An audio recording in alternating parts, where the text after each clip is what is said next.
The following is brought to you in part by a grant from the Foundation for White Wellbeing.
And we are rolling in, going free. Let me know that you can hear me okay on this glorious Wednesday, that we have come together for Church of the West. And we are knocking it out of the park, as always. Another beautiful day in the once great state of Virginia, across from Mordor on the Potomac. I see Azimuth Clark is in the house. Savage Monday, land of the fake, also here. Who else do we have on the live chat? If you would like to get my attention, looks like the absolute great Slots is with us. If you'd like to get my attention while we are together here this wonderful evening, morning, depending on where you are on planet Earth, and we are everywhere on planet Earth, you can tag me as No White Guilt on any of the platforms. Be keeping my eyes primarily on, but I will see you everywhere. YouTube, Premium Rumble. The sound is a little off. There's a bit of an echo. How about now? Is there still an echo? Microphone is in a fishbowl. Fishbowl microphone. We can fix this. We can fix this. Fishbowl microphone. Sound is off. And we'll see. We'll get it right, though. And let me know whether there's been any change to the mic. You can tag me as No White Guilt across any of the platforms, primarily YouTube, and the live chat on X and the Premium Rumble. I will be keeping my eyes primarily there, but of course everywhere. That's where I left off, I believe, when we discovered that there was a microphone issue. You can also donate to the Church of the West by heading to the Premier Foundation in service to White Wellbeing, the foundation for whitewellbeing.org. And if you would like those donated dollars at that 501c3 to come through to me, as I sound like I'm in a well, apparently. If you would like those donated dollars to come through to me, please say that you'd like them to come to the No White Guilt guy. And still working on the audio. Maybe there's been a change there. We can walk and chew gum and work on audio and introduce our gathering today. Somehow it will come through. The Great Bible Spirit of the West says, sounds like you're in a well. I need a song for that. I need a song for being in a well. And what else do we have? You can financially gift yours truly and write directly while we are live at Subscribe Star, at the app that allows cash, at the Entropy, which is up and running perfectly and beautifully, at the Premium Rumble, D Live, and of course, Adosi. I'll be keeping my eye on all of those as well. Every financial gift is read, and I presume that the audio, I see some are saying fixed. Savage Monday said sounds the same to him. Audio is fixed, Azimuth Clark. Maybe it will clear up. Maybe you're just a little bit behind. Let me know if there continues to be an issue. I'll drink more coffee. That will remedy whatever the issue could be. Thank you all for letting me know that there was an issue. Please share the gathering tonight so that we can bring in some people. We got our question of the day. We have a tiny segment, one segment that we will take a look at. Let me tell you, it's a tiny one. It's a tiny segment. A little tiny segment. It is so royal and tiny. Othello, you sounded like Zeus before. Sounded like Zeus. So I no longer sound like Zeus. Good to see Corey, Goofus, YouTube watcher, the nameless one, Cindy Bin, Marilyn or Janice. Yes, I see you all. I presume it's fine now, yes. Now it's fixed. Savage Monday, does it sound better over there for you on Premium Rumble? Looks like we are... I do not see the stream playing on X. So, is it playing? Yes, it is. Okay, it finally... Yeah, so a little bit of... little glitching there, it looks, as we get started. Wouldn't be the internet if that wasn't happening. All right. Well. We have a question of the day. We have so much news. We have some really interesting news to talk about today. We got some big balls being beaten. I mean, they were beaten. They were beaten savagely. So we're going to have a look at that. Let's see. Stumbling says, call me crazy, but I don't want to be melted in a pot. Yeah. That's a really sad. I feel there's so much dysfunction in the white race, Western kind. There's so much dysfunction, and there are so few of us that want to do anything about it. It's a real challenge. And you get to see this on display in Holly, Cincinnati Holly. It'll be our version of the Hanoi Jane. This will be a Cincinnati Holly, and it is your typical white person. We're going to dig into it. We're going to unpack it. It's very sad. I feel bad for her. I feel bad for all the white people who are this benighted, are this brain poisoned, are this juvenile, are this trusting generation after generation, and they don't have anybody to turn to. They have the cuck leadership who are principally, there are some principled people, but they really are in service to the Republican Party and they funnel people that the Republican Party is anti-white. We've demonstrated that many, many times, and barely different in as far as anti-whiteism goes. The bigger difference, of course, is the economics of the Republican Party relative to the Democrat Party. But there are some principled conservatives and content creators, but they're benighted, and they lead their flocks into the oblivion. And then the alternative to this, which most people view as, further to the right of them, a spectrum that's completely a tool for anti-white oligarchs. Those people, if you want to keep going that direction, you end up with folks that never talk about the white race, and instead they want to hate on non-white races. So we are really cooked as a people. We are so cooked. You have Texas right now, and these are the first steps. This is not the first time this has happened. There have been many times where Republicans in office have endeavored to rig the system so that even though there are fewer and fewer white people, they are not concerned about that. The Republicans, they're concerned about Republican voters, but they know that the vast majority of them are white.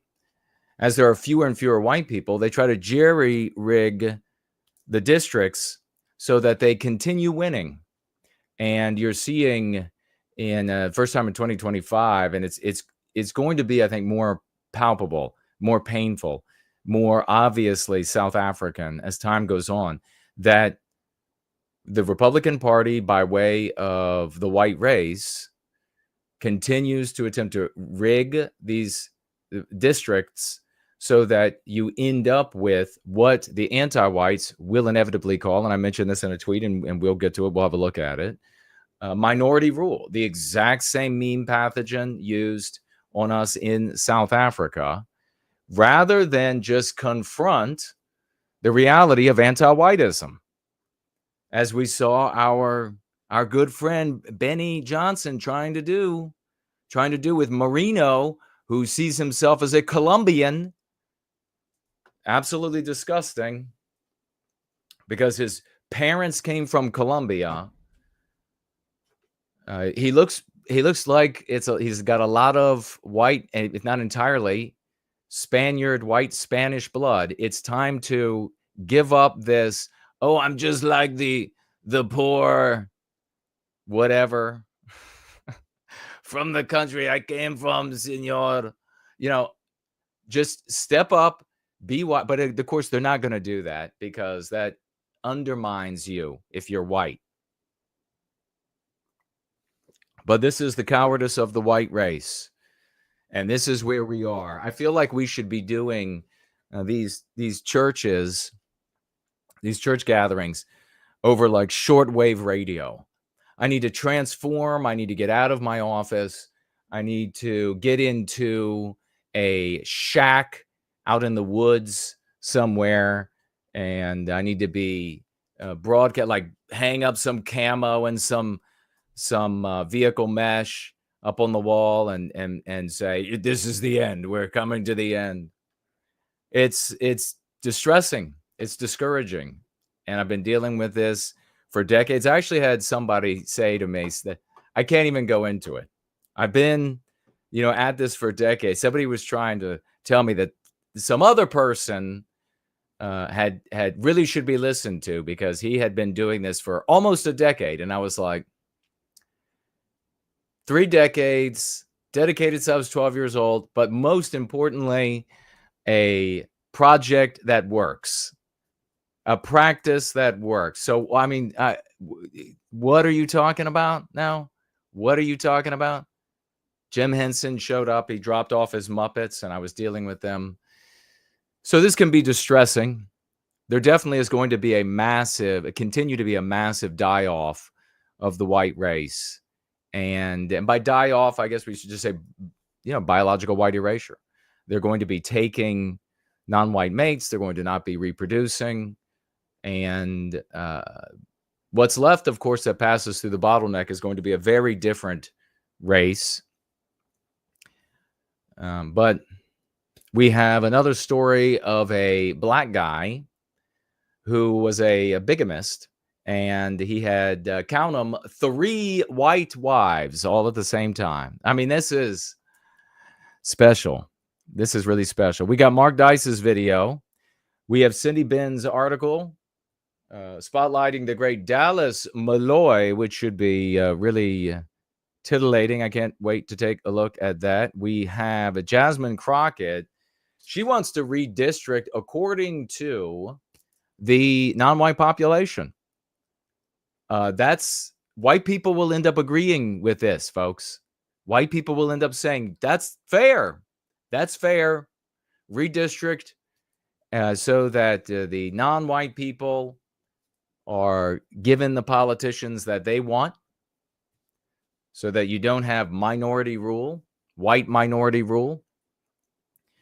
And so that'll end up happening. And when that does, Texas will be forever blue and anti-white heart. I say forever blue, but the definition and description of the colors, really, it's all anti-white. So it'll be forever anti-white. Wonder where all the white Texans will go after that. All of this, all of the braggadocious that you've seen out of white people, they're so pathetic. I looked on X earlier, and I think it was Anglo-Saxon NWG in an argument with a guy, Michigan.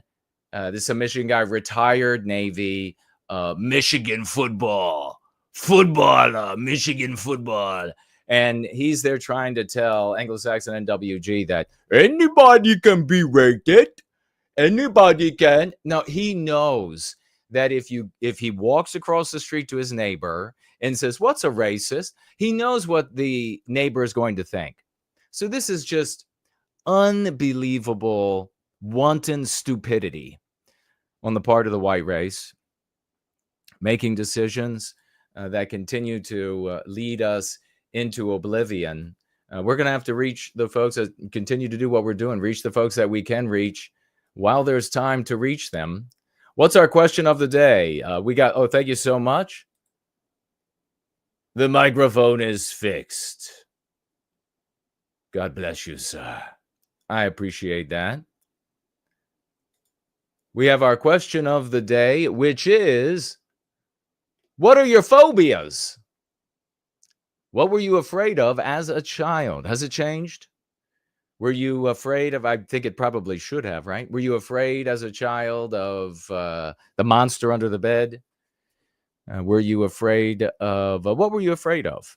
What are you still afraid of? I tell you what I don't like are, initially when I see like these videos of cavers, I have no idea why anybody makes a video sliding on their belly and chest through like a space like is this.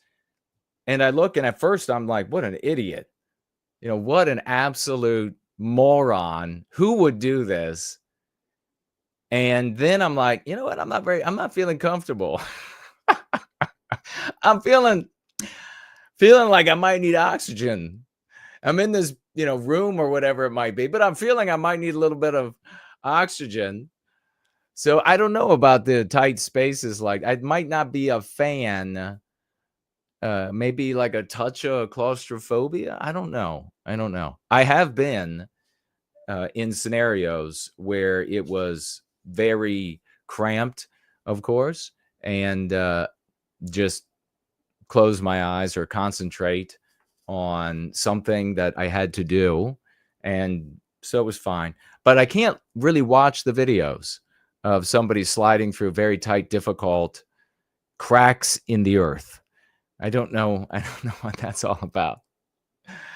Let me see what you all, if you would have an answer that you would like me to read, and you want us to have maybe a laugh about it, tag me as No White Guilt, @ No White Guilt Q1, and I will answer the question, or I will read your response, I guess I should say.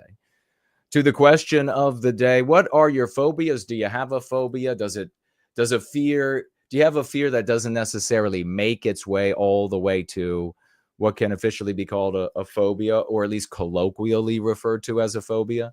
And how does that compare to when you were a child? What were you afraid of? I remember when I was a child that one of my older cousins, a cousin that was about my age, we wanted to travel down this, and we kept doing it, down this gravel road further and further away. And so what she did was she said, "Hey, you see that shack over there?" And we saw it. And I was thinking she's going to tell us like somebody crazy lives in there, so we won't go any further down the road.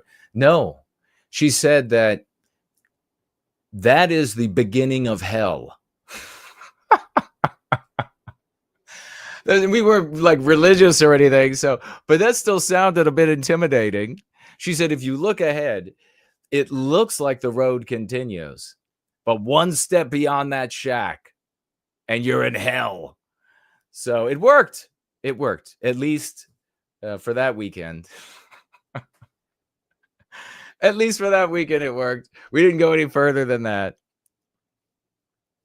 So that was scary. CKO, moths. Good to see you, CKO. She says that she is afraid of moths. Still, I would scream the house down if a moth got in my room as a kid. Oh, so you're not still, like nowadays it would have to be Mothra to elicit that scream. But when you were a child, it was just any old moth. What was it about moths? Had you heard had some other child told you something horrible about moths? That they would suck the life out of you?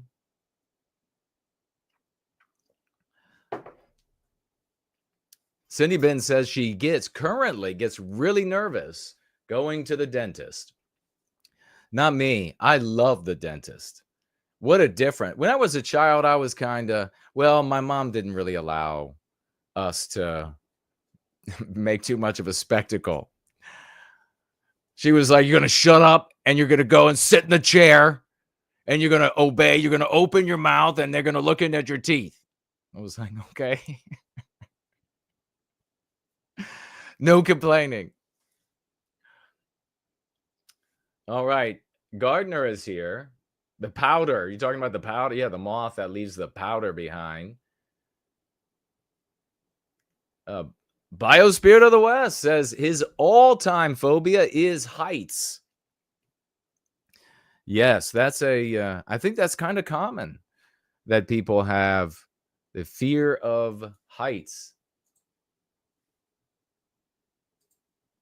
Kaiser thinking he's going to be funny, saying he's afraid of the Jews. First Last is here. He says, I'm here, brother. Good to see you, man. Cardia Nebula is here. Good to see you.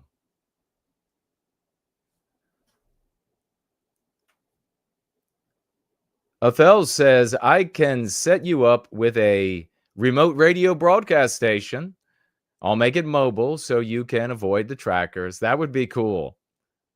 I could just drive around in my van and broadcast to anybody willing to listen.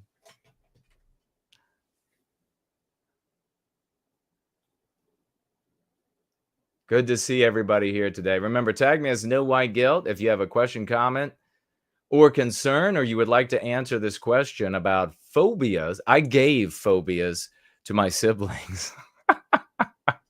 But as an older brother, that's your job. There is a job description. You have to sign that you are going to absolutely do X, Y, and Z as an older brother. Make sure that you inflict permanent injury on your siblings. Tiki is here. Says, can't get over swimming in the deep ocean. All the terror that can capture and eat you. Yeah, there are some bad things. I've had a couple circumstances where I had to be in the water and I had to, aware that there are things in the water that are not good. And I just kept telling myself that I'm the predator here. So I have nothing to worry about. Masumik is here. First Laugh says, no Shaq, no shortwave radio, not yet. Ivan says, question number 1. What Ivan was what is that? Sprogling? Ivan was afraid that gravity would reverse itself and the Ivan would float off into the space and sky. Ivan lacks this phobia now. But that is because he's chained himself to cinder blocks everywhere he travels.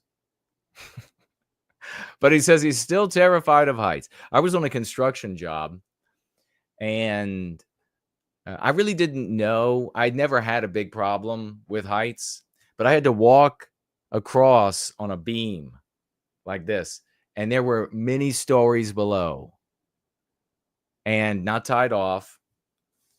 And the guy I was working with, an older guy, he was freaking out.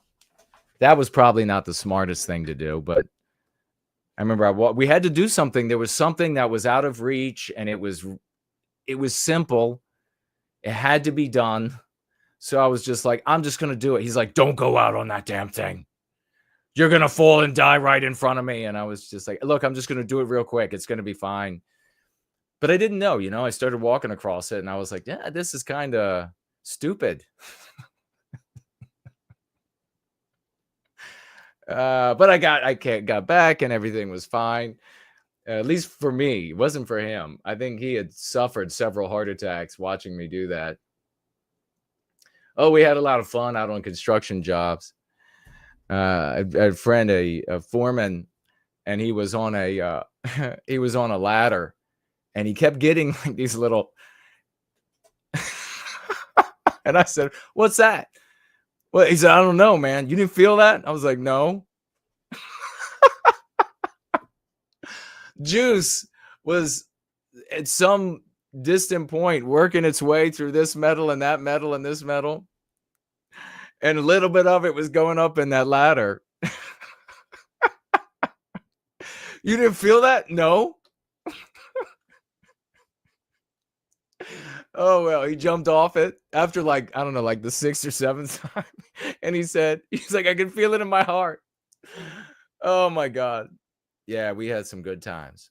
So I guess a little bit of fear of being electrocuted to death while out on the job back in the day. That was a concern. You didn't feel that? House fires, I'd say. Says Godfather. He says he's been burnt out twice. Oh my God, man. I'm sorry to hear that. Terrible. House fire, terrible. All right. Alexander is here. You can answer this question at any time you would like, but we are going to proceed so that we can have a glorious time. You can enjoy looking at the sexy snack that I am. And we're going to have our segment of the day. Just a single segment to get started here, a bit of fun. And the segment is titled, How Did Fuentes Reward His Most Loyal Gropers? How did Fuentes reward his most loyal Groypers? That is the question and the title of this segment. How did he do it? Let's have a look right now. Oh boy. He got them photographs with the Lakers cheerleaders.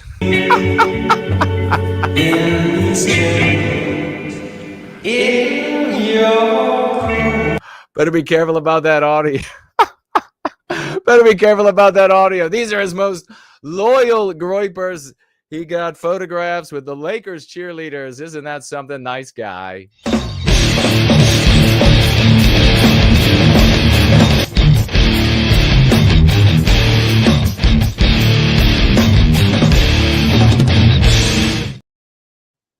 Oh my gosh. Well, we got stories to cover and get into today. Remember, you can tag me if you would like.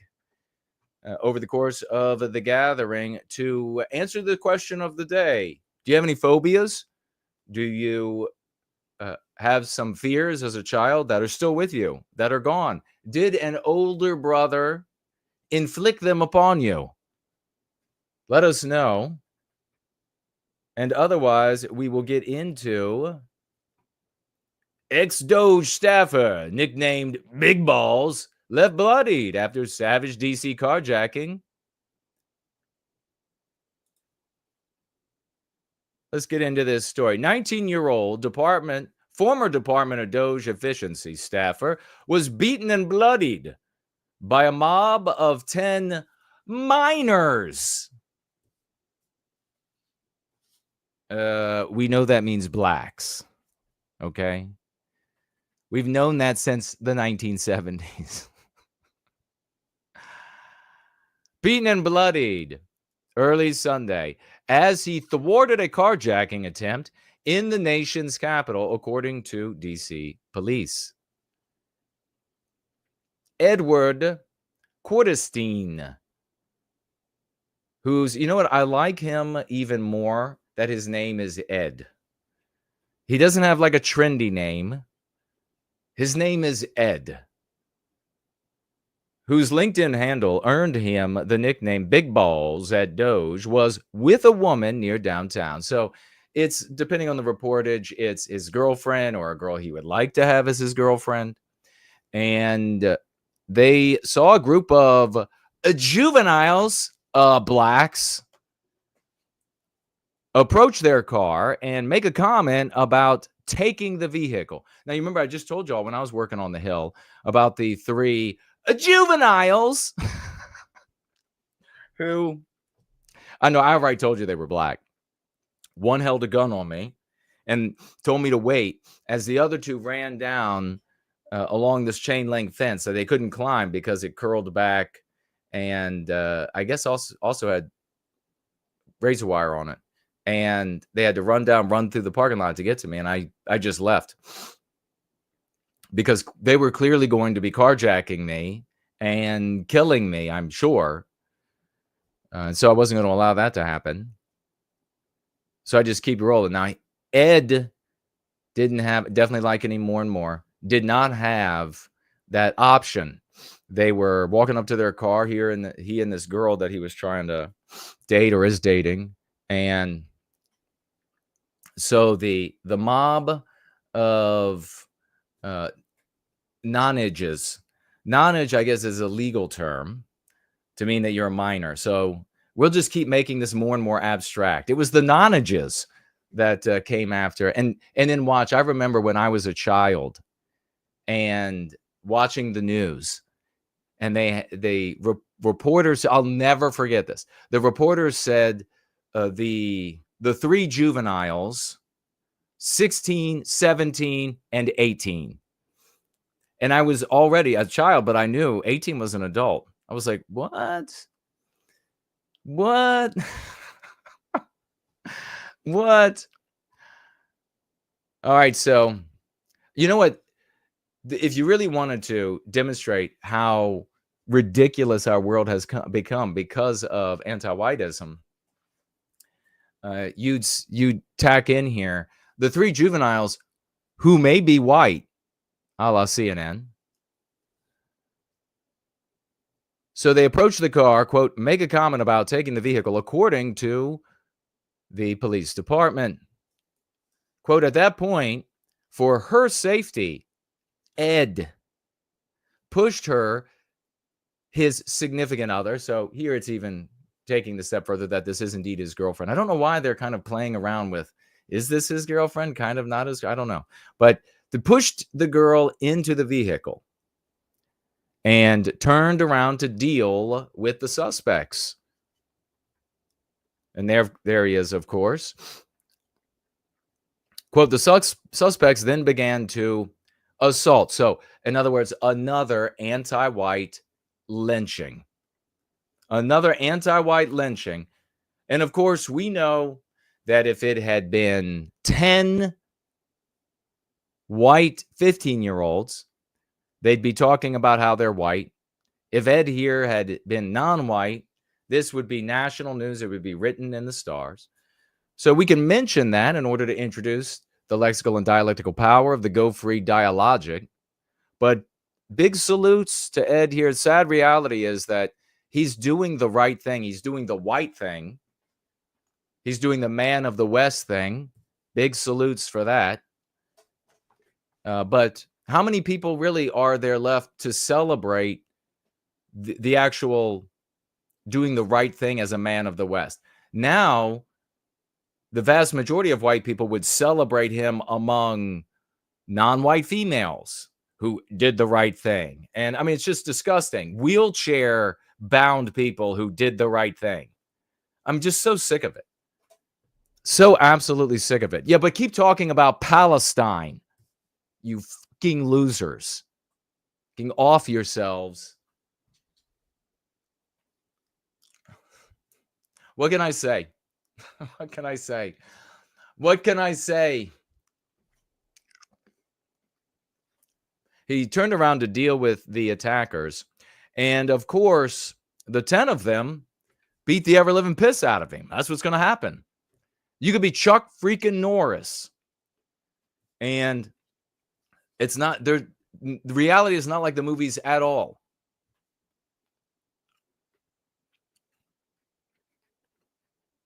So this is, you know, back in the day, I used to be able to tell visitors to DC, do not leave these main areas.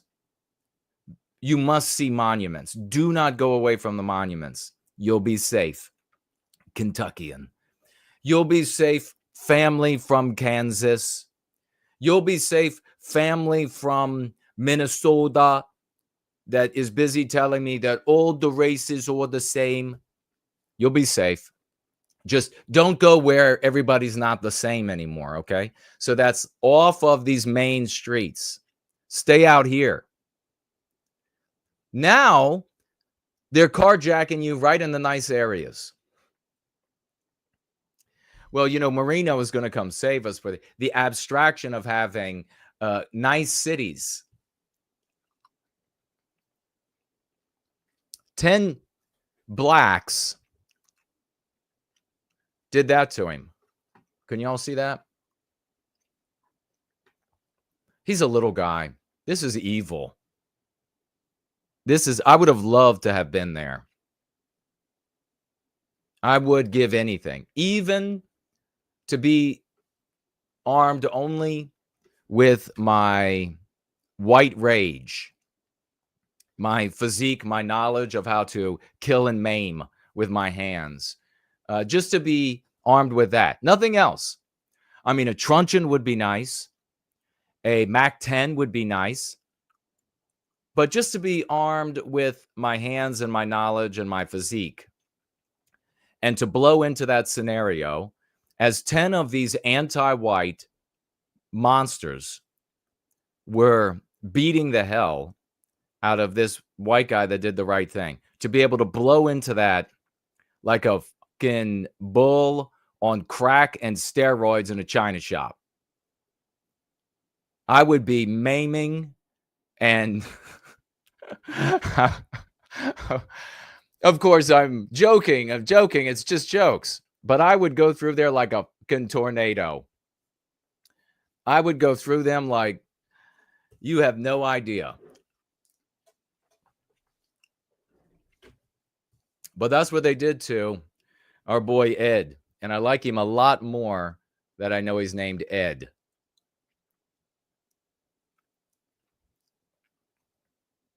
Quarterstein Ed was treated on the scene by DC Fire and EMS for injuries sustained in the assault. He is recovering from a broken nose, concussion, and a black eye.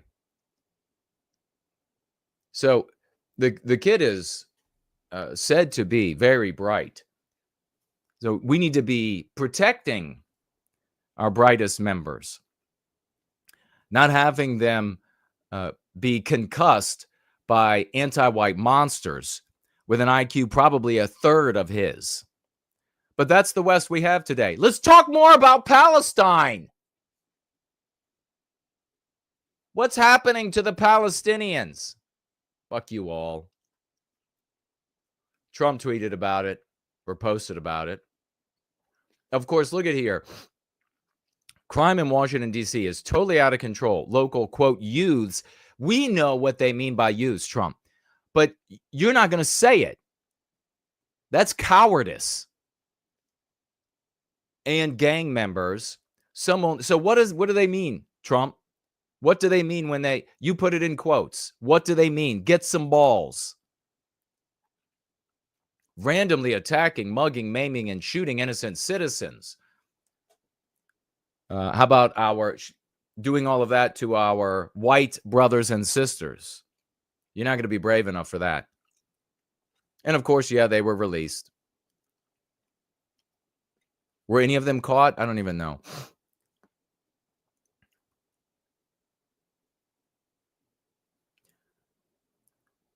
Marco, at least one time colleague of Cordestein at Doge, claimed as a social media post that he snapped the photo of the friend shortly after the assault and described his actions as heroic. Well, where were you, Marco?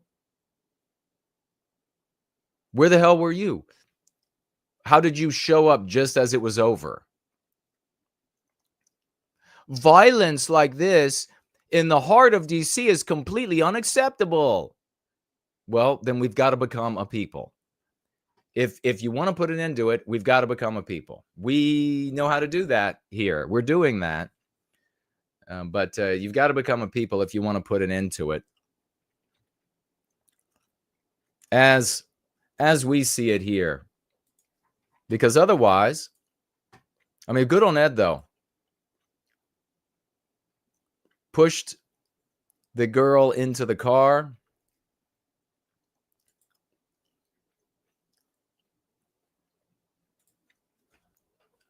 Clump Sauce is here. Good to see you. Hyperborean Dream. Good to see you as well. The great Mestizo Cough has entered the house of Swash. He said he's scared of black carpenter bees. I've never seen them in that color. I've been afraid of them since childhood, he says. Loud buzzing, spawns of Satan. But those are the ones, the big bumblebees. They can't sting or bite, right? I mean, somebody correct me if I'm wrong there, but I've practically petted those things. Mega is here.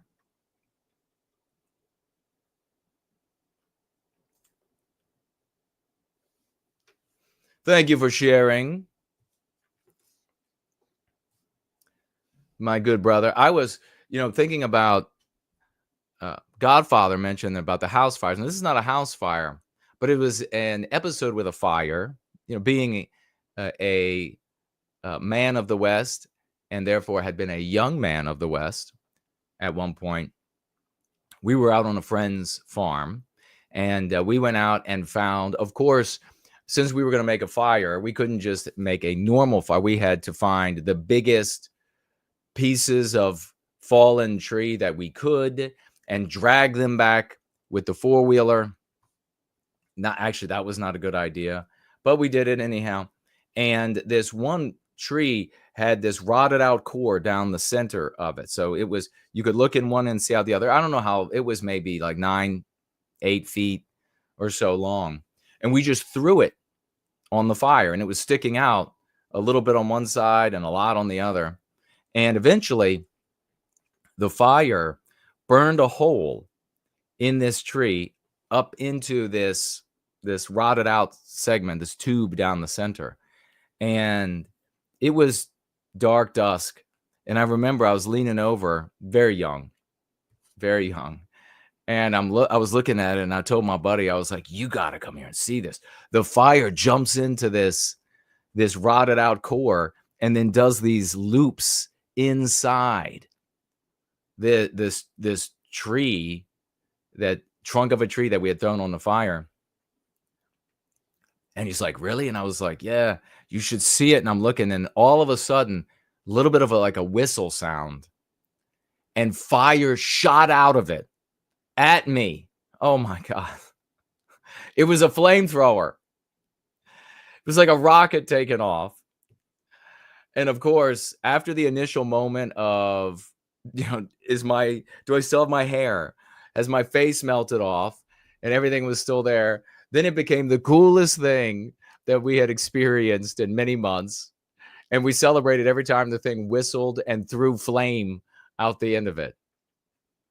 Oh God. Can you imagine the mothers nowadays? They would want us to even have bicycle helmets on just for walking in the woods nowadays, much less taunting the end of the tree log. Hey, come on, shoot some fire at me. What's the matter? Quick news. Let's have a look at what that's all about.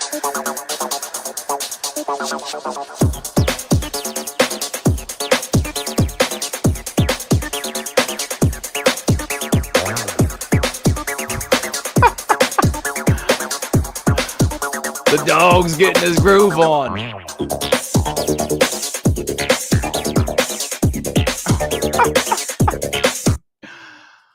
I started talking about how BlackRock, Vanguard, and State Street control and run Delaware. And all of the haters wanted to call me a conspiracy theorist at the mere mention of these companies. However, I need to formally request you guys start referring to me as a spoiler alertist instead. Ooh. Because based off this court ruling in Texas today of the state of Texas versus BlackRock, Vanguard, and State Street, I am onto something. Let me break it down for you. BlackRock, Vanguard, and State Street just lost a major court ruling today in federal court, and a federal judge in Texas agreed that they can be sued. The lawsuit says that they formed an investment cartel to control U.S. energy markets. They allegedly bought up coal companies just to shut them down and force green energy initiatives, all while jacking up prices and pushing ESG policies that nobody voted for.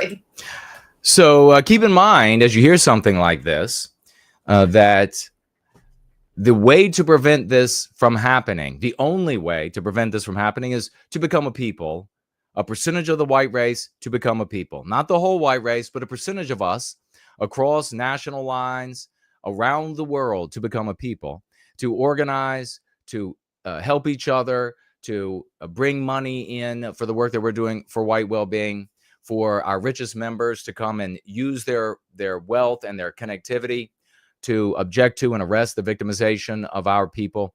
And with that energy and the concepts that we use in Go Free, to circumvent, to overcome the social morality of the West. Because as long as the social morality of the West is the anti-white immoral imperative, then what's going to matter most to all of the white people who are participating in this, and there are a lot, what's going to matter to them only is their financial bottom line. You're never getting rid of the Jews. The only way to get this right is to become a people and change the social morality. A Minnesota housing program has been caught stealing more than $100 million and is being shut down. $100 million of your tax dollars. You know where this can't happen, ladies and gentlemen? It cannot happen in a country, a white country, where there is a white positive morality, because all of the components along the way that enable this sort of theft from the taxpayer would be peopled and staffed by whites who would see the victimization of our people and they would object and put an end to it. They would whistle blow, etc. But the way things are now, it can't stop. And the remedy that so many are pushing, talking about Palestine, hasn't and never will change a goddamn thing. Friend, I'm just so confused. I don't know what I should do. Me, standing in underwear, dunking Oreos in whiskey. Well, you came to the right place. Check out this woman left behind by her husband at the airport. What do you think about this? I want to know what you all think about this. The wife, as you'll see in just a moment, said to her husband she wanted to go get a Starbucks coffee. He said there wasn't time. She said too damn bad. She left to go get it. He was texting her furiously and calling her. The plane is boarding. She said, well, I'm on my way. Tell them to hold the plane. They wouldn't hold the plane. He got on the plane and left. And this is her insane reaction. Remember, I don't support this news or believe in the news. I'm just sharing what other people are reporting. A husband boarded his flight and left without his wife when she insisted on getting Starbucks at the airport after he said they didn't have time. In a Reddit post, the man explained the situation minutes before the next leg of their journey.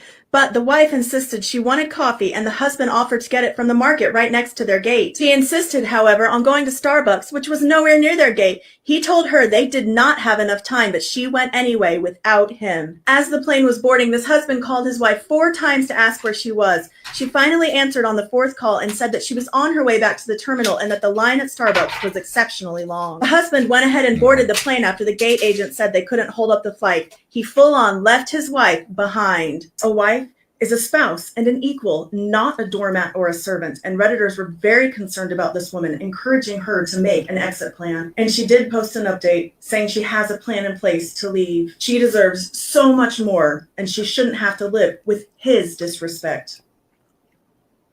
Get me out of here! All right. Was that his disrespect? Did he do the right thing? I would say hell yes. He did the right thing. If she has so little respect for him, his time, this trip, etc., that she's going to put her desire for a specific type of coffee that she could get when they land, I would leave that bitch behind twice. I would leave that bitch behind twice. What are your thoughts, though? Was it wrong of him to go on the flight, even though she had made this decision that would have prevented them from getting on the flight? I'll share some more information about the story that came out subsequently. Cincinnati police chief under intense scrutiny.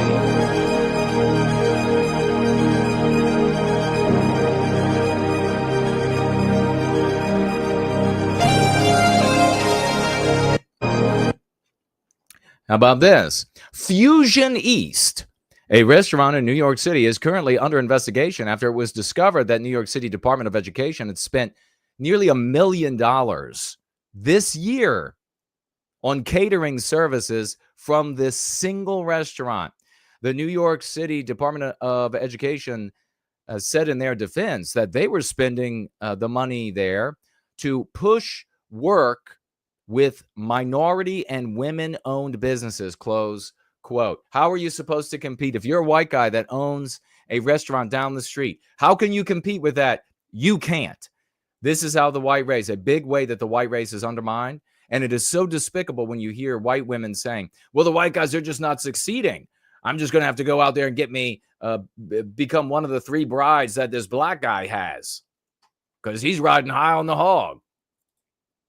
12% of 30-year-olds are married and own a home right now. 12% of 30-year-olds. And the graph shows it's basically, okay, from 1950, the percentage of 30-year-olds who were both married and homeowners, okay, 1950, it was over 50%. Over 50% in the 1950s. Obviously an infinitely healthier country.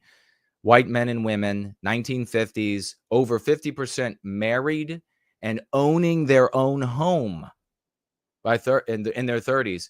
Now, under 12%. And much of that also is going to be non-white people married and owning their own home. So where is the white race today? Not good. Not good.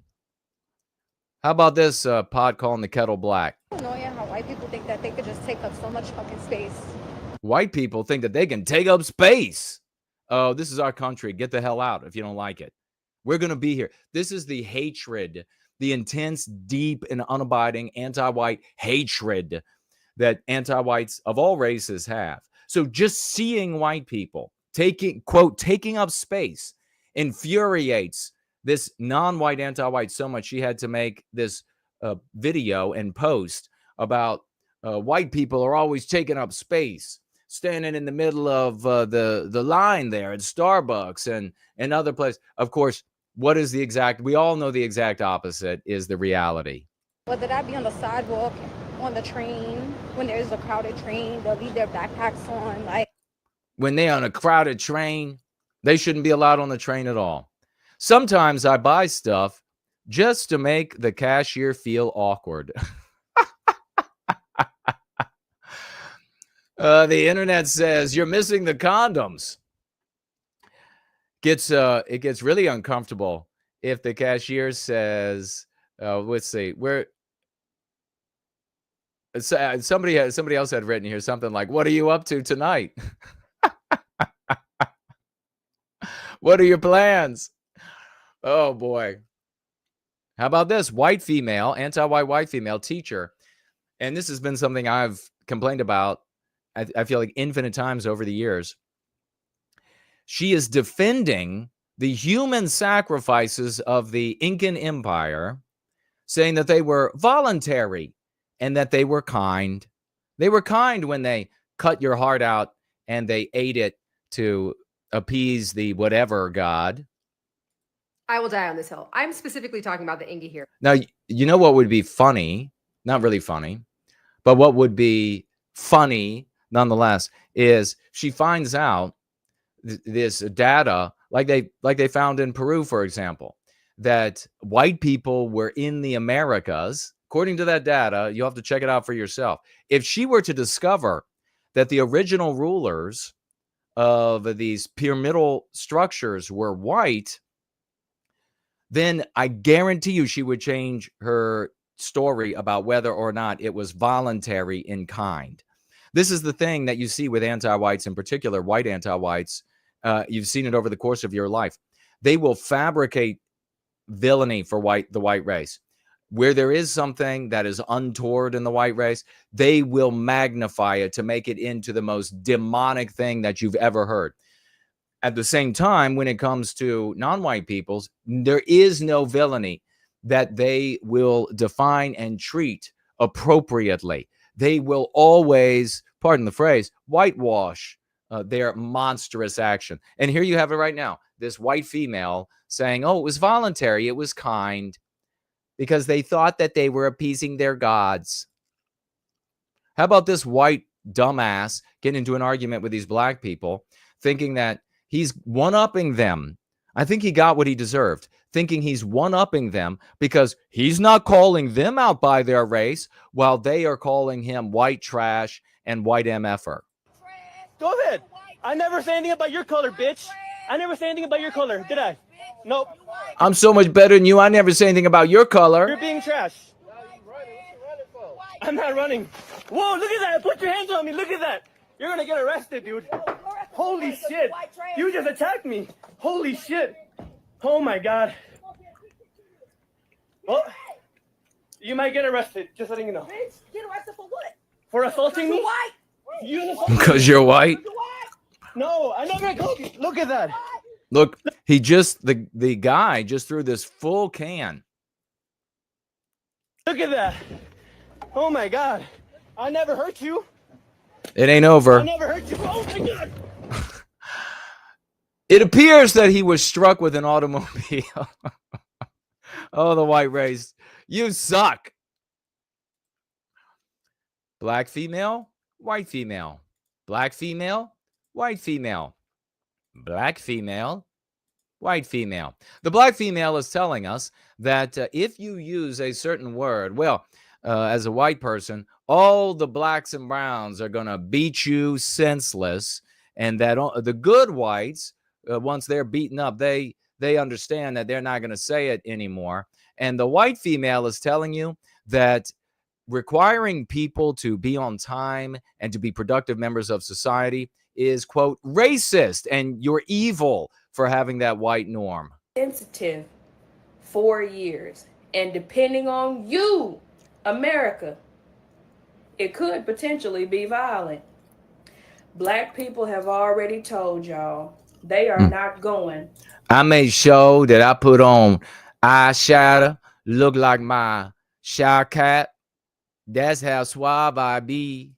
For no more of America's shit. We are not going for any more of America's shit.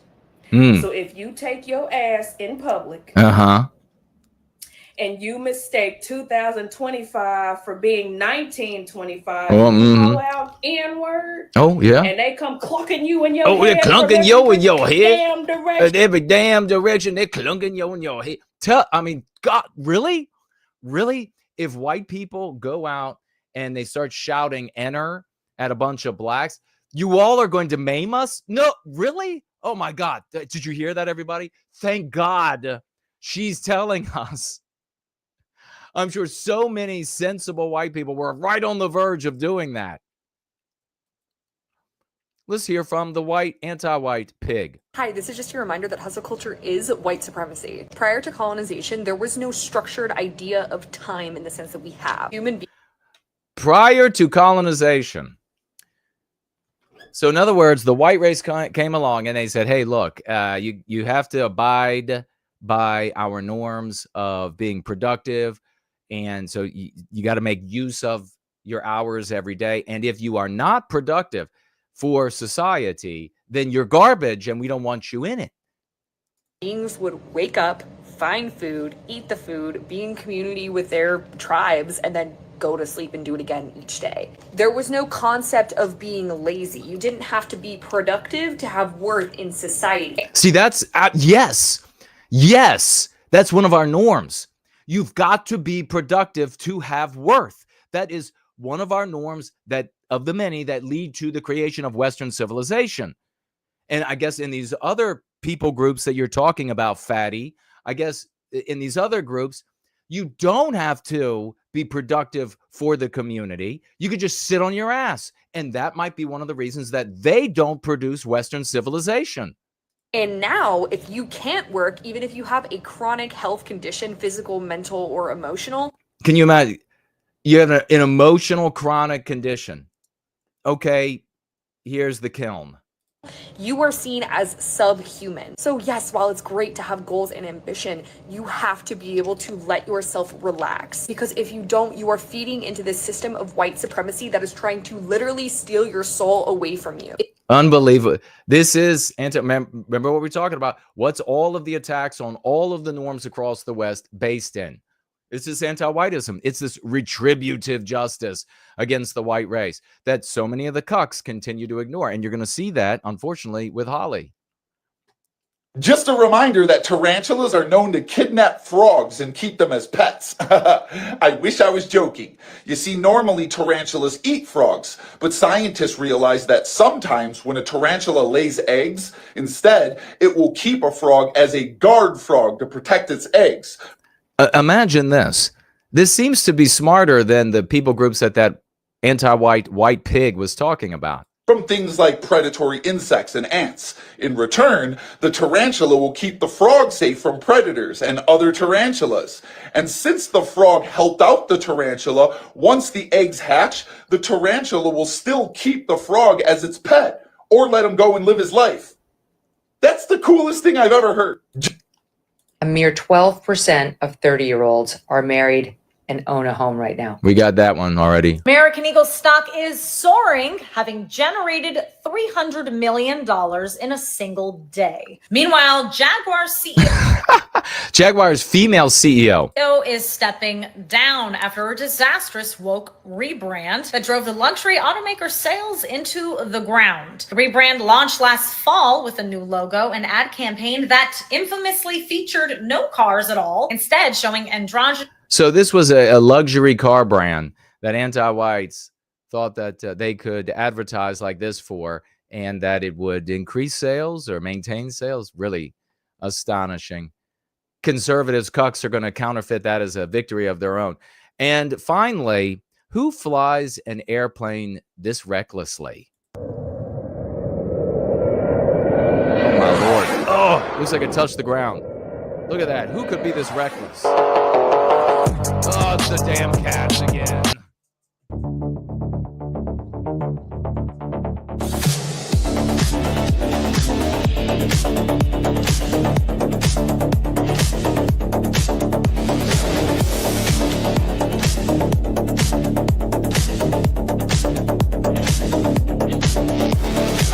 Your scripts are still, I read the lines. Slip past the guards inside your mind. Slide through the cracks you cannot see. The ones you patch with make believe. You never look so you can't perceive. Your stunted thoughts that steal the peace. I move in the mirror you refuse to see. The terror you project on those going free. I move where you can, strike where you think you're safe. You won't feel the cold. This is a new hit by the great Slots. Ladies and gentlemen, just give it up for the great Slots. Another new hit we have right now coming up. Cincinnati Holly, you can hear me. Cincinnati Holly and City Ben's Dallas Malloy Spotlight. And a man, a black guy, caught having 3 white wives. Boy, things are going well for the white race. Expose the fictions to which you cling. Every word you say betrays the fear you clutch, pushing grace away. You bluff the fight, I'm already there. Your surface feigning, it's not scared. Your conceit acts as your own snare. The rod beneath is what I dare. I move where you can, strike where you think you're safe. You won't feel the cut till truth floods through the break. You build your power on decay. I tap the base, it melts away.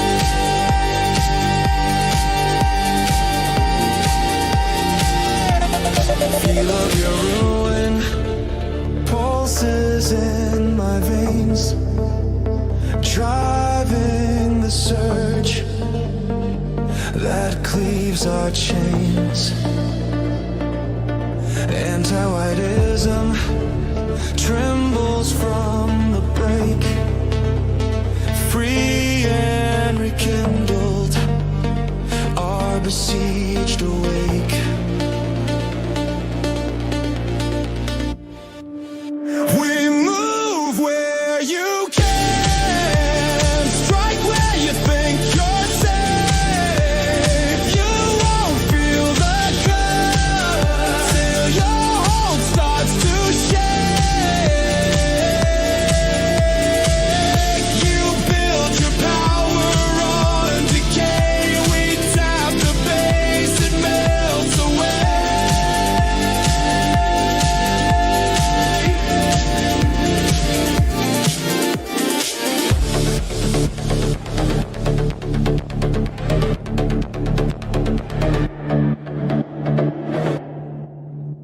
That was the great Sloth. Very epic song. I could see myself in a club rocking it out.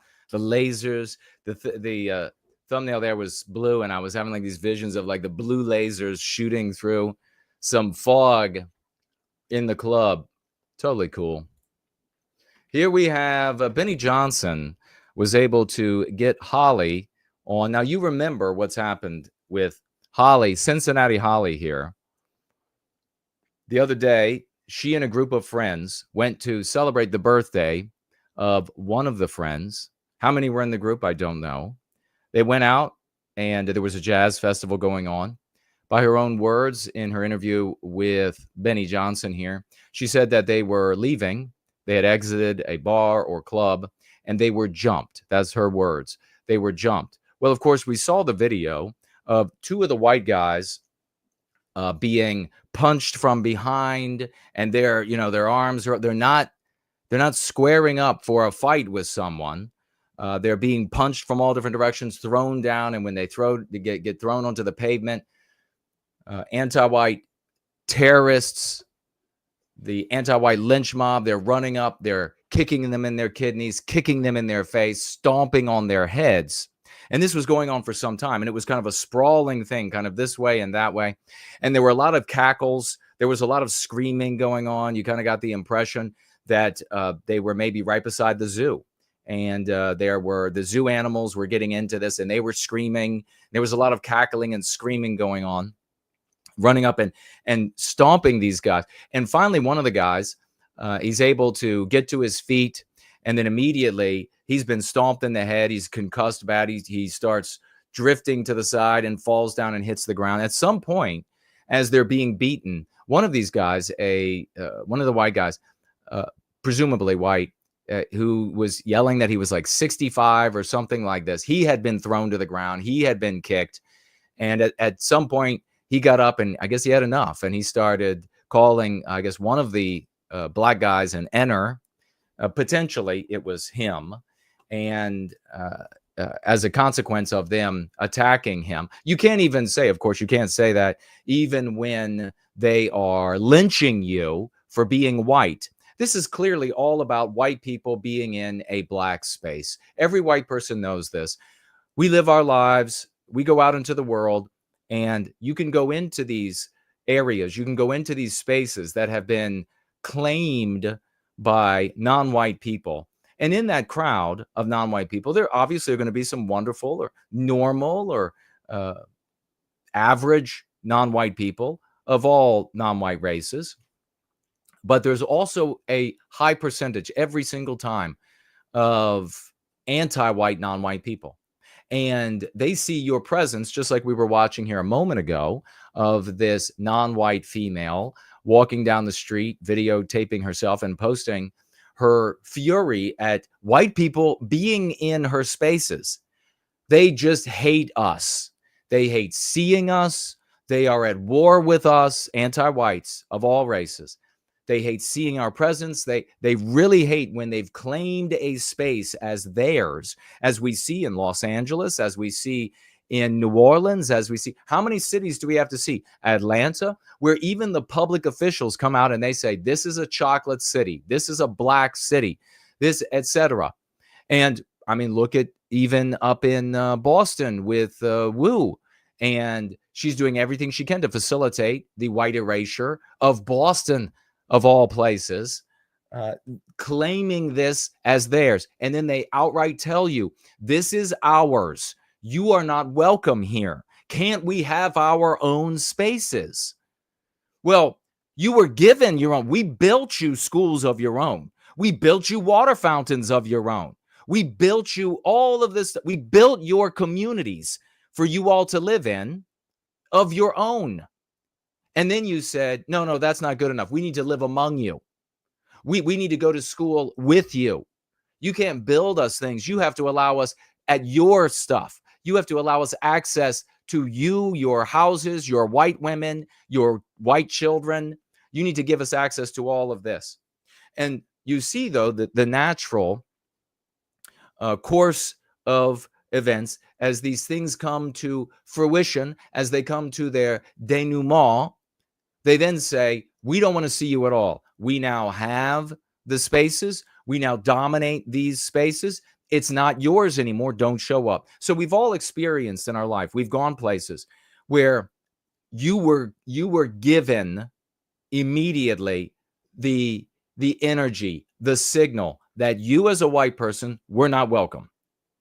You as a white, no matter how anti-white, they can't tell. They can just look at you and see. We see that's in countries that we've created, in cities and towns, in bars, etc., that we have built, on piers that we constructed.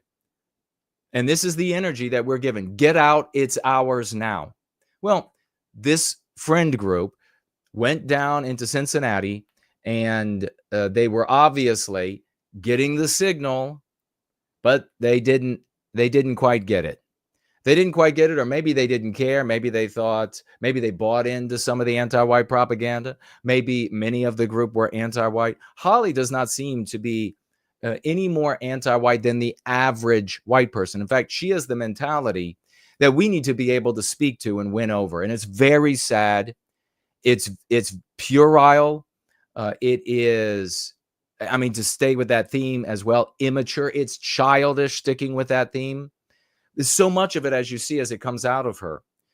This naivete, this childish naivete about the world, and this wish that is so endemic to the average white person, the average white person out there who ascribes to some degree to conservative politics and are led around by the nose by conservatives and given the teleos of conservative ideology, which is a colorblind society where everybody is in love with everybody else. Can't we just not see race at all? Can't we just all love each other? And white people have been saying this. I mean, just go back and read the history and see how bad it's been. White people making this plea, this begging, this supplication of anti-whites of all races. But of course, it's most poignant when it is of an non-white anti-white. They're making this. So where does this come from? How do we address this? It's not going to be addressed by talking about Palestine. This is where we are. This is the white race in their millions that need to be converted to a white positivity, that need to be using the lexical and dialectical power of the Go Free practice. Because if they're not, we continue trending this direction. We continue with our cities becoming increasingly third world as they are. I mean, just ask Ed, big balls, ask Ed. You can't even be in the nice areas in Washington, D.C. You can't even go to what's left of the nice areas in Cincinnati because it's theirs now. It's theirs, not just the vile raping, murdering, being locked up numerous times, being given bail for $400 villains, anti-white, non-white villains in the street. It's theirs all the way up into the nodes of power. 2 council members in Cincinnati saying, yeah, they deserved it. They were out there. They're the ones causing the problem. Well, ultimately, they're right. By being white and in a city that we built that was 100% white when we built it, by being there, you're causing it. One of those city council members going so far, and you all know this anti-white black woman, going so far as saying outright on social media, they deserved it. The other city council member saying, it's just a fight. They shouldn't have been down there. A pastor for the city showing up saying, it's just a fight. It's, there are fights all the time. Reminds you of Khan in London. Well, this is just what happens in a big city now. This is just what happens in your cities that were formerly 100% white, 100% safe. This is just the norm now. The stabbings, the shootings, the anti-white lynchings. That's just the norm now. So they were jumped. These white guys being obliterated by punches coming from all directions, just like Edward, big balls in Washington, D.C., bloodied, battered, beaten. Oddly enough, and I'm going to repeat it several times because it's not odd at all. It's another big problem with the white race. All of the focus on the one female. Now, she should have as much focus, as much concern as the other white people who were punched and stomped. As far as I can tell, she was punched once. Obliterated by it, of course. But the others were stomped repeatedly. Head stomped into the concrete. Not a single word in the conservative world about the white guys. Not a single word about the white guys from Holly, which I found to be most distressing. It was all about her.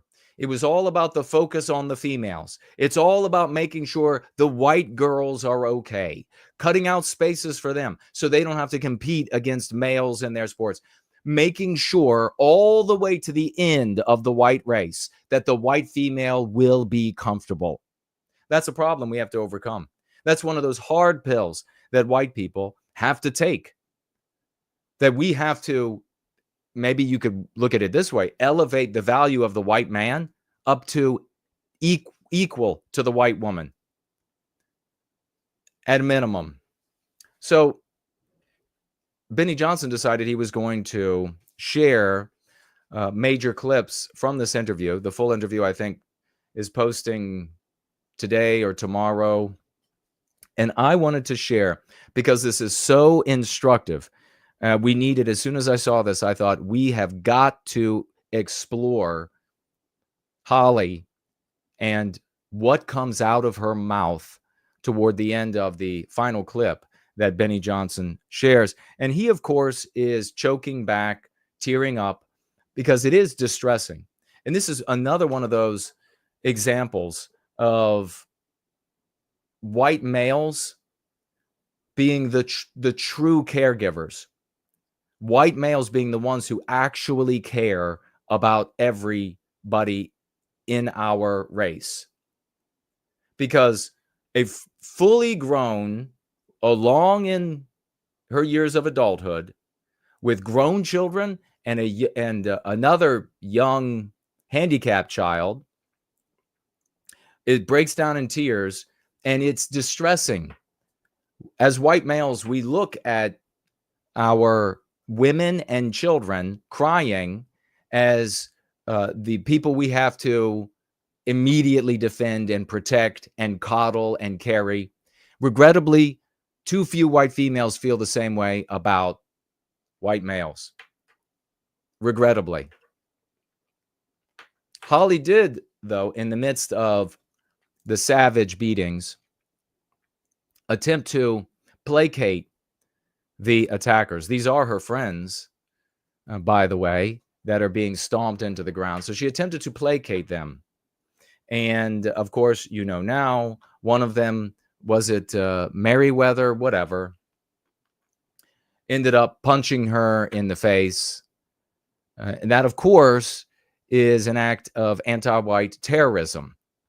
He, without question, did not strike her as hard as he could in the face, attempt to kill her with such a punch, as he was overlooking all of anti-whiteism, overlooking what he believes is all the harm the white race has inflicted on everyone else, all of the theft that the white race has carried out against everyone else. He wasn't being magnanimous. He was doing it because she's white. This is the most obvious thing that any rational person could ever look at and deduce. What else is there? You have these scenarios when it comes to Jewish people, for example, because a percentage of them work together instead of like this garbage white race who won't work together, won't acknowledge our patent victimization as whites. And they'll show up and they'll say, if you're criticizing the behavior of the current regime running Israel, well, then that is anti-Jew. They'll call it anti-Semitic.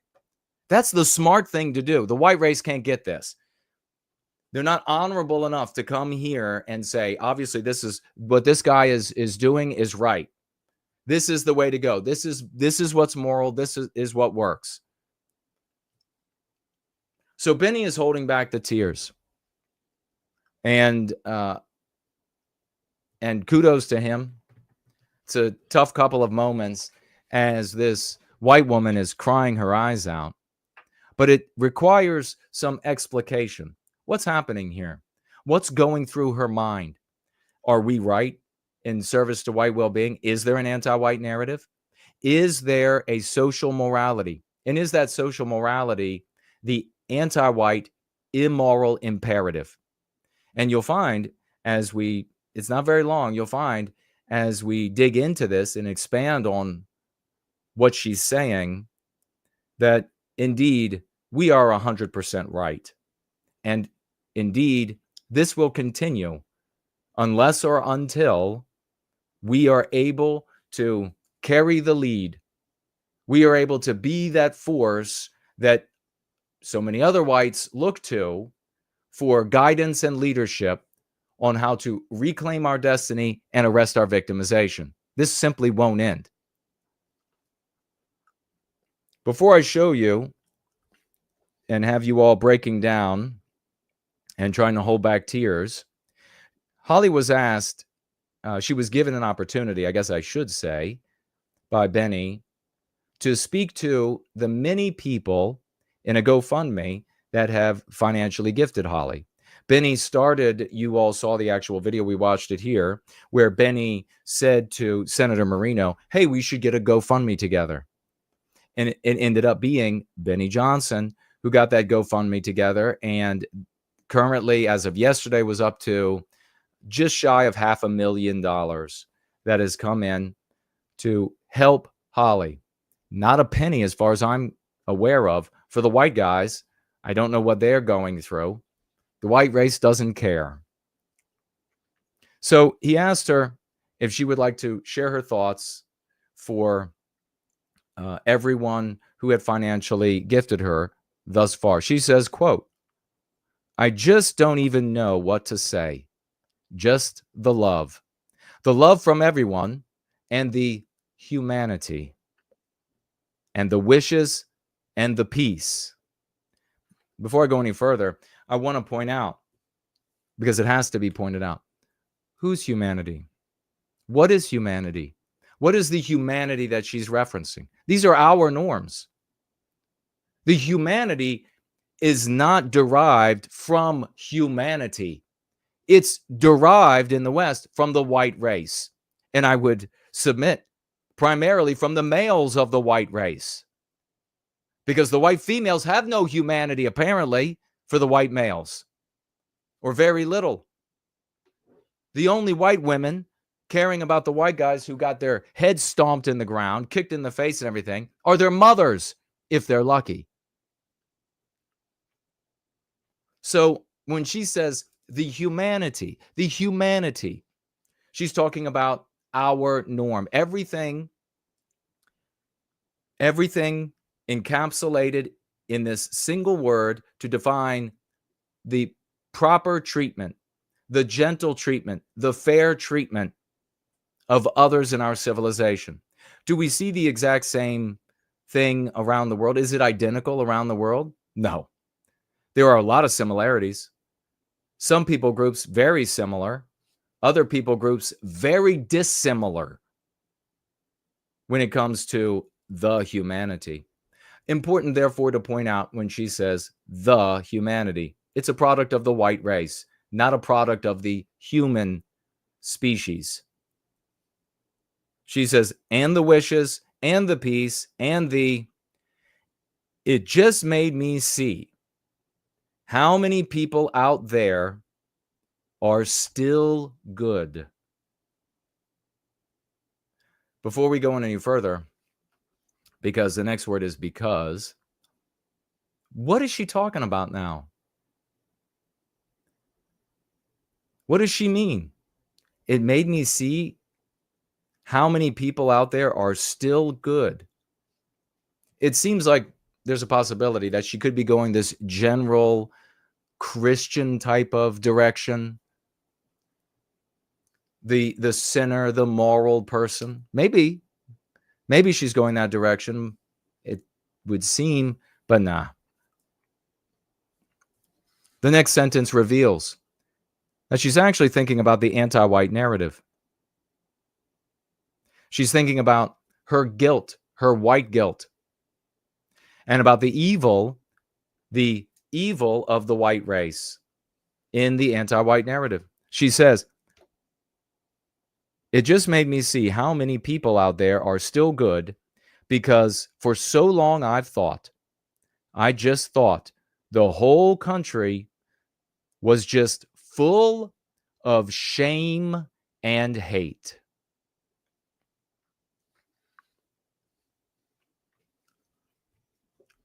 Three more paragraphs to go.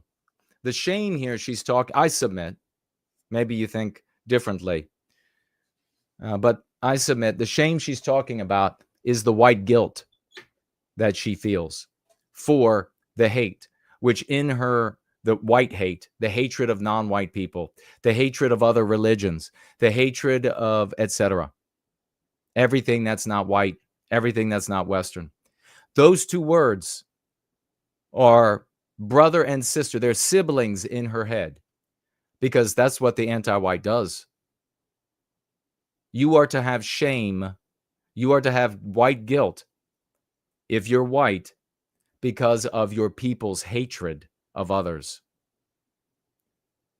If you're astute, you can instantly see this, and it all makes perfect sense.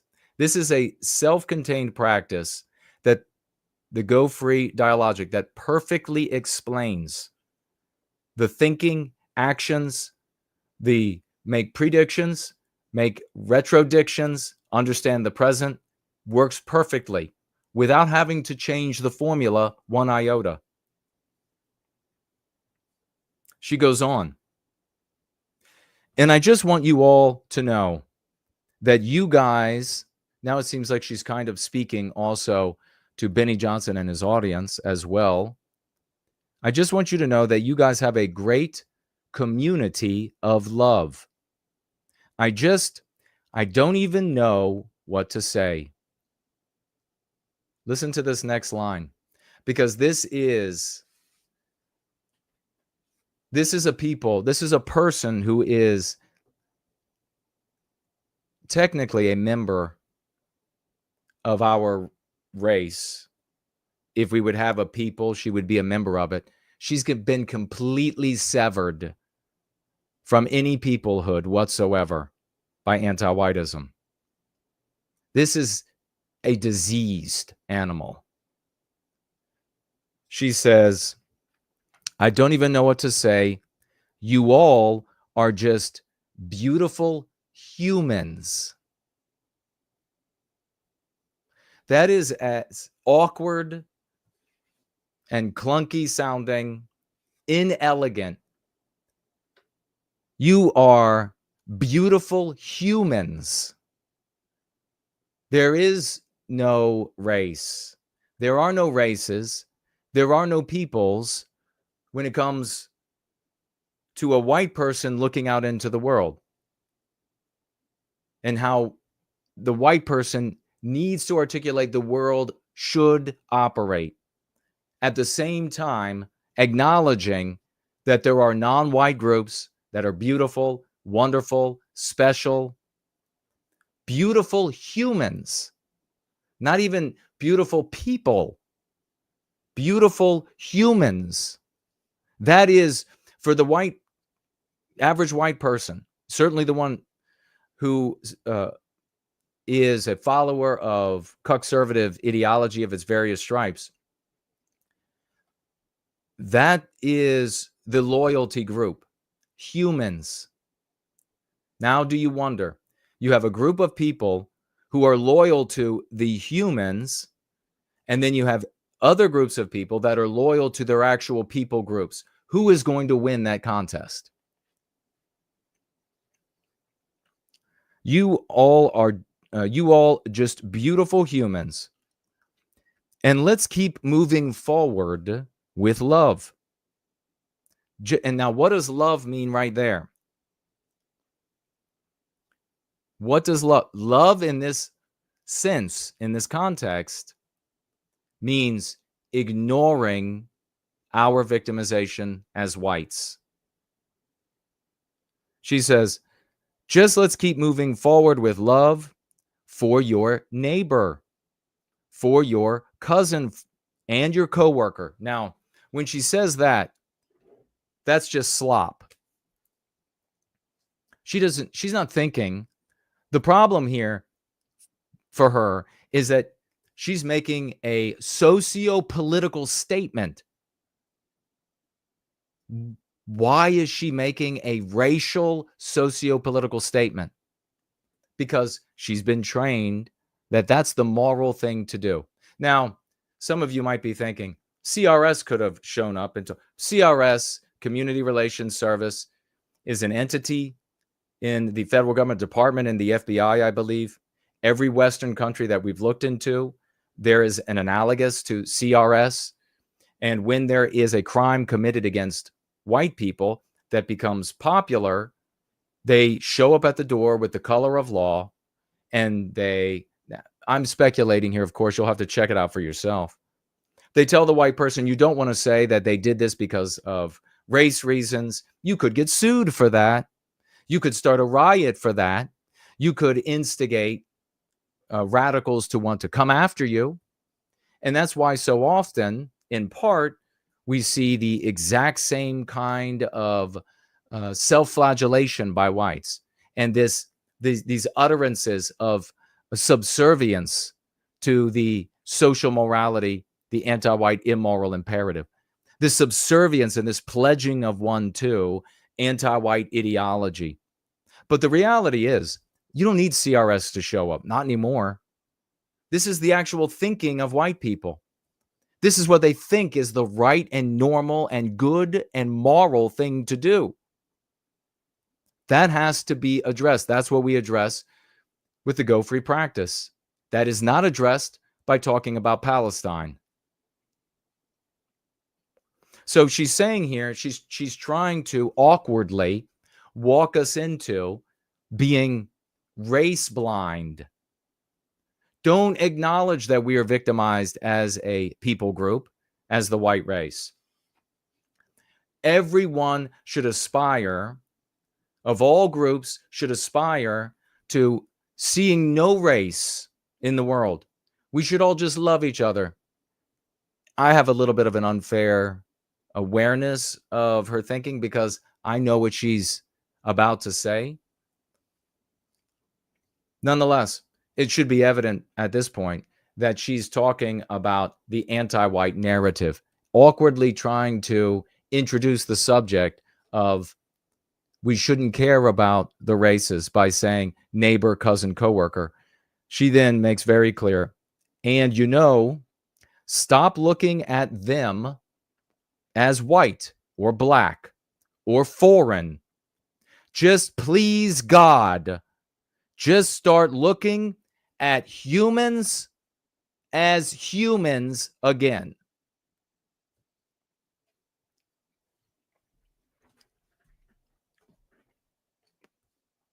This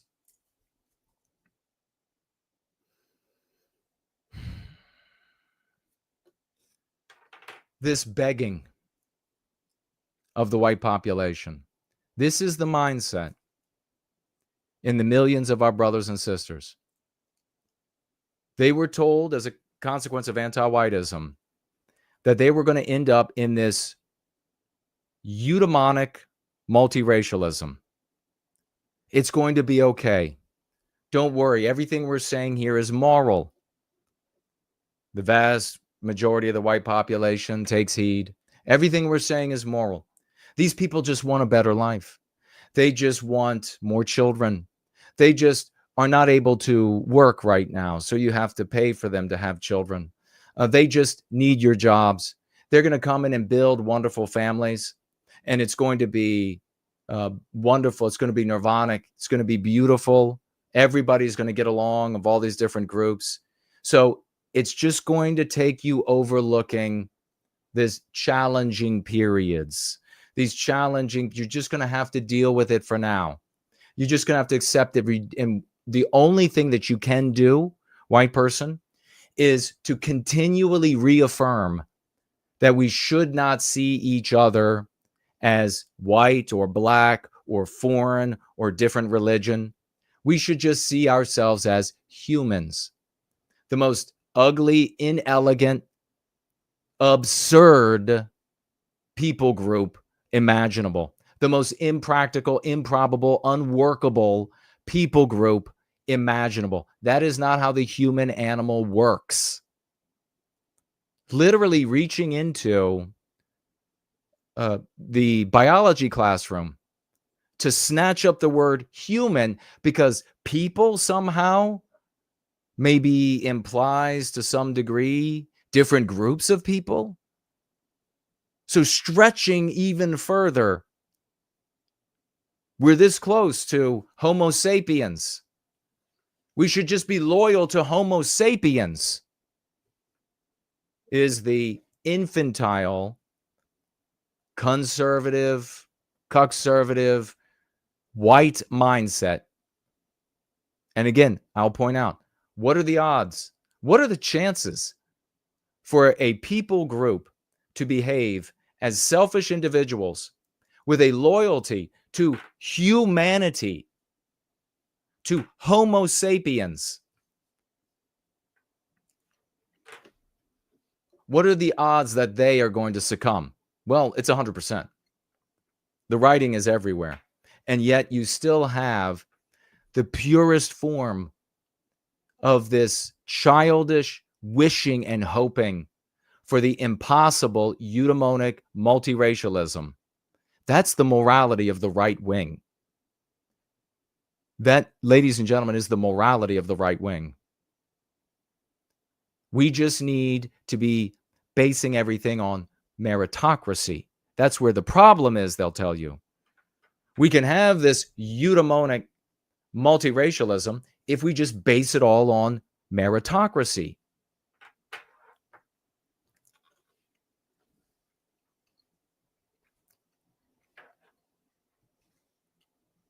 Which, of course, is impossible with other groups of people acting in their self-interest by way of their group's interest. You go further on the right, and you just get anti-non-white hatred. Nothing on the right benefits the white race. Nothing.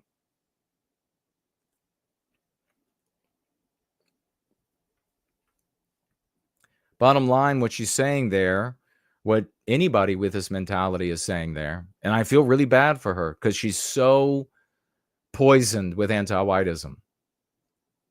Bottom line, she's saying, please do like us whites. Don't have a race. Don't have a people. Please be like the white race. Don't have a people. If you don't have a people, then you won't get mad at general white people. I'll have to personally offend you or grieve you to make you angry with me. So please just do like us. We will keep suffering and keep never identifying that we're being victimized as a group. We will keep doing this. Just please imitate us. No one is that stupid from any other group. No other group is going to behave that way. Quote, and this just made me see, everyone on there, the people who are financially gifting her, everyone on there, it's not just white people sending it to me, it being money. It's not just white people sending it to me. Why is her focus so much on the racial aspect to the detriment of the white race? Because of anti-whiteism. Because of the meme pathogens that are in her subconscious mind. Because she's measuring her morality by the anti-white immoral imperative. It's not just white people. It's probably 99% white people, 95% white people, and she is disavowing them. 90% white people, probably higher than 90% white people. And she's disowning them. She's disavowing them. No, the people coming to do right by her with love is a multiracial effort she credits.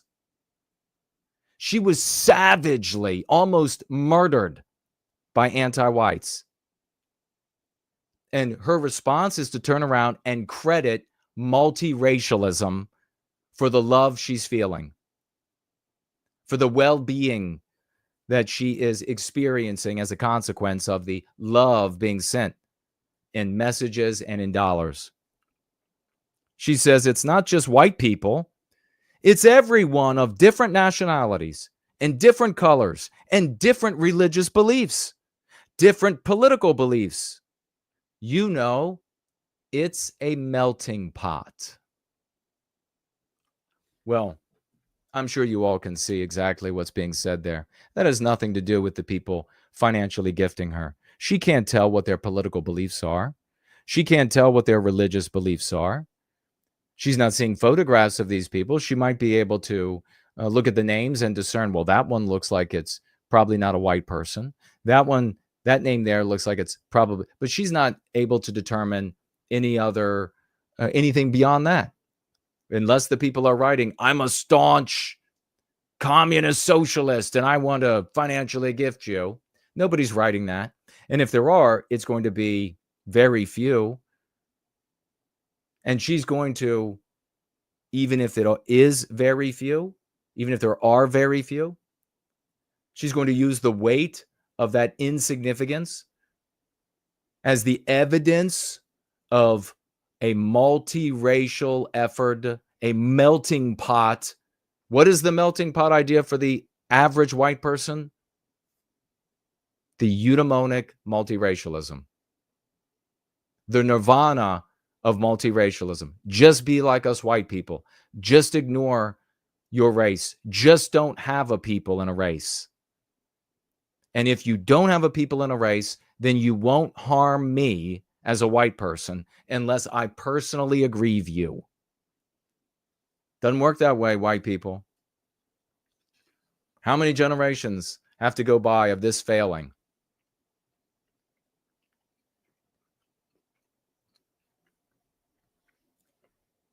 Final paragraph, quote, and I feel like everyone has put a blindfold, all of these financial gifters. I feel like everyone has put a blindfold on all of these things and just set on all of the things, race, religion, whether you're foreign or not. They put a blindfold on all of these things and just said, love, love, love. And if we could just go out into the world and have that same, and now listen to this. This is the instruction from Holly. Now, I wonder if Holly was Halaquisha and she was brutally beaten by a white man, if she would say this instruction. If we could just go out into the world and have that same kind of blindfolded love for each other, then we could be, listen to this sentence. Listen to this sentence. If we could just go out into the world and have the same kind of blindfolded love for each other, then we could be safe again. And our children could go outside again.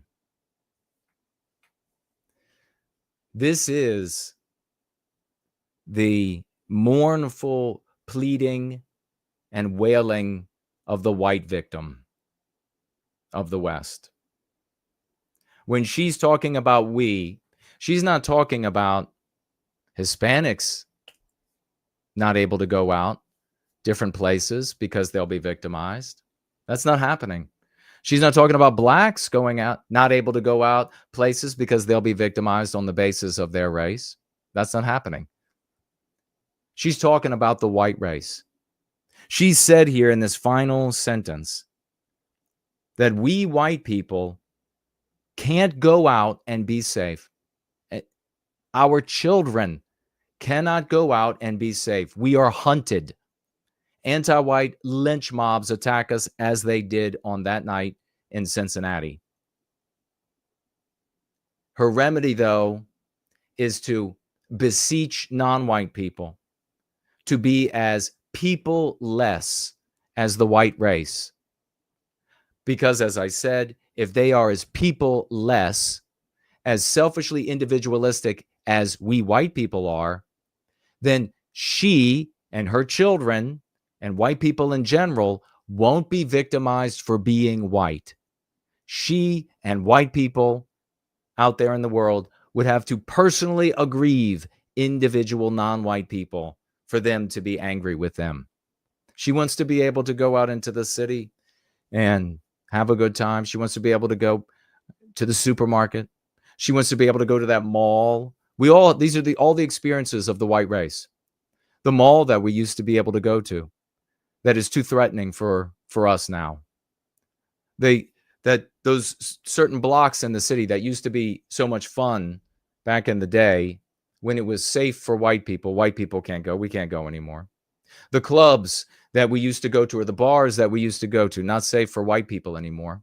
Whole cities, whole regions, not safe for white. You look across the West, whole regions, not safe for white people anymore. Can't even go out. We show you the videos here of the white females in every country of the West videotaping themselves being stalked and harassed by anti-white non-whites around the entire globe.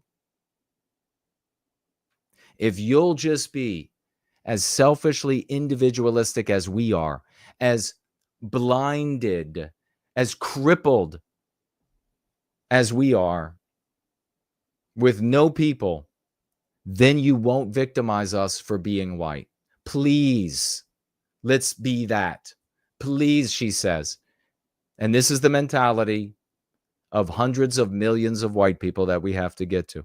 So I ask you, I'm going to play her sobbing here in just a moment. I ask you, though, it's pretty safe to say that the white guys around her are probably not cucks, probably not cuckservatives. They're probably basic bitch white guys. They probably use some racial slurs here and there, probably laugh about them. They probably are not afraid to acknowledge out loud, hey, that part of town is real bad because it's black. Hey, if you're going to get carjacked in Washington, D.C., they would probably opine to Holly, it's going to be by blacks, just for example.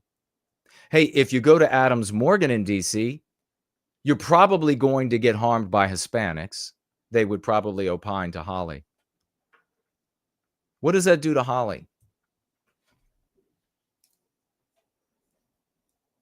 That pushes her further and further into this cuckservative, please hug me. Please, all these groups that hate us, please show me some love. What more do I have to do? How much more can I do to placate and assuage you? What more do you want from us? And have you not seen this across the West from the white population? This incessant yielding, a little bit more, a little bit more, a little bit more. They'll be happy with a little bit more. Not just over generations, over the course of an individual life. It gets worse. What if these white guys around Holly had said some of the concepts that we use here in Go Free? Holly, we can't go there because they're anti-white. What course does this set Holly's thinking on? Holly, anti-whiteism is everywhere in the West. It's not going to be safe for us until we address this illogical, this irrational hatred for white people. We've got to take this head on. It's evil. It is immoral. How might Heidi have responded in this interview if that had been what she was exposed to? Wouldn't it be refreshing if Holly were a lot more like a Jewish woman or a black woman? What if Holly were breaking down in tears, saying she doesn't understand, why does everybody have to be so anti-white? They are hunting us. Why should we be hunted? As she screams through tears rolling down her eyes. What would that do for the white male population? How many millions of white guys would immediately stand up out of their gaming chairs with their flabby bodies and say, no more, I'm not going to allow any more victimization of our people? If only Holly, so many other white people who are lynched by anti-whites, had talked like this after the fact, had broken down in tears with these pleas. Something is wrong with these anti-whites. Something is wrong with their thinking. Nobody should be that immoral. They should be charged. We have to stop this. Why aren't our politicians, through streaming tears, she screams, why aren't our politicians stopping the anti-white hate in our cities? I'm a victim of it. No. Instead, Holly, through the sobbing, is begging that the non-white races stop and that all of us Stop having a people. Who are the only people going to heed that message? Whites. Only fellow white brothers and sisters out there are going to hear Holly's sobs and pleas for can't we just get along? We just need to never see race. We just need to never acknowledge that we as the white race are being victimized. We just have to continually beg our victimizers for mercy. Only the white race is going to agree and respond to that. None of the other groups are going to do that because they can see the folly of it written in the blood on our white skin. Let's listen to Holly. I just don't even know what to say. Just the love from everyone and the humanity and the wishes and the peace and it just made me see how many people out there are still good, because for so long I thought the whole country was just full of shame and hate. And I just want you all to know too that you guys have a community of love. I don't even know what to say. You're all just beautiful humans. And let's just keep moving forward with love. Let's keep moving forward with love for your neighbor and your cousin and your coworker, and stop looking at them as white or black or foreign. Just please, God, just start looking at humans as humans again. And this just made me see, as everyone on there. It's not just white people sending it to me. It's everyone of different nationalities and different colors, and different religious beliefs, different political beliefs. It's a melting pot, and I feel like everyone has put a blindfold on of all of these things and just said love, love, love. And if we could just go out into the world and have that same kind of blindfold and love for each other, we could be safe again, and our children could go outside again. And you guys just don't even understand.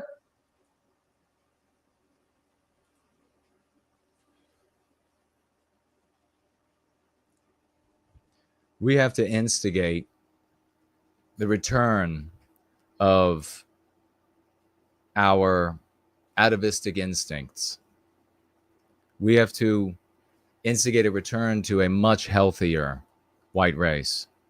We have to reject, even for moments of our time, anything that pulls us in any other direction. We are out of time. This is your wives, your mothers, your sisters, your daughters, every day across the West. She is broken. Earlier in the conversation, she began to recount what she referred to as the horror in the face of her anti-white attacker. The evil is what it was, the anti-white evil, wanting her, because she's white, to be dead. We have to step in and make this change, or it's over. And all around you will resound the wailing of white women begging everyone, non-white and white people, to just be selfishly individualistic. That'll be the last sounds you'll hear in your life.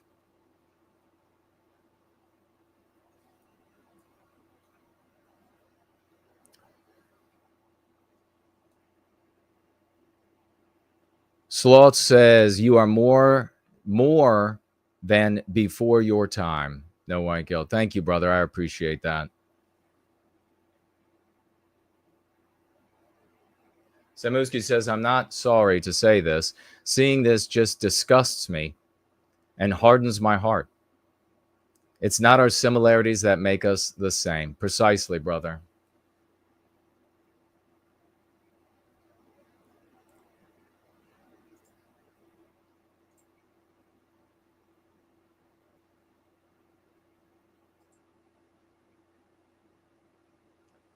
Anti-white bullshit, says Sloths. She is claiming there was a blindfold to love her because there is anti-whiteism. Well said. Ardent Party is with us. Jerome is here. Ardent Party writes, Hail, hope you're well. We're seeing a lot of Western kind awakening. The Woodlander Initiative, the Old Glory Club, I'm happy to hear that these groups, and I don't know a lot about these groups. I did speak to a little bit of the OGC. Aside from the few guys that are using the lexicon to create a people out of our deracinated race, I don't see remedy there. So I don't know. Maybe you've got better eyesight than I do. But I have seen all of these endeavors over the years, all of these different types of move off to the hills, let's sit around and pedantically prattle about philosophers or history or what will come after. None of that is going to put an end to this. I mean, that's just the reality. And I definitely do not see white awakening in white people who are, and I'm not saying you see this either, Ardent, white people who are being anti-non-white. There were every white person in America. You go further back in time, you get to a point where every white person acknowledged race and the differences among the peoples of man. And so the fact that you can find some people who maybe don't fit into society as well, who will come together and say, yes, there's differences in race or whatever, that's no sign of health. And this is not going to be stopped by pedantic prattling. This is not going to be arrested by cravening into the hills somewhere. This is not going to be arrested by talking about Palestine or talking about the Jews, when you had in the 90s, the number one website for all things about Jews for years was Frank Weltner's Jew Watch. Everything negative you could ever think about Jews was number one on Google search engine. Congressman Trafficant and so many others, primetime television, talking about the APAC and ADL.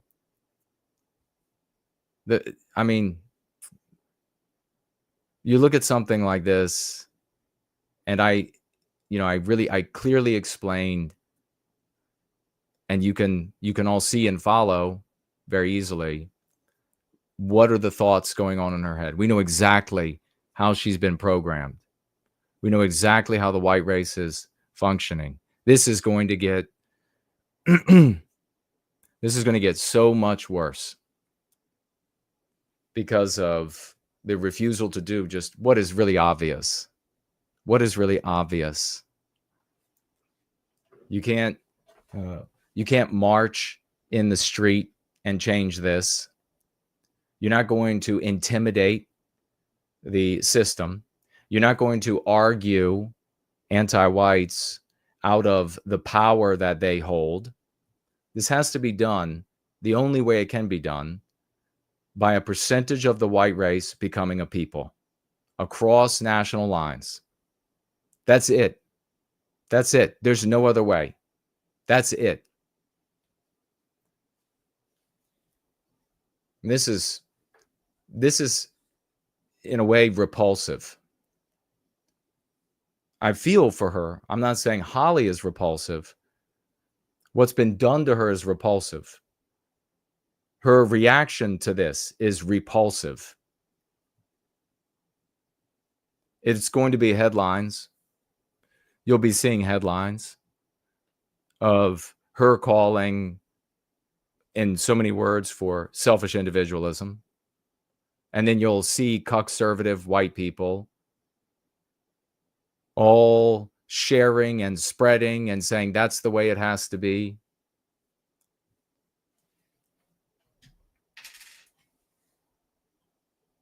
We were here. She definitely was counseled. Tree Godfather thinks that she was counseled. I don't think she has to have been, but she could have been. This is just, I've talked to lots, especially when I worked on the Hill, of basic bitch white people at CPAC, at events that were related to Supreme Court cases, and I've talked to lots of them. And this is their thinking. It's to beg non-white people by way of an edict or an admonition to all peoples to be selfishly individualistic. And then these people, these white people, they go back into their communities, they go back into their families, and they lay the law down in their houses. You will not see race. You will not see color. You will be perfectly handicapped, because that's the only way we can have peace. But nobody else does it that way. And as I said, they're not going to do it that way because they can see the folly all over us. So much silliness. There's so much childishness. The resistance to our victimization has been and continues to be such a childish joke. These are real world consequences. She has neurological damage. Emotionally, she's probably never going to be right ever again. Right to whatever her norm was. Fornola's here. Good to see you. Looks like Franklin is here, maybe for a while, before he's got to get to bed for work.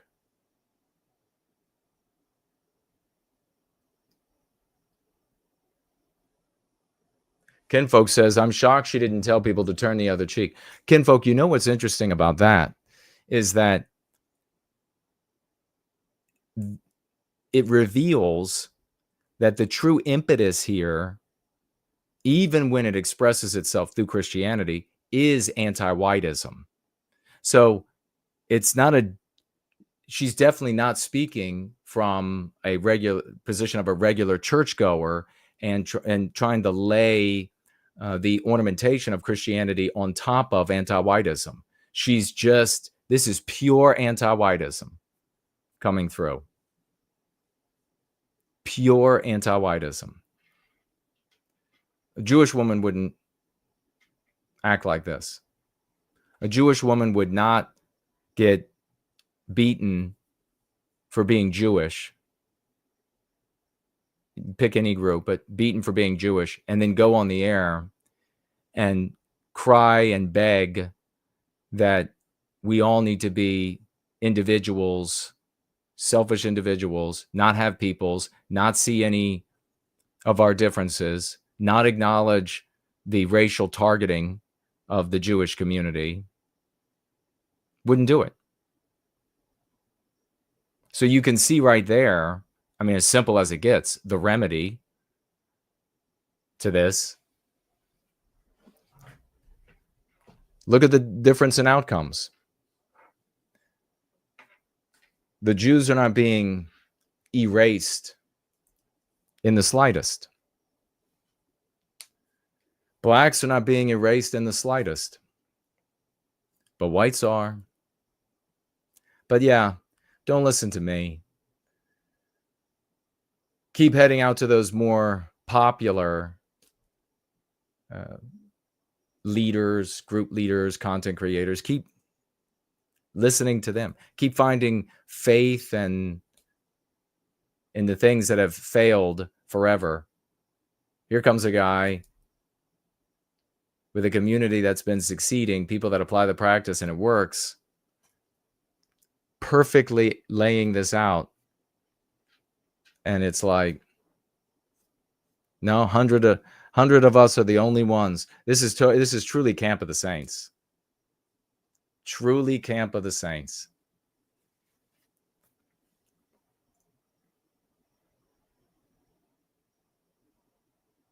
We do have, though, a program that works and inspires and makes people better versions of themselves. Cindy Ben's Go Free Spotlight of the Week was of Dallas Malloy, and I'm going to read at least some of it to you right now. Dallas Malloy is an exceptional human being, and she has found that she is only a fraction of what she is able to be, physically, mentally, and spiritually, by way of the practice of Go Free.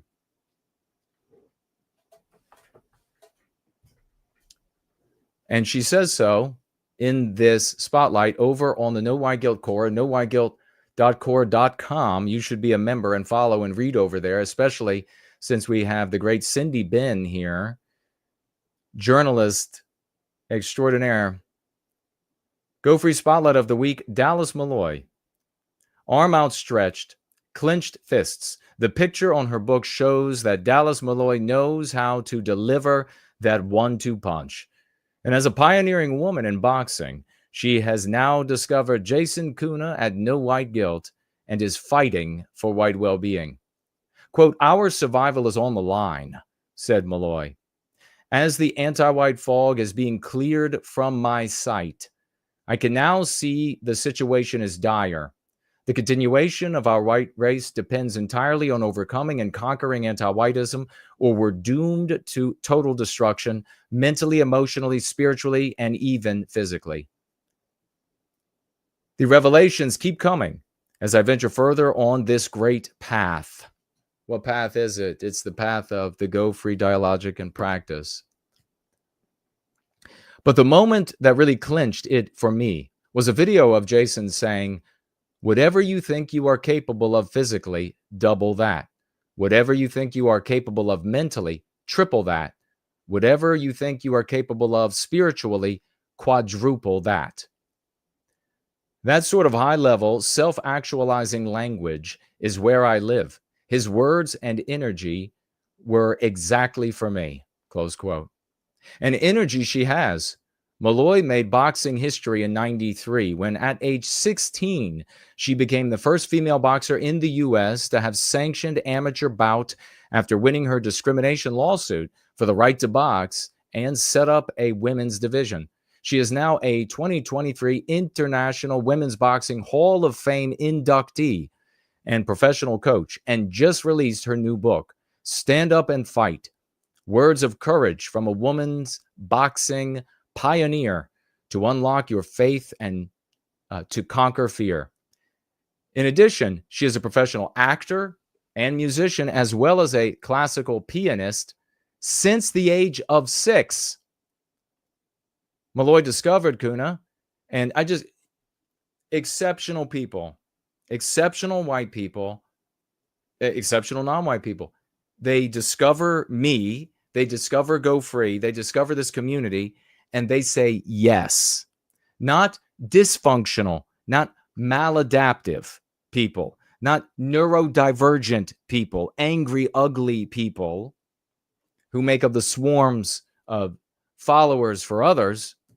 Exceptional human material, the exceptional human capital that in an interview we watched recently, they said, well, we really got to attract the exceptional human capital. That's what we do here.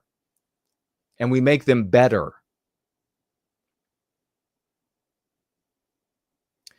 Malloy discovered Kuna and the No Why Guilt community, and she noticed a profile on Twitter that said White Wellbeing Advocate. Quote, "I'd never heard this term and immediately thought, I could use some of that. I had been becoming more and more aware, or more and more fed up, over the last few years with the hate toward white people. And I was seeing and experiencing the positivity and simple beauty of the term white well-being attracted me. And the posts I was seeing by no white guilt advocates were smart, powerful, positive, and completely solution-oriented. I knew this was exactly what I needed. When I saw Jason's intriguing profile, I ordered Go Free. She said, close quote. Kuna's book, Go Free, A Guide to Aligning with the Archetypal Western Kind, outlines the Go Free method of argumentation, lexicon, and concepts to empower us against anti-whiteism so that we can go free of the anti-white narrative. He explains meme pathogens or destructive anti-white ideas that infect our mind and provides meme curatives to combat these pathogens. Malloy calls the book, quote, straight from the divine, a gift to the world, close quote. Big thank you so much, Dallas. I mean, that's just... Quote, as I work my way through it, a transformational process, not to be rushed, more and more is being revealed about how I have endured psychological warfare since babyhood and how it's affected every aspect of my life in work, relationships, sense of self, everything. It reminds me of getting sober and being in treatment. Raw, emotional, revealing, difficult, but right, and absolutely necessary. It's hard to realize you've been deceived, abused, and cheated, but it's essential in order to overcome the effects, recover, and reach my full potential, close quote. One of Malloy's favorite lessons from the book so far is learning about our biospirit or instinct of each race, quote, and delving into how that's been overlooked in my life, trampled on, not understood or honored by myself and others.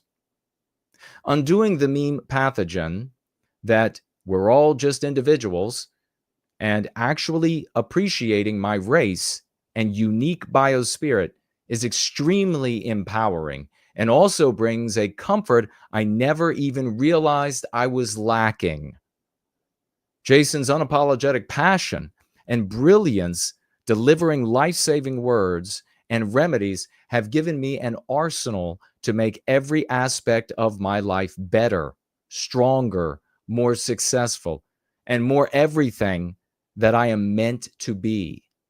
It's difficult to describe the outpouring of love and support he shows to our community. I think his heart is as big as his massive brain. Thank you, Dallas. I appreciate it. This overachiever is totally at home here, remarked Kuna, reading the list of accomplishments and accolades from the back of Malloy's book. Quote, this is the kind of people we need, a true champion. You've come home, sister. This is where you're meant to be, to recapture our destiny, close quote. Indeed, Malloy's mission is to let people know that anti-whiteism is real, deadly, and must be urgently dealt with. I mean, as we can see with Holly.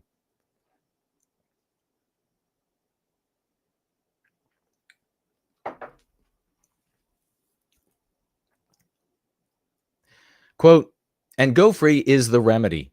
The Go Free community is extraordinary.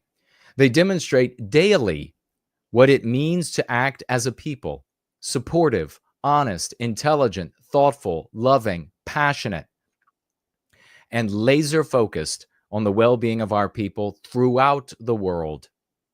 Close quote. Malloy has made spreading the Go Free lexicon a part of her daily life, fueled by love for her people, righteous anger over our victimization, and the passion to end anti-whiteism. She interacts and posts on Twitter X, attends Kuna's No White Guilt online gatherings when possible, watches his videos, reads from Go Free, and does the written work within the book. She also is incorporating the concepts into a music project in publicity interviews and one-on-one conversations. Quote, everywhere I have opportunity to talk, I'm using the lexicon. To anyone starting out, I would say congratulations on making one of the greatest decisions of your life, and God bless journey. Take your time. It's a marathon. It's a marathon, not a race. Be patient with people around you. Start using the lexicon little by little without force. Keep going and never quit. One of the first friends I started talking to about it began using the lexicon shortly after. It was awesome because I hadn't forced it, but just honestly shared about discovering Go Free and how I was identifying anti-whiteism everywhere so clearly. Feeling like a weight has been lifted, having the lexicon at my fingertips. And clarity of thought.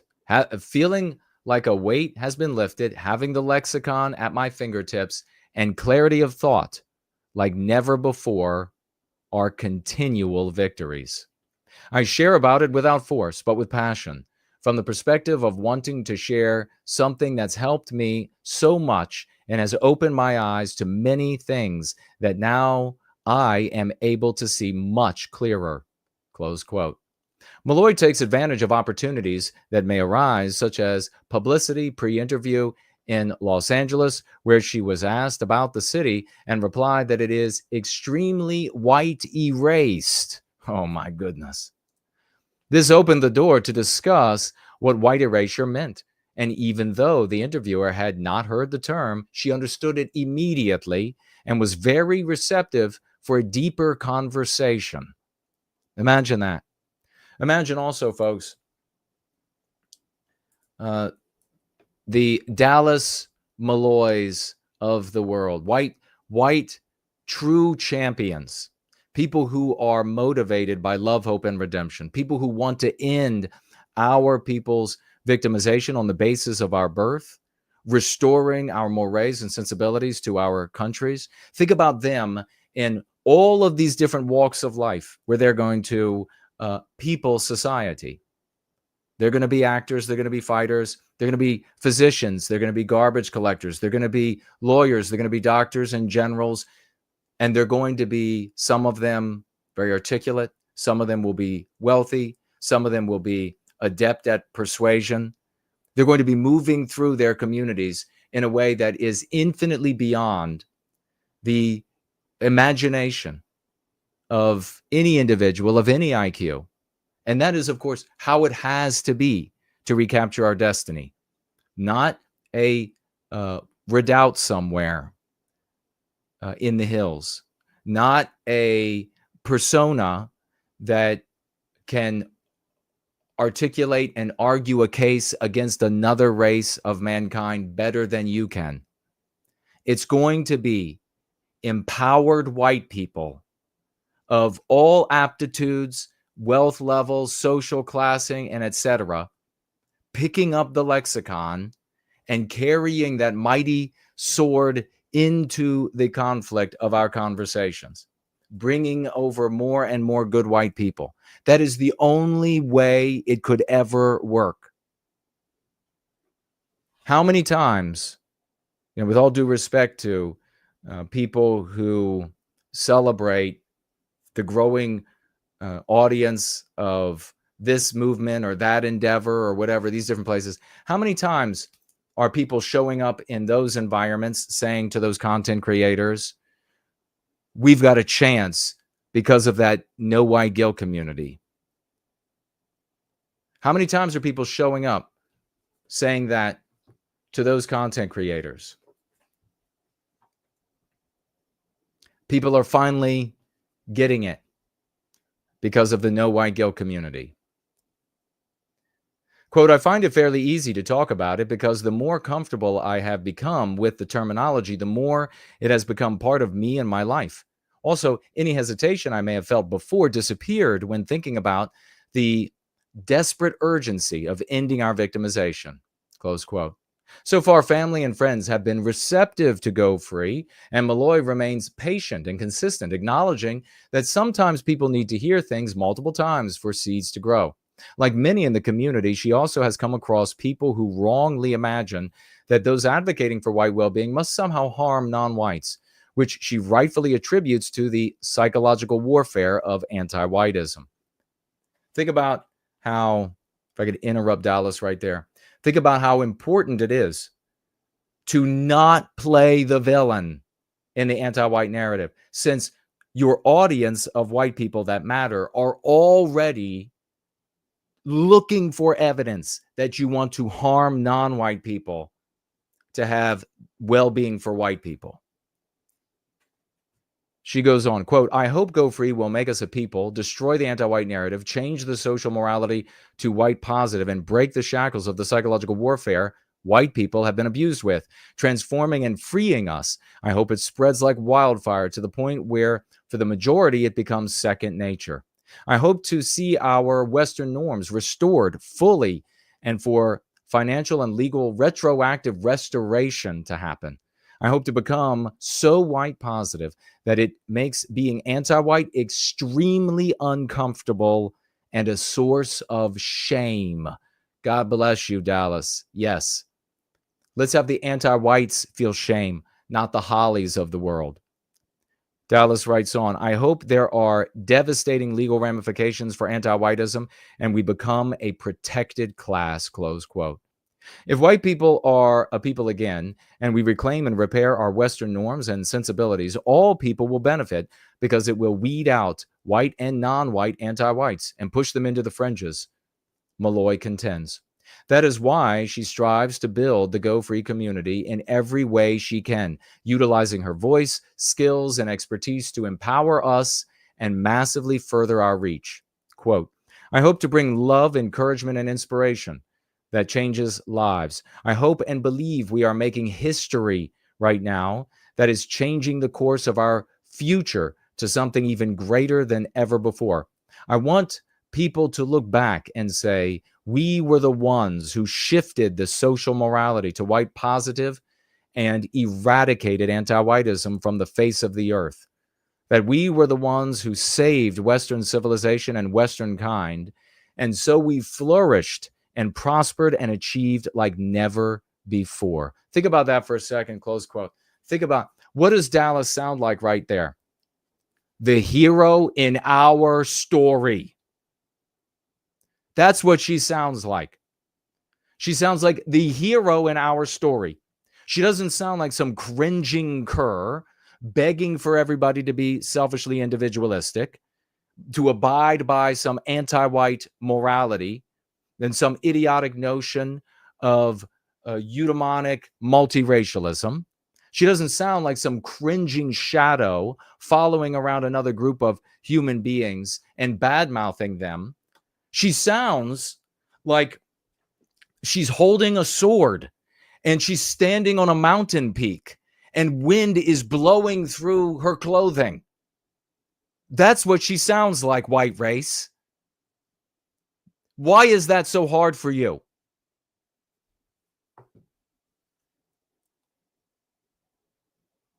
Quote, no words will ever be sufficient for expressing my gratitude and appreciation for Jason Kuna and his work. He is a lightning bolt in this world that struck me at the perfect moment to set me on fire for white well-being. Go Free has changed my life.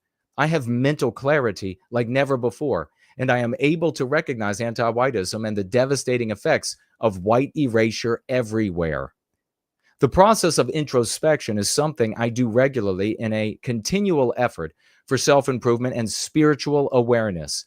So I fully embrace the practice of seeking and identifying the anti-white mental conditioning I've been infected with all my life. The lexicon is a curative toolkit that has educated and empowered me to overcome mean pathogens and freed me from getting trapped in the anti-white narrative, close quote.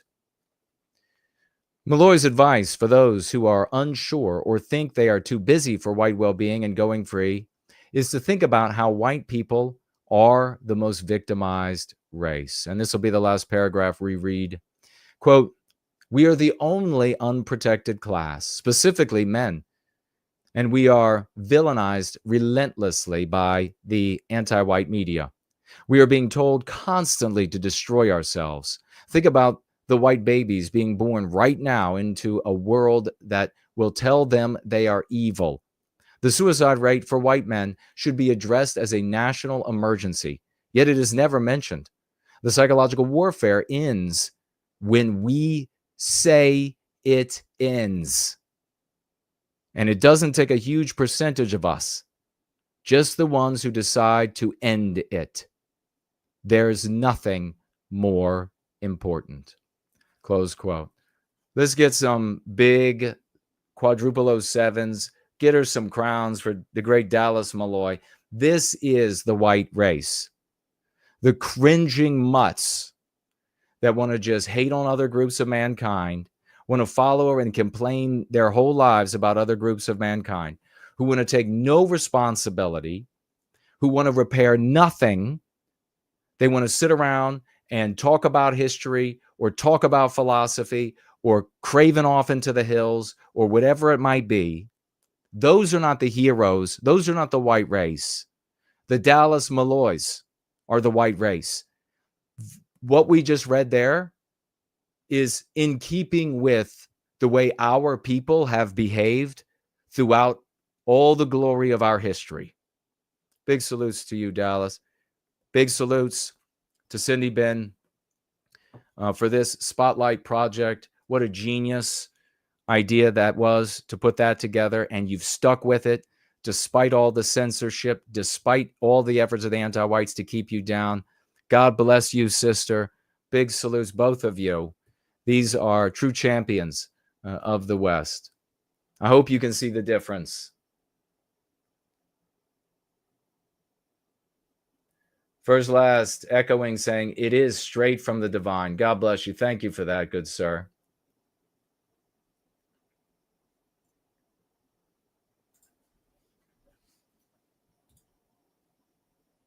Why don't we have a touch of music? We're going to get into the black guy that got himself 3 white wives.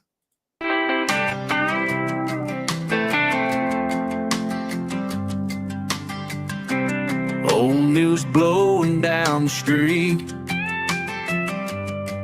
been carrying a weight that ain't mine to keep. Through the outback, down these dusty roads, time to let go of what others chose. Walking tall in my own skin now, found my truth, and I'll show you how. Let yesterday's papers fly, oh, they can fly. Watch them scatter across the sky. I'm writing my old story line by line. Got nothing to prove, nothing to hide. Some folks point your ancient stains. Raymond Foster. Piece by Raymond Foster.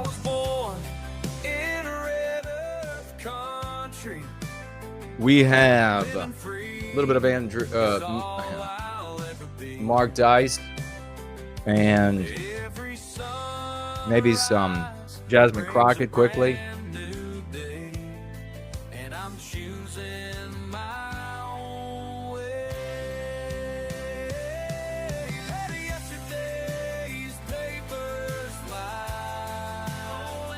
I'm going to restart Entropy because I don't know if it's working properly.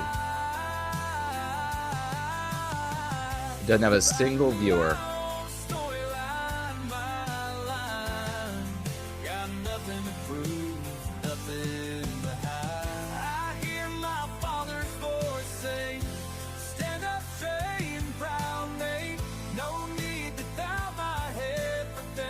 I never did. La la la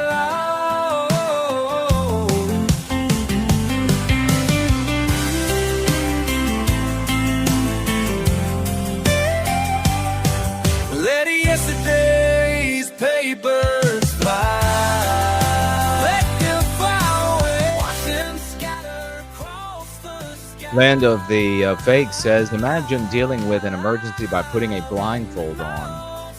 So apropos, good brother. Yeah, it's inscrutable. It really is inscrutable for most. We can explain it. Savage Mondays says, with the news this week about the president blocking disaster aid to states that don't back Israel, how do you think that'll shake the anti-white narrative, if at all? I don't think it undermines the anti-white narrative, if that's what you're asking.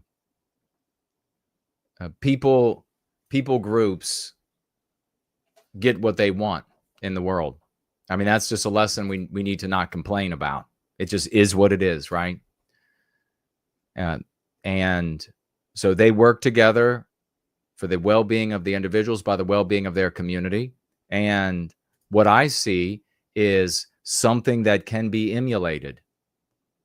What I see is that if we function as a people group, we can effectuate the deferral of disaster aid to states that are anti-white.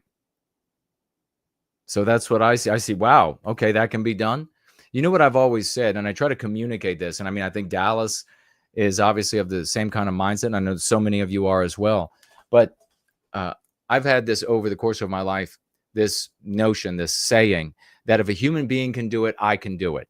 Now, obviously, there are going to be things that I'm going to be unable to do, but you get the thrust of it. Like, I'm not quadruply jointed. I can't fold myself up, put myself into a circus cannon and shoot myself out. But in saying that, I'm conveying a message to myself that if it can be done, I can do it. And that's a message of empowerment.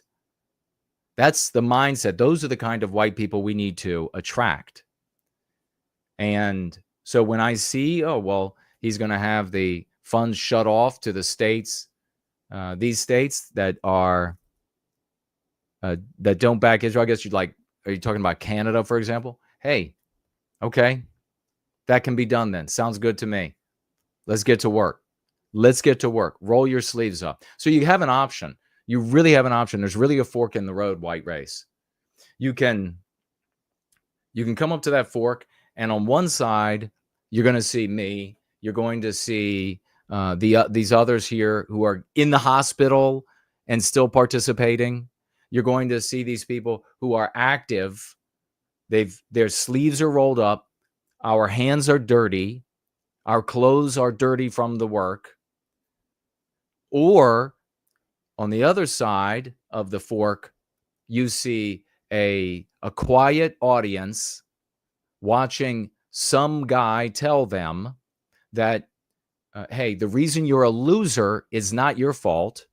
It's the fault of these people. You don't have to do anything, and there's nothing you can do. You are a loser. You have no dignity.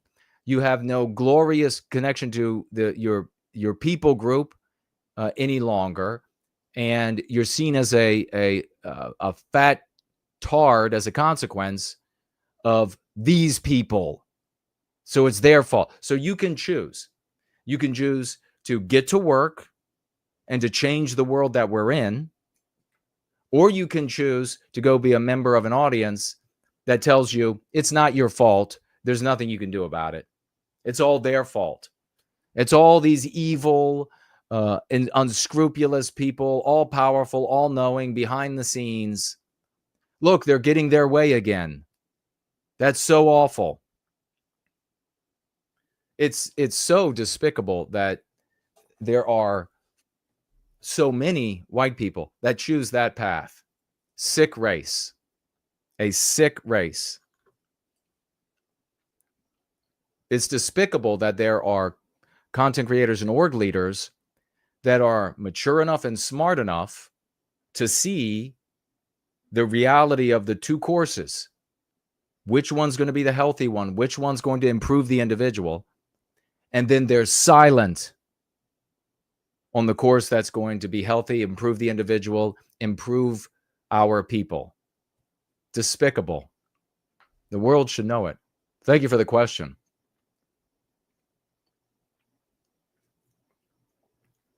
Like when I saw Bill Ackman head up to Colombia and start to wreck things, I didn't get mad at all. I didn't get mad at all.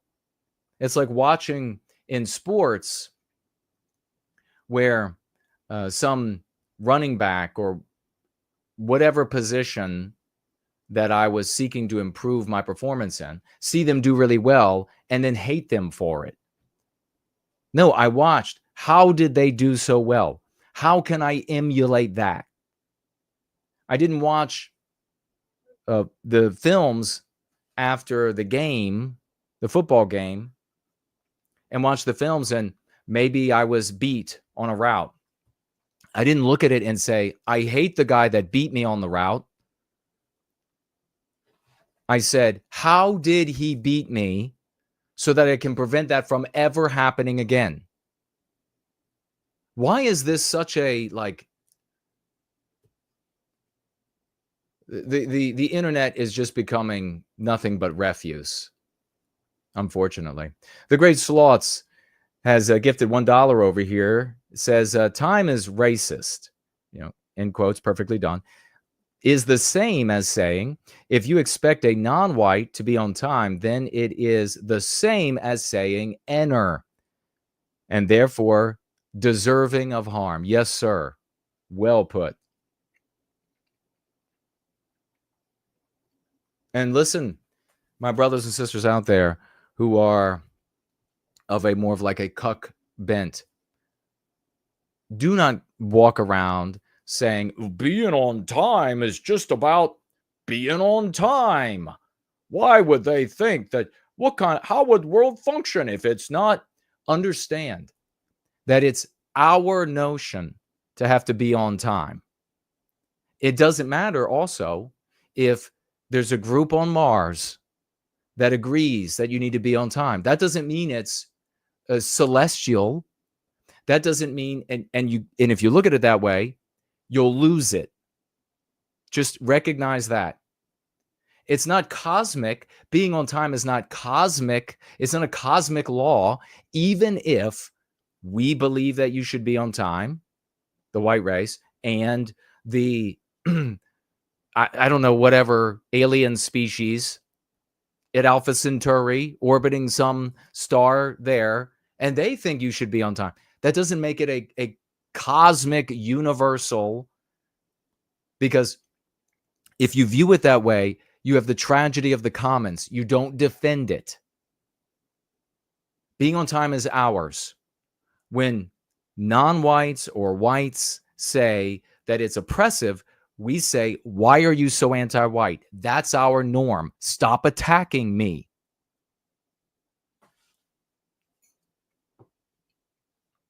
I mean, white people can't even do this. You got most white people practice Christianity. You got people come in, anti-whites come in, criticize Christianity, and they talk the white people right out of its expression. Talk them right out of it. Why? Because the white people don't say it's ours. The white people aren't saying, you're victimizing me by trying to talk me out of my religious expression, because that's the religious expression of the white race, or at least a large segment of the white race. They don't say that. They accept these arguments about the universality and being fair to everybody else. What would happen if you went to a Jewish person and said, you can't practice this religious expression? Are they going to view it as some sort of universal and everybody has to be accommodated? No, they're going to say, you're an anti-Jew. You're attacking me personally. That's my religious expression. What is wrong with you white people? What is wrong with so many of us that we think it, and we've refused, we think it makes an argument stronger, a position stronger, if we disavow it. Thank you, Sloths. All right, Savage is getting in on the question of the day. He says, which was your phobia? Phobia as an adult, and did you have any other fears when you were a child? Are they the same? We're about to put up this article about Betty, what's the guy's name? The black guy can't, not only does he get one white wife at a time, he gets 3 white wives at a time. We're in good shape. Keep talking about Palestine. Savage says, living down near Roanoke as a kid, I was afraid of the things in the woods at dusk. My mama said they steal kids that stray out past dark. Ooh, that would be scary. He says, he goes on though, now as an adult, after a few deployments, he does not like crowds. Well, I could imagine that after being deployed. Yes, keep them all away, far away. That's a completely legitimate concern.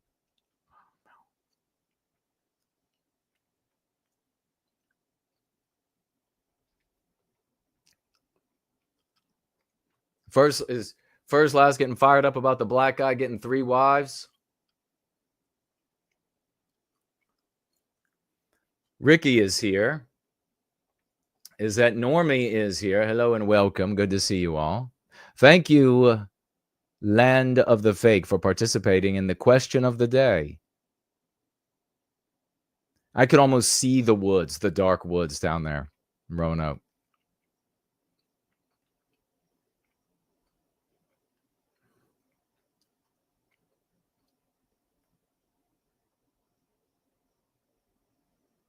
The Great Sloth says he has trypophobia.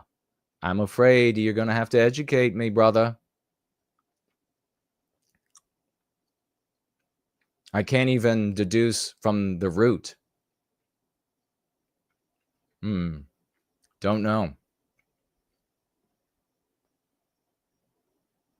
Do you have Melissaphobia? Do you have... Doesn't mean that you're afraid of girls named Melissa.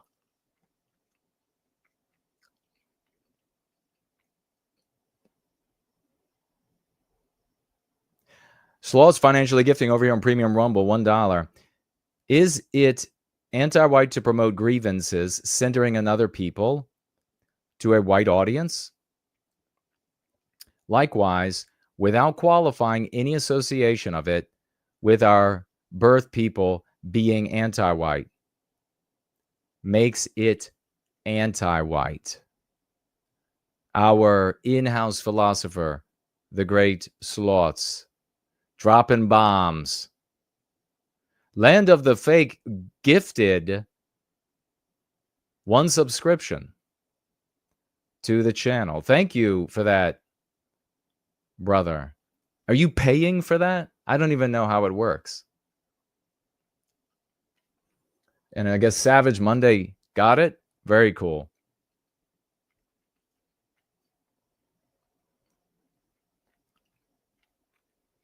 Land of the Fake says, I'm afraid I'm afraid of grown white adults who cover their ears and eyes in response to seeing their people get humiliated, disenfranchised, and erased. Negligence is disfiguring us. Well written.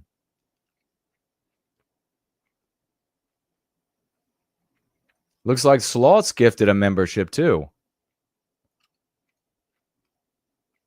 To Land of the Fake. Hooking everybody up over there. That's so cool. Everybody helping everybody out. A lot of action over there on the Premium Rumble. Good to see you all. And looks like the great Dallas is over there. All my love to you, Jason. May God bless you beyond measure. And the exact same back to you, Dallas. Totally epic spotlight with Cindy Ben. Knocked it out of the park. Total home run. What was that movie? The Natural. Is that what it was? It was like right out of The Natural. She said, thank you. So glad to be here with you champions.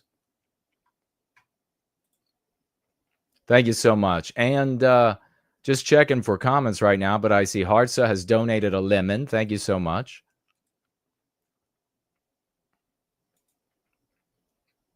All right, let's keep rolling. Continue tagging me. Does anybody have any? We'll throw in a curveball. Talking about the natural. We'll throw in a curveball. Any questions about physical fitness? Would you like to have any questions about physical fitness, working out? You might not know this, but when I doff the clothing, I am an absolute Greek god. And so if you have a question, maybe you got a question, I'll answer it. Tag me as No White Guilt. Spike says, good to be here live, Jason. It was great to have you here. Cockatoo is in the house. Ulrich is with us. Good to see you. Amazing. Thank you all for celebrating these champions. We really have, in all seriousness, we have culled from the white sympathetic sphere really great people. And we've made a colossal difference. Really think about the difference that we've made with so few of us. We've done it with the white man's intelligence. We've done it with the white man's ingenuity. We've done it with the white man's creativity. We've done it with the white man's tenacity. What a blessing. There's nothing like us. There's nothing like us. Man caught having 3 marriages at the same time learns his fate during sentencing. A Florida man who illegally juggled secret marriages to 3 unsuspecting women he met on dating apps managed to escape jail time. What a surprise. After his deception was unearthed. And I just want to know, Betsy here, Henry Betsy, a black guy who obviously has some white DNA in his past. Actually, most American blacks have a big dose of white genetics. So just keep that in mind when you continue to see how many differences there are. But every now and again, you'll see a manifestation like this in a non-white person where there'll be some light, like a light colored eyes. It's a remnant. You can think of it almost as a ghost of the white race that's left and soon to be no more. It's a sad thing. When I see something like this, it's very sad. Henry Betsy Jr., 50, was sentenced to 2 years probation on Thursday after he pleaded no contest to felony bigamy. Betsy married his first wife, Tanya, in November 2020 at the Jacksonville courthouse after meeting her on dating app. 2 years later, Betsy married Betsy. Now remember, Betsy is the guy. He married Brandy, whom he met on another dating app. 2022. Months later, a third white woman, Michelle, met Betsy on a dating website. This one was Match. And they tied the knot at the courthouse. November of 22. After only knowing each other for 3 weeks, she was ready to get married. This one's Michelle right here. Look at that, the happy couple, the biological white erasure. Quote, he said all the right things, Brandy said. He took each one of us to a county over to get married. Well, I mean, at least he was really gonna, like, I've heard about pilots who have like a family in this state and a family in that state and a family in this state. And they're really, going out of their way to keep this guy, at least he went, he's more laid back kind of a guy. He's like, I'll just drive him to the county over. I'll drive him across the county line like it's 1900 and that has some kind of a meaning. For months, the marriage swindler was living a triple life, married to 3 different white women, each of whom was unaware of the others. Now, how did we get here? How did we get to the point where a single black guy can get 3 white women to be his wife at the exact same time when we've been complaining about blacks for so many generations? How did we get here when we've been complaining about the mistreatment of Palestinians for generations? I just don't understand it. It's so weird. You know what we should do? We should complain more about the treatment of Palestinians and complain more about blacks. That's what we should do. We should perseverate and just push forward with more of the same. Shall we?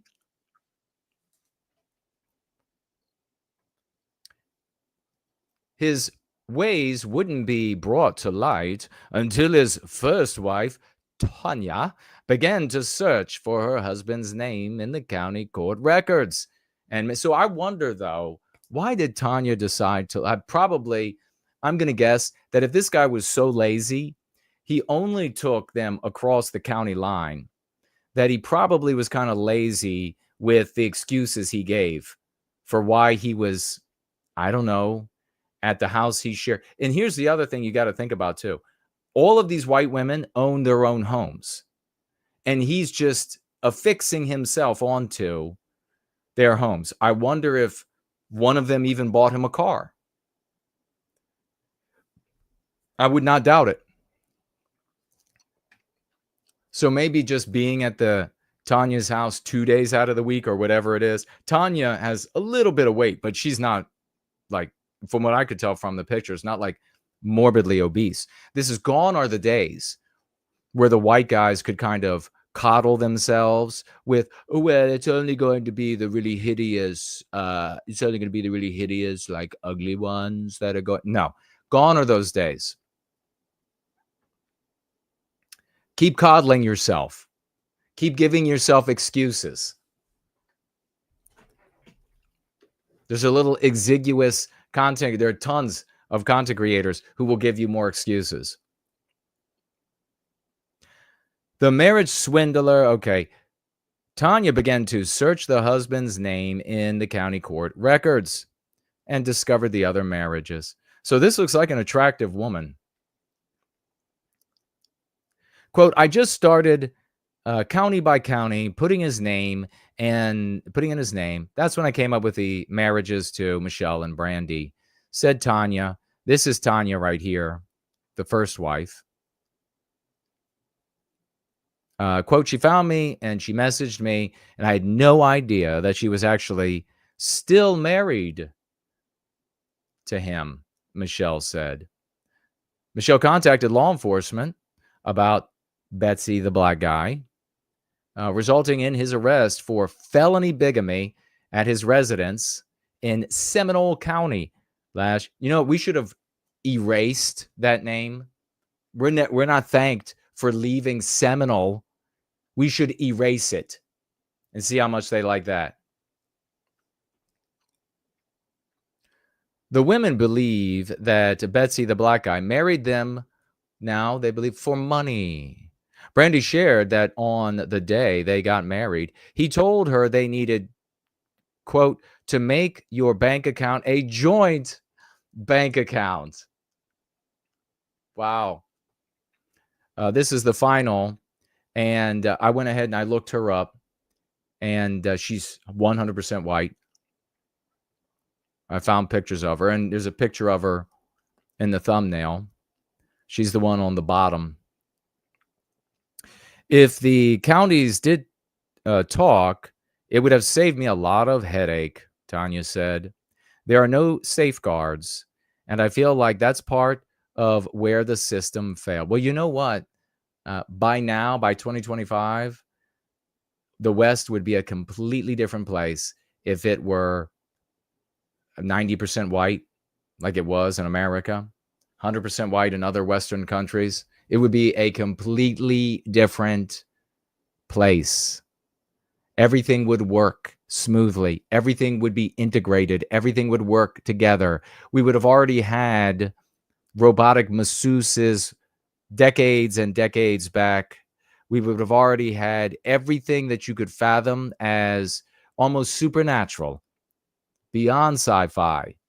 But no, we've been burnt down. Despite the fact that we've been talking about how bad Jews and blacks are, and how are Palestinians doing these days? Michelle and Tanya said they obtained domestic violence orders. Oh, so he was beating them too? Because they say Betsy, the black guy, became abusive. You don't say. Really? He became abusive. Brandy told the outlet she kicked Henry out of the house and just left 5 days, and just after only 5 days of marriage. First and foremost, I want to apologize. So he was beating her in the first 5 days of marriage. She's like, you're moving into my house. We're setting up my bank account with your name on it as well. And then he beats her and has to be thrown out in the first 5 days. Nice choice. First and foremost, I want to apologize to the ladies, and I want to apologize to the court administration and to my family and friends. So think about this, all of the family and friends involved in this, because ultimately this is something that I didn't wish to be part of. Do I think he has any remorse? Absolutely not, she told the outlet. All right. So he got himself not one white wife, but 3 white wives at the same time. Does anybody want to reflect on whether or not the strategies, the aforementioned strategies, do you really want to entertain any of them anymore? Because I'm going to think that you are a fucking imbecile. I will honestly feel that about you. I probably won't say it to you because it will hurt your feelings. And I'm an empathetic guy, but I will think it about you. So just know, if you're like, I know what we should do. We should build a political party. Imbecile.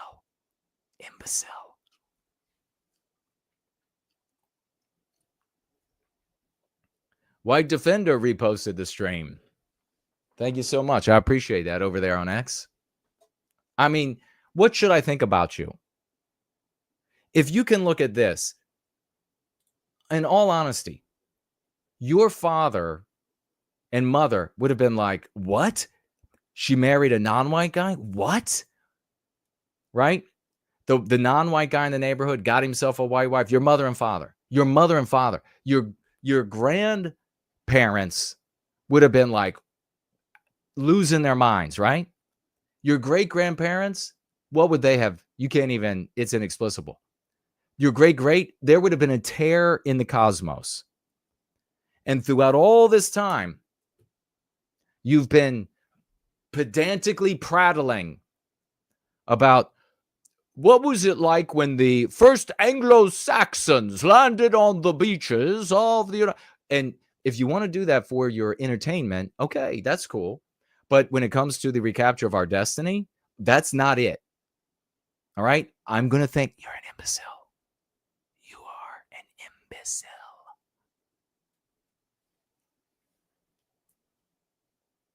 Now you have black guys pulling down 3 white women for marriage. And they don't look like, in all the pictures I saw of them, I saw numerous pictures of all 3.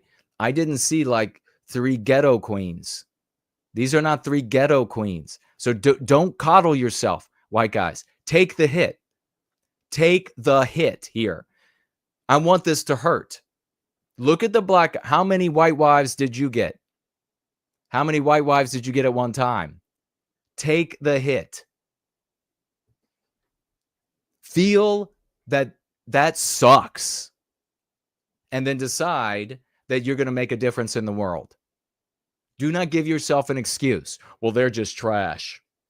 They're probably on drugs and he's a drug dealer. Mm-hmm. You're a loser.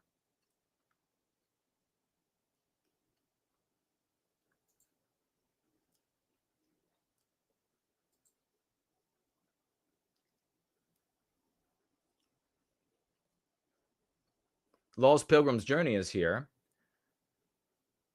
Should we rep to failure for working out? That is a great question.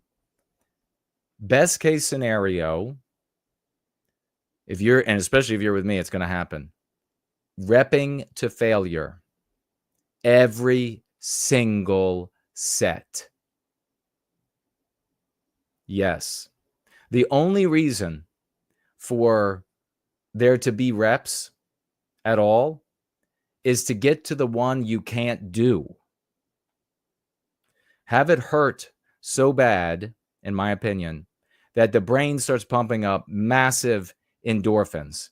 It'll still hurt, but you'll get kind of a buzz. And it kind of makes it a little better. So yes, rep to failure. And then if you're ever going to do, and this is a big, big tip, if you're ever going to do half reps in the process of getting to complete failure, and by the way, let me just add the caveat here. Do not rep to failure on lifts that you can't safely put the weight down. So a great example is a free weight squat rack. If you rep to failure there, you're going to fall on the floor and the weight is going to break your back or your neck, or your back and your neck, and you're going to be a paraplegic.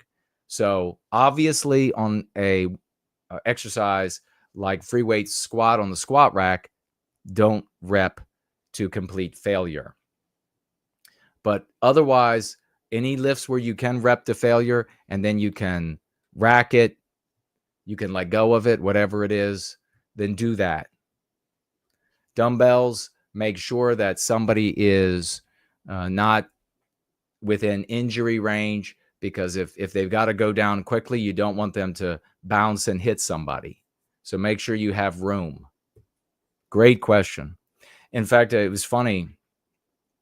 I told Cockatoo about, I was at this was just on Tuesday, yesterday. And I was fired up. I was fired up. And part of the reason that fired me up is I can sometimes get fired up at the gym anyhow. I guess just generally. But also, this is the time of year that a bunch of college and high school students, they decide, oh, I've got to go get 3 weeks of working out before I'm back in class or whatever it's going to be. People are going to be seeing me. So they fill the gym up and they get on pieces of equipment. And I am totally cool with people who don't know how to work out getting on a piece of equipment and using it. That doesn't bother me at all. When they get on a piece of equipment and they hang out there and they're just going on their phones forever. I saw a guy yesterday watching a TV show on his cell phone. Don't be that, because I will come up and scare you, or somebody like me will come and scare you. But I was also, I was fired up by that, fired up by when there's a piece of equipment I want to use next in a particular order, and somebody's on that one, and then I got to hopscotch around the gym. That's irritating, especially because it throws off primary and secondary muscle workouts as you're working through the gym. So I was fired up about that. It is what it is, right? But I was over in the free weight section with the dumbbells. And since I was already a little fired up, my normal agitation with the weight was maybe a little higher than average. And so I had taken to, you all know that I will cuss inanimate objects. That's like no secret. But I was really yelling at the dumbbells. I was even yelling at them in the middle of the reps. So I can be a little curious in the gym, cussing them. And so I had the 75-pound dumbbells, and I had just put them down. I was cussing them while I was using them, and I just put them down, and then I stood up and I pointed at them. And I was like, you. And I looked up because I felt, when somebody's looking at you, we all have this experience. I felt that somebody was looking at me, and I looked up, and there was the most terrified person. It was a black guy I had ever seen at a gym. His eyes were as big as the silver dollars, and he was looking at me full, like with the most fear I had ever seen, at the horror movie level of fear. Like, this white guy is a sincere, insane person. And is he going to start? I mean, I got the muscles are all bulging. The veins are all bulging. I'm cussing the inanimate objects. I know this guy had to be thinking, is he going to start caving people's heads in with those 75-pound dumbbells? Oh my God. He looked away quickly. As soon as he gathered himself, he kept his eyes on me the rest of the time. I mean, he was certain that some serious, full-on St. Elizabeth insanity was about to take place in that gym. And somebody was going to get their head caved in with that 75-pound dumbbell or whatever I was using at the time. But that was really funny. Yeah, he was kind of a smaller guy. He was maybe about average size, but no strength, no muscle. So he was probably really thinking that I better get a head start. If I got to get away from this white guy, if he starts throwing them 75s at people, I better have a head start on this guy. Oh my God, that was so funny. For me, what was really funny, not just everything I just explained was hilarious, but I was able to think that was hilarious. And at the same time, I just kept yelling at the equipment. I don't always yell at the equipment, but sometimes I get afflicted with a bit of rage for the equipment. Ivan says, is it possible to gain muscle while eating barely any protein? Ivan can't afford a high protein diet. What about endurance? You can gain muscle, but you've got to be really careful with your workouts. If you have to keep protein low, is it a type of protein that you have a problem with digesting, or is that it? Because you might have to seek out a different type of protein. But if you're going to have lower protein, then you really have to space out your muscle groups, working on them, because you need that small amount of protein to go all of it to whatever the muscle group is. So let's say on Monday, I don't know what amount of protein you're going to be eating relative to your size and weight and et cetera. But let's just say you're going to, at max, 2 muscle groups, because you're going to tear them down, and you need all of that protein for those 2 muscle groups. If you hit like an upper body workout, say, or some kind of workout like this, then there isn't going to be enough protein to build back all of the muscle group, all of the muscle groups of the upper body that you hit that day. So yes, select your workouts carefully, what specific things are important to you, or what specific things are important to your health, and then make sure that you don't do more than that, so that whatever amount of protein you consume is adequate. That's a great question.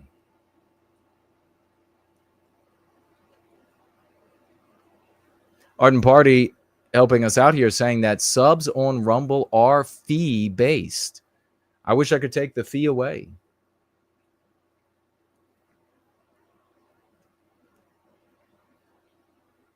Oh, that's funny. Yes. Whether it's a dumbbell or something that I'm trying to put together. Yes, I can be ornery. Arden Party said he missed the question about phobia. I have a continuing phobia of wasps, the insects, not wealthy Anglo-Saxon Protestants. I got older. I looked better. I took better control of my, I guess, your fear over the wasps. Well, that's interesting. I could see becoming, especially if you were younger and you get all stung up, I could see that becoming a real fear. Alex is here. Hello, and good to see you. All right.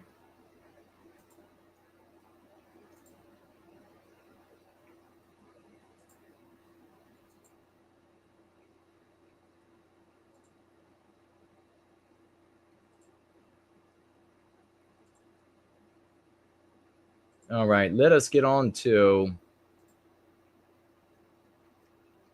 First Last says he's back. Gutter Rat is with us. All right, tag me if you have anything else that you would like to add. Oh, looks like I just shut down because that. All right, I'll have to pull back up Jasmine so we can just hear her.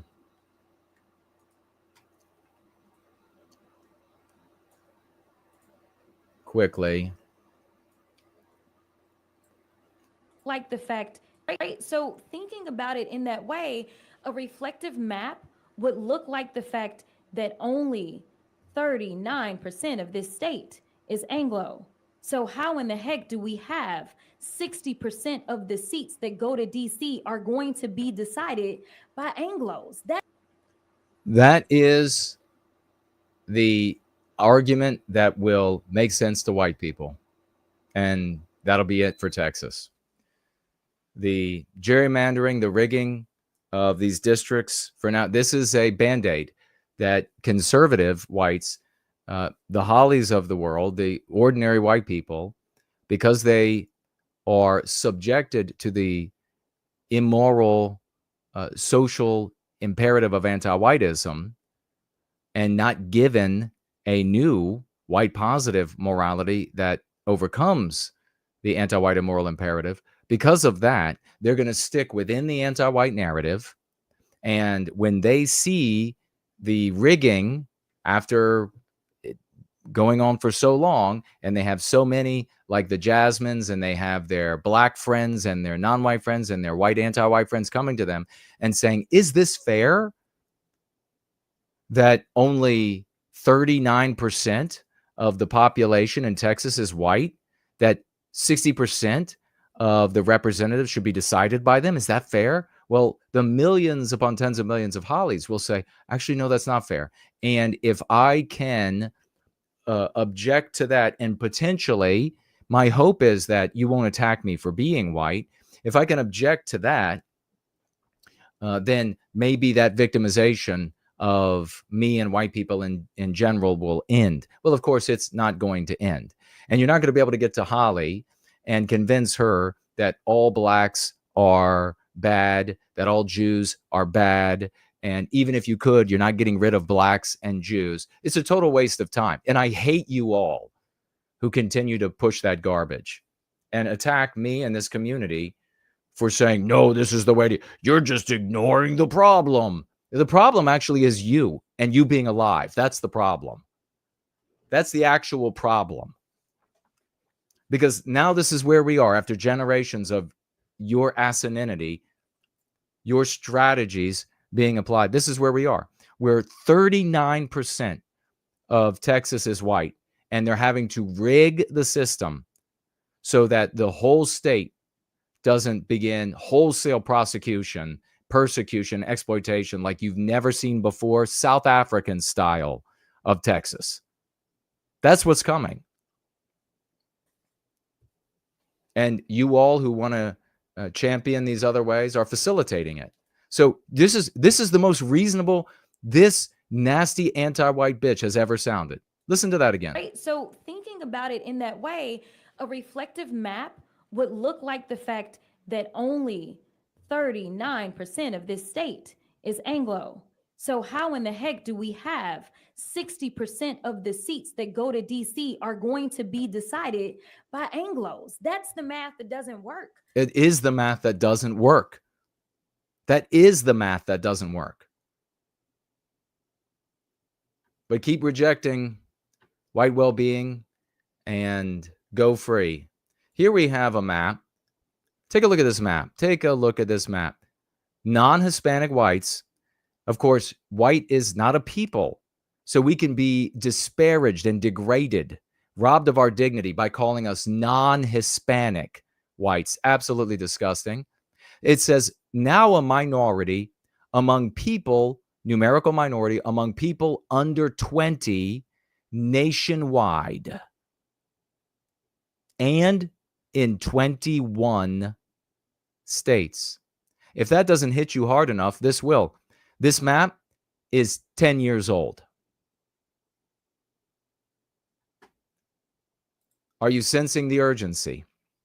I wrote here, and it got a paltry 3,000 views. We are, historically speaking, days from South Africa. The redistricting in Texas is a cowardly effort to address white erasure without mentioning the victimization of Western kind. Get ready for, quote, white minority rule to be used by the anti-whites in the near to intermediate future. Get ready for the conservatives to adopt that anti-white concept in their conversations. Get ready for a subsequent redistricting to permanently displace any substantive white participation in Texas government.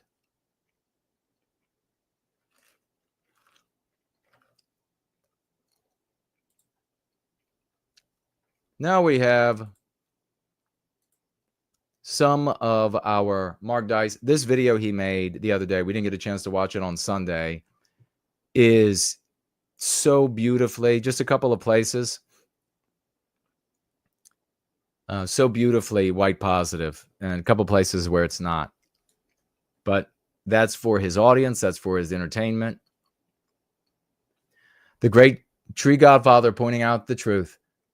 The great state of Texas was 100% white when we created it. 100%.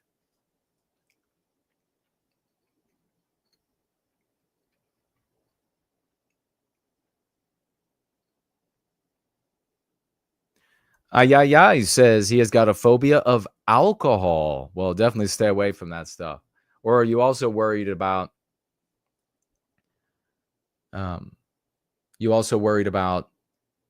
drunken drivers hitting you?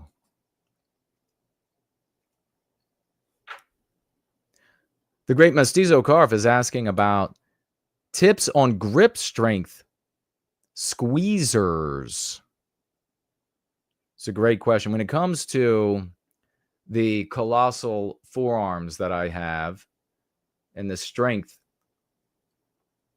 that I have, Ivan says he's just poor.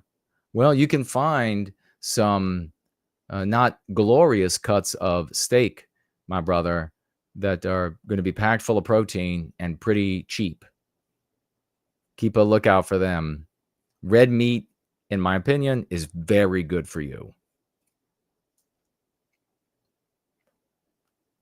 And Masumik has tagged me somewhere.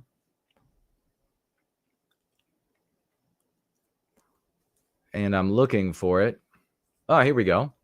And I will get back to the squeezers, my good brother.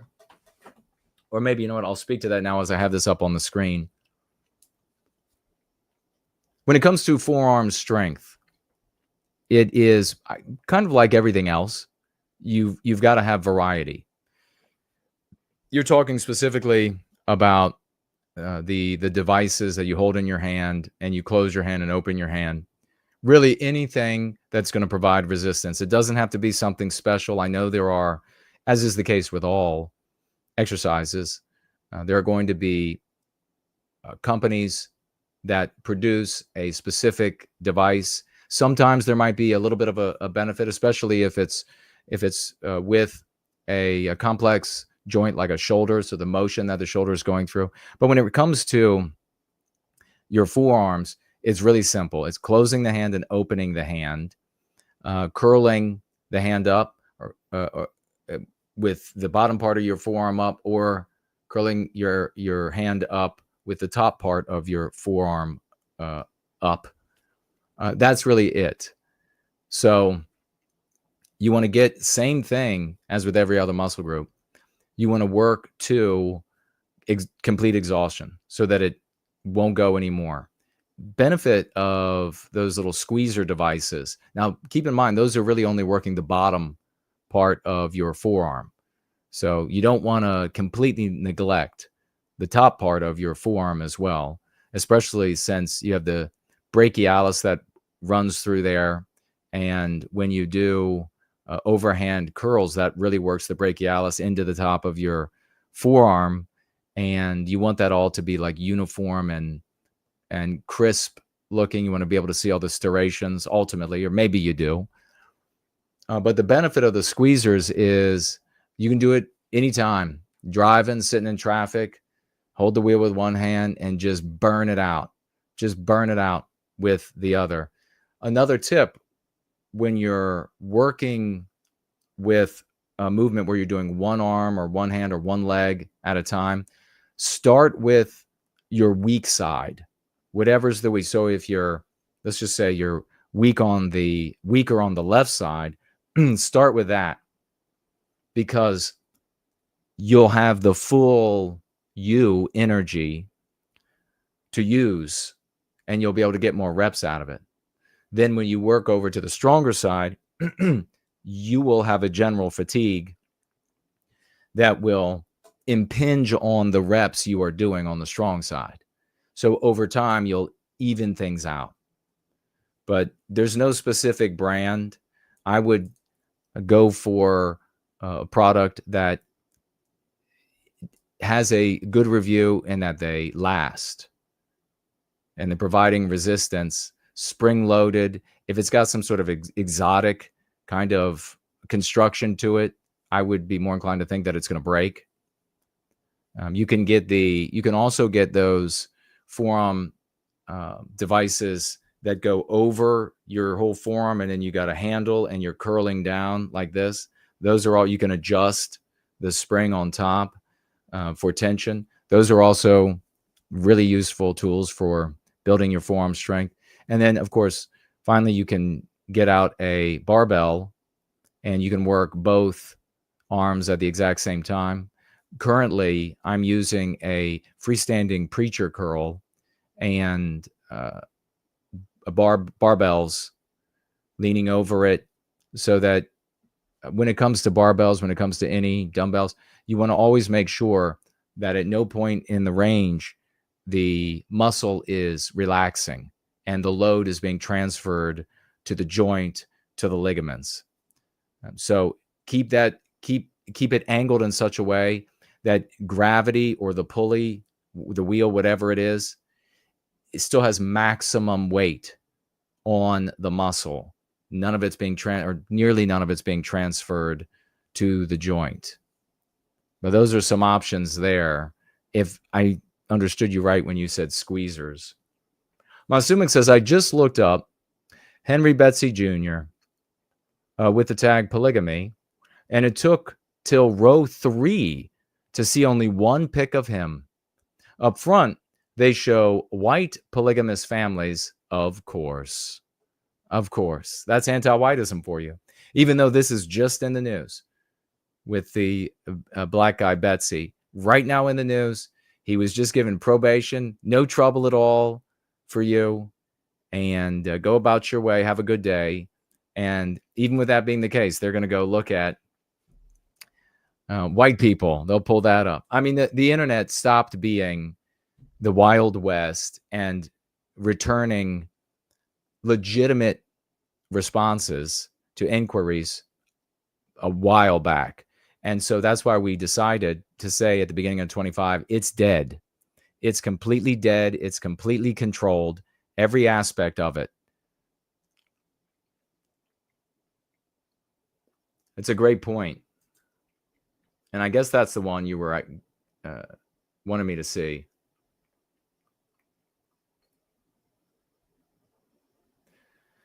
He says he thinks trypophobia is fear of Swiss cheese.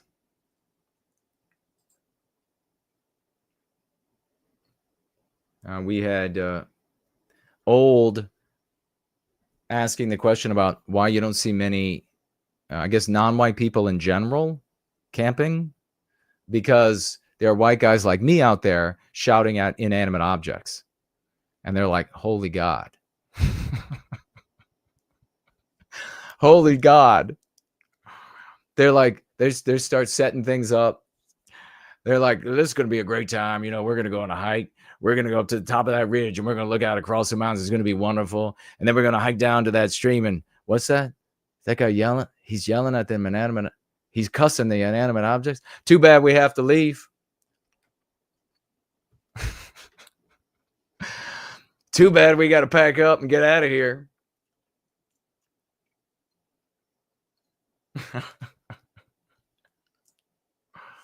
All right. All right. Let's see some of what the great Mark Dice has to say. Cheer him on and then maybe step in here and there with some thoughts. These days, white people are regularly blamed for every problem in the personal lives, communities, and countries of non-white people. And despite Martin Luther King's wish that we could become a society where people are judged on the content of their character, not the color of their skin, it's common and widely accepted for black people to express racism against white people and to continue to blame white people living today for things that other white people did hundreds of years ago. But it's not just a few disgruntled... Okay. So we got off to kind of a sideways start. Otherwise, though, I think he comes in there looking great. Let's see. Old and envious black people who have embraced such beliefs. With the mainstreaming of Black Lives Matter, anti-whiteism has become disturbingly widespread and normalized. And white people are constantly said to be keeping down minorities because of white privilege and systemic racism, despite white people actually being a minority in the world.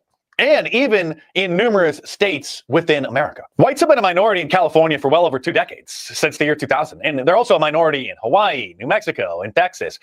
And have a close look at all the corruption, all the white erasure of our norms as a consequence, and see what things look like. Things are continuing in that direction. Other states, including Georgia, Nevada, and Maryland, are trending to be next. And projections are that white people will be a minority in the whole of the United States around the year 2045, according to the U.S. Census Bureau. But you're not supposed to talk about that unless you frame it in glowing terms as an exciting transformation of the country. I'm sticking with 2030. We'll tick past 2030, and then we'll be a numerical minority in the United States. And then so many years after that, they'll say, oh, yeah, by the way, it was actually back then. As CNN's Anderson Cooper calls it. The idea that they'll say, so don't be freaked out. I mean, you've already been a numerical minority for 3 years. It'll be something like that.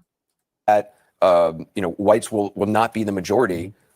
I mean, it's an exciting transformation of the country. It's an exciting evolution and progress of our country in many. This is anti-whiteism, hardcore anti-whiteism. They're calling our erasure exciting.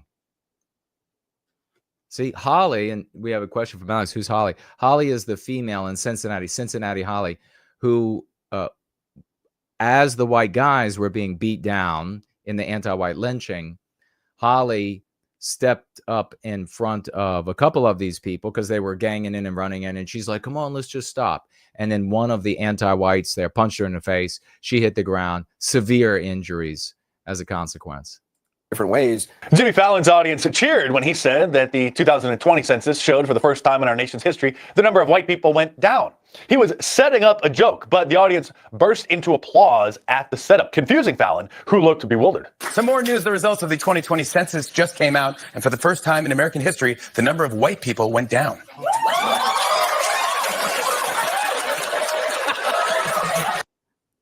Can you imagine any other race doing that? So sick. So sick. No other group would celebrate their erasure.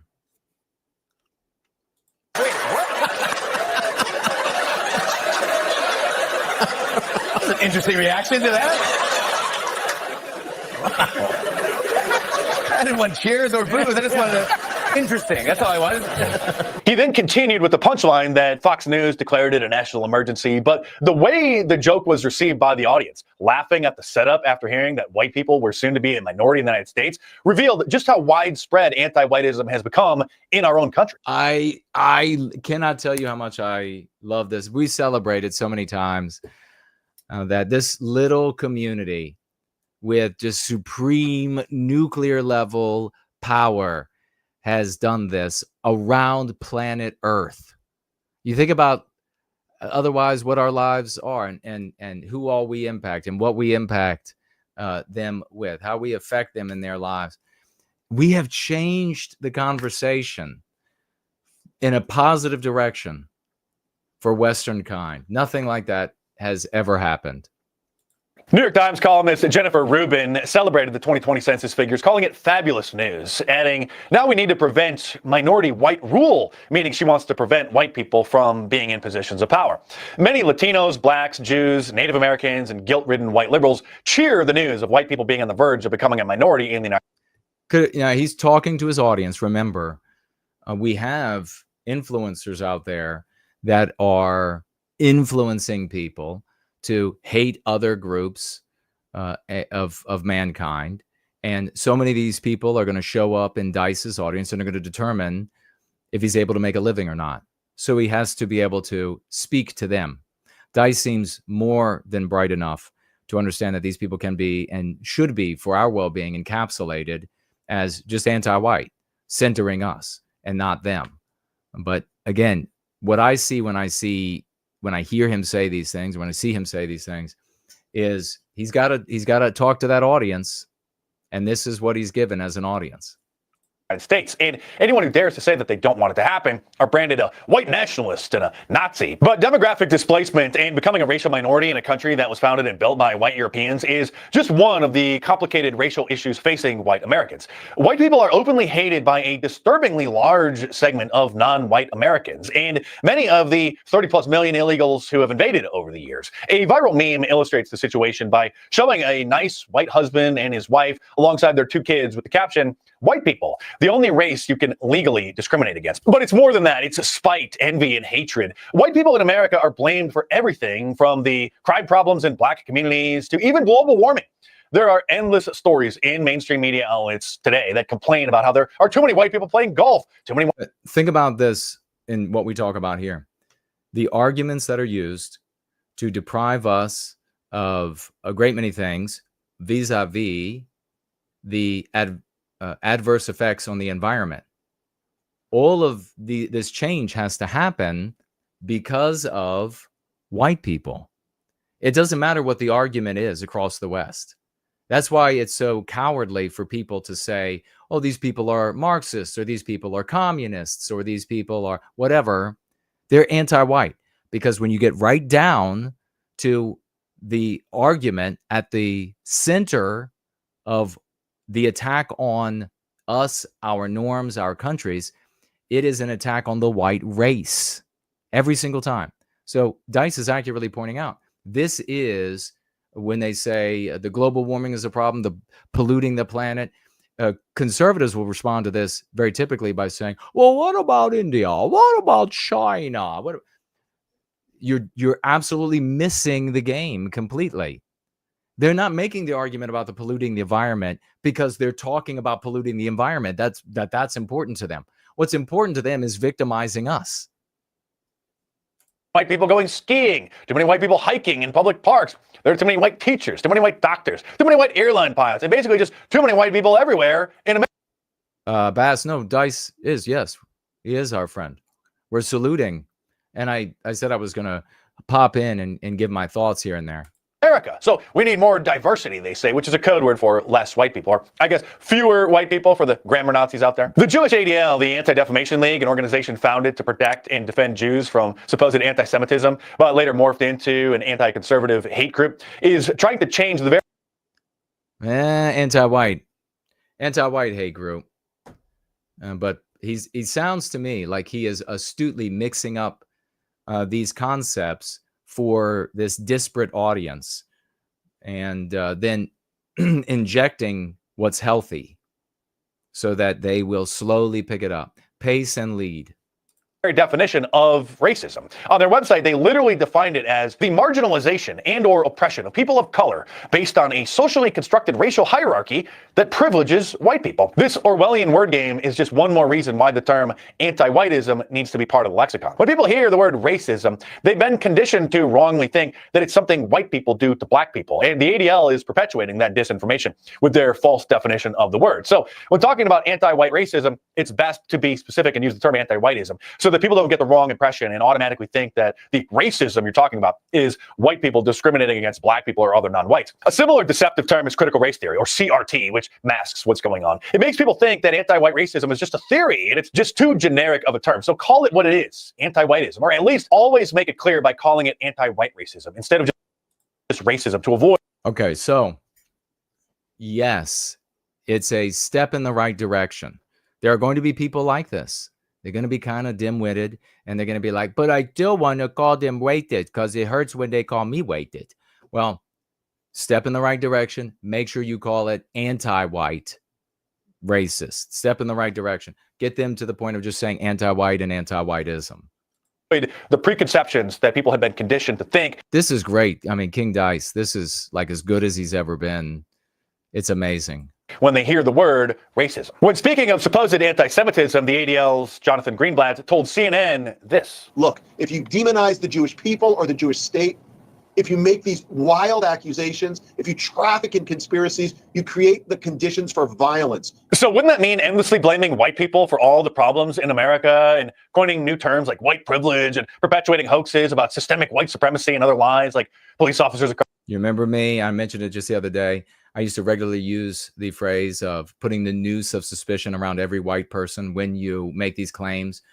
It's the exact same thing. You expose white people to victimization. We've outlined the scores of ways, just from the top of my head, that white people are victimized as a consequence in many ways that you wouldn't even think that they would be victimized or could be victimized as a consequence.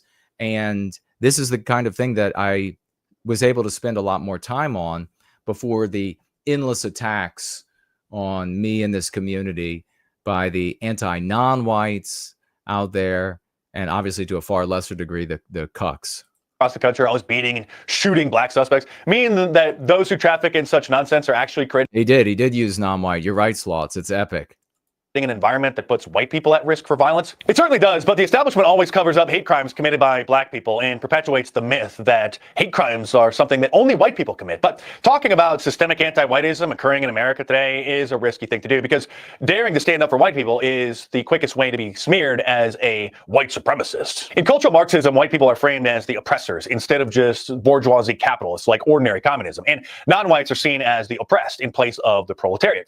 Every time black people complain about white people, no matter how unfounded or ridiculous the criticism is, it's framed as an important issue that white people need to be confronted about and addressed. But when a white person simply mentions certain pervasive problems in the black community, no matter how tactfully regarding... Now, for you all, understand that the reason why there is this momentum, there's this gravitational pull, like when Dice is saying that, well, when this is said, then there's all of this attack, there's all of this energy.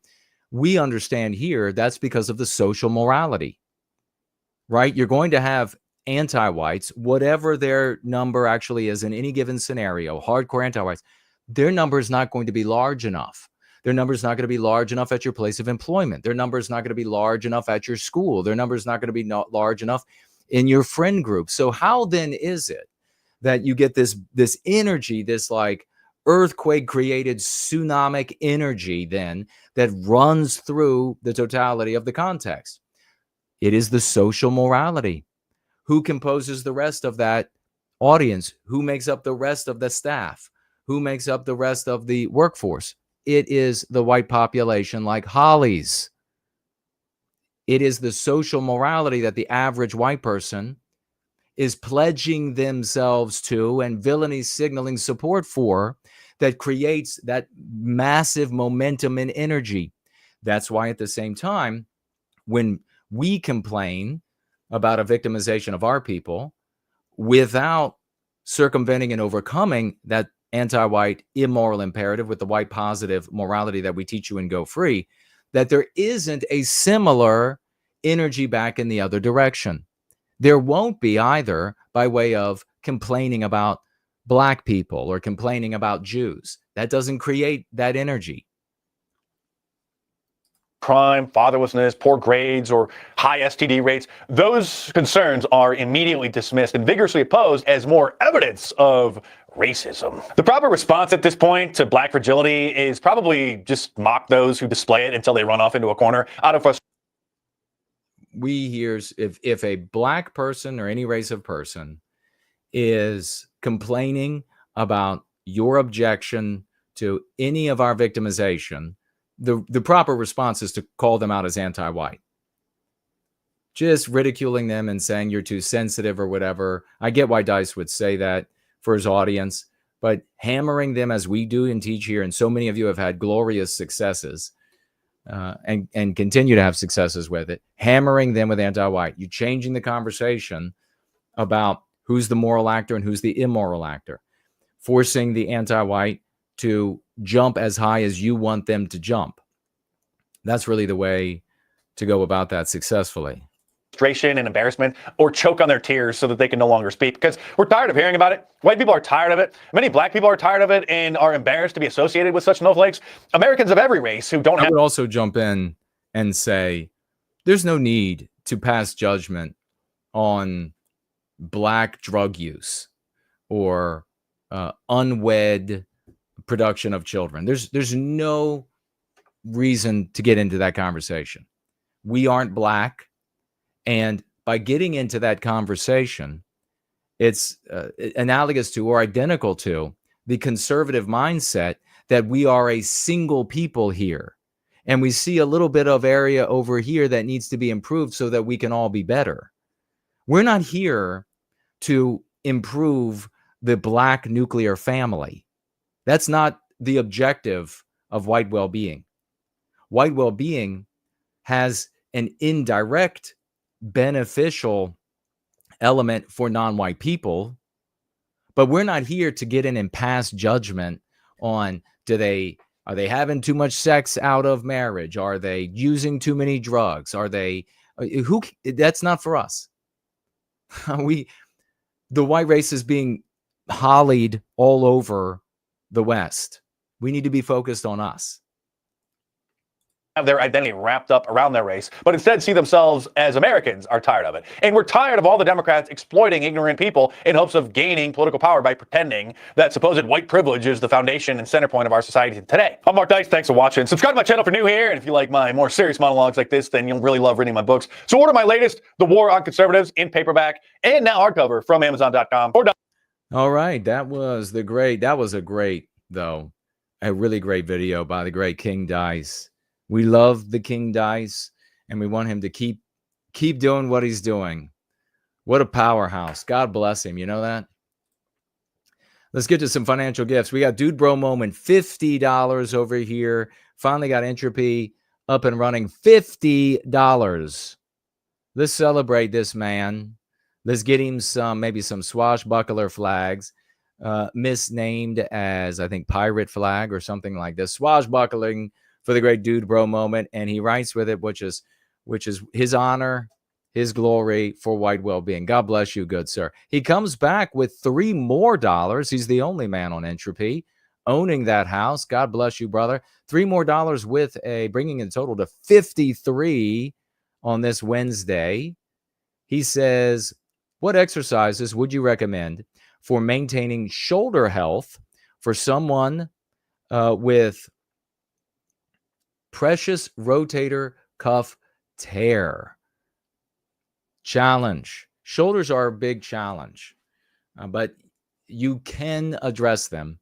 I've had shoulder issues before. They come and go for me, but you can address them. There are a couple of exercises. You've got to be obviously very careful if you've got a little bit of a tear.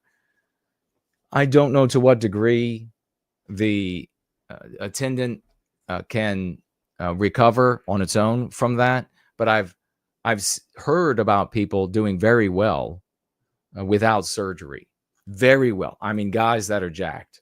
So a couple of really important exercises for that, though. But of course, check with a healthcare provider. But a couple of great exercises. And thank you so much for asking that question, because there are a lot of people who have shoulder problems. And some of the reason for that is that the shoulder joint is super complex. Like you can't even imagine. Some physical therapists will tell you it's like 5 joints in one. It's a really marvel of nature, the shoulder is. But a couple of exercises that will, or that can help, are I'd use the physio bands. Do you have those? You can buy those online. Buy a couple, and then you can adjust the tension with the length of it. So you can grab it shorter, you can grab it longer, whatever it takes. But you want to make sure you have some tension throughout the totality of the motion. So first one is tying physio band to something on the floor, something heavy, maybe the leg of a couch or something similar, so that the physio band's going straight up. You're going to hold your arm perfectly out 90 degrees like this, and 90 degrees at the elbow. I can't see myself, so I could turn on that screen, but it's probably right. You're going to grab it, and then you're going to rotate upward like that. Make sure that there is tension throughout the totality of it. Be close to it. And this goes back to what I was saying earlier. You almost want to be, to get the most, you almost want to have the physio band going at a little bit of an angle this way, so that as you rise, the physio band goes from this angle. You see that? So that you can keep a downward tension as you go through. Another one is, and you want to do these depending upon how sensitive your shoulder is, as much as you can take without trying to rush it. Maybe 3 days a week, maybe 2 days a week, maybe 1 day a week. If you have regular shoulder challenges, make it a weekly thing for the rest of your life to address them this way. The next thing is you're going to stand. You're going to tie your physio band off to something about waist height. So this is why it's better to have a couple of them. You can have them all tied off different places at once. You're going to put a towel under the shoulder you're working. So let's say this time you've got it tied off to something about waist height over here, and this is the shoulder we're working. You're going to take a towel about that thick. You're going to put it between your elbow and your side. Then you're going to hold that physio band right here. This is going to be your start point, straight ahead, and then you're going to rotate outward like that, and then back, outward, and then back. And just go, again, depending upon how sensitive it is, I'm going to go till it's really fatigued. But if you're just getting started, take it easy, because the shoulder, you'll have these tendons get all irritated, ligaments get all irritated, they can swell some, so you don't want to really antagonize it. Finally, a really good one is, I think they call these, are they called like staying alives or something like this? You can take the same band you have tied off to the leg of a bed or a couch or something like this, and then you want to stand. Let's say we'll go back to the left shoulder this time. The band is going down like this. Stand with your feet shoulder width apart. You're going to hold the band, and you're going to let the band, you're going to want tension. So the band is over here, just right, like if it's your left arm by your right leg. And then you're going to go out with it just like that. And then back down. Again, doing it until it's really burning and you can't take much of it anymore. And if you do those, like I said, I've seen guys that even with questionable muscles, it could be jacked. So you just got to work up to it. And you got to be patient. Because if it starts acting up, then you just got to say, all right, I got to do something else. I'll come back to it once it quits acting up. But it's definitely not a situation that you can just ignore for a long period of time and then think you're going to come back to it. It'll immediately tell you it's not happy. The final thing to say is stretching the shoulder. You stretch, and part of stretching the shoulder is stretching the pec on whatever side you're having a shoulder issue, because the shoulder blade is not attached like the other bones are. It's moving back there. So the whole like shoulder mechanism is this super complex. It's doing all kinds of things as you move those shoulders. So the muscles that pull on them, like the pec, for example, will pull. You see guys who do a lot of bench press and they'll get this weird shoulder rolled forward look. That's because the pecs are pulling. And at some point, their shoulders are going to start giving them a lot of pain because it's not a natural position for the shoulders to sit in. So you're going to want to stretch the shoulder itself. So you can look up stretches online, stretches for the pec, stretches for the back, and also in particular the lat, because you don't want the lat pulling down too hard on it, because that'll cause that nerve that runs through here to burn and hurt. So you could do it, man. I got faith in you. I want your shoulders to be rock solid, bulletproof when you're done. And then stick with it, because otherwise it'll act up. Thanks for that question. I know there are going to be a ton of people who are having shoulder issues that are going to hear this and they're going to say, I can do all that. Yep, you can do it right at home. You don't need some kind of weird equipment.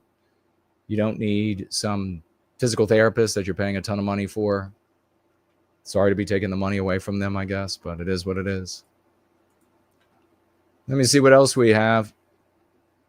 The Great Sloths over here says tryptophobia is an intense fear or discomfort triggered by irregular patterns or clusters of small holes, bumps, or repetitive shapes, like honeycombs or lotus seed pods. I'd never heard about that. Isn't that interesting? So that weirds you out. Fascinating.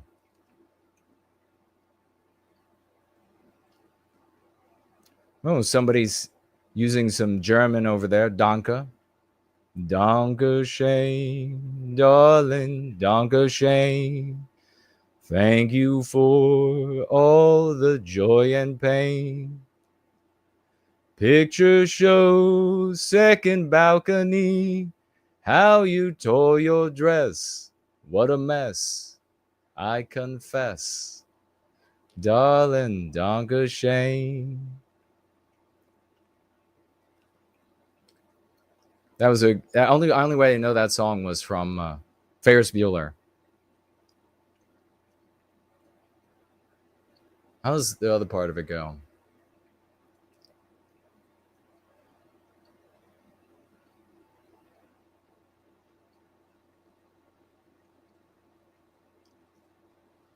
Arden is saying that he can't tag me over there.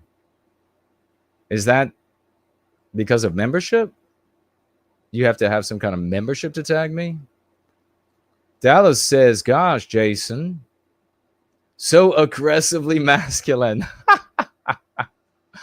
Yes, she remembers from the other day that Robin creature who was like, I'll never be on a show with the No White Guilt guy. He's too aggressively masculine. Okay, orthodox.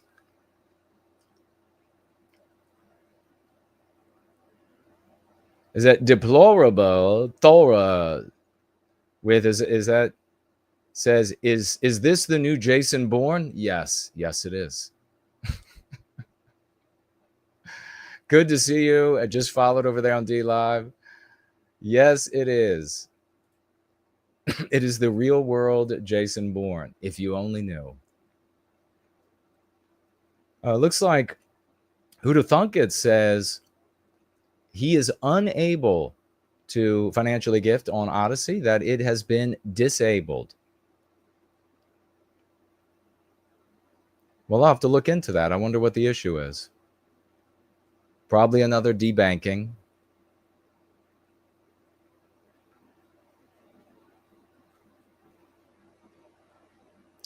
Huda Thungat says, white men would not get sugar mamas because the anti-white narrative says white men face zero headwind, that there is no redeeming them if they have less than women. Oh, great point. Thank you for sharing that. Yeah. Yeah, you're if you're not able to roll in there with a third or twice what she makes, then you are of no value if you're a white man.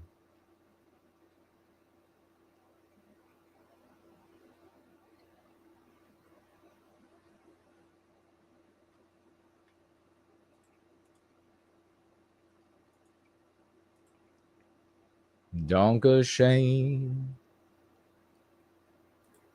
darling, the shame. How you tore your dress, what a mess, I confess. Okay, let's swivel around here and see what we have left. Sloth says, you are not detected as being present in the Rumble chat to auto-populate tagging. Really? My own channel?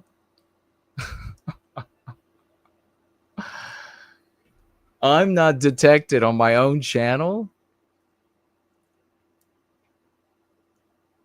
Maybe every now and then I gotta say hi. Maybe that'll help. Golly. The expression is not, quote, can't tag you, but instead is can't touch this. Oh boy. How do you even know that song?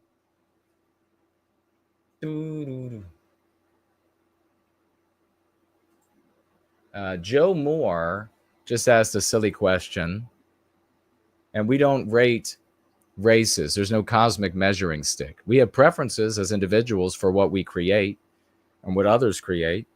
We certainly prefer what we create, which is Western civilization. We are the only ones who create Western civilization. I don't create Asian or Jewish or Black civilization. So I can create Western civilization. They can create those things. So there just is a difference. That's all.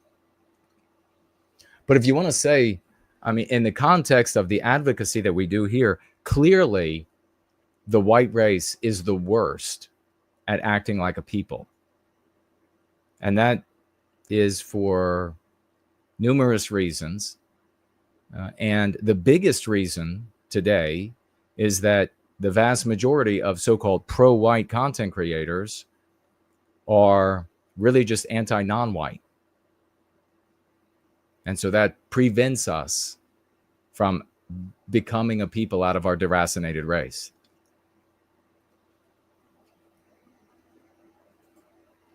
Guido Sanchez says, sing it, brother. What are the rest of the words? Picture show, second balcony, tore your dress, what a mess.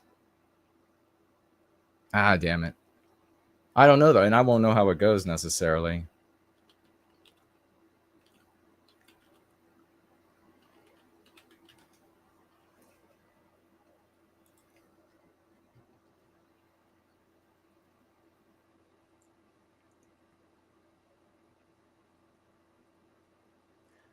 Let's see. Dankeschön, darling, Dankeschön. Thank you for walks down Lover's Lane.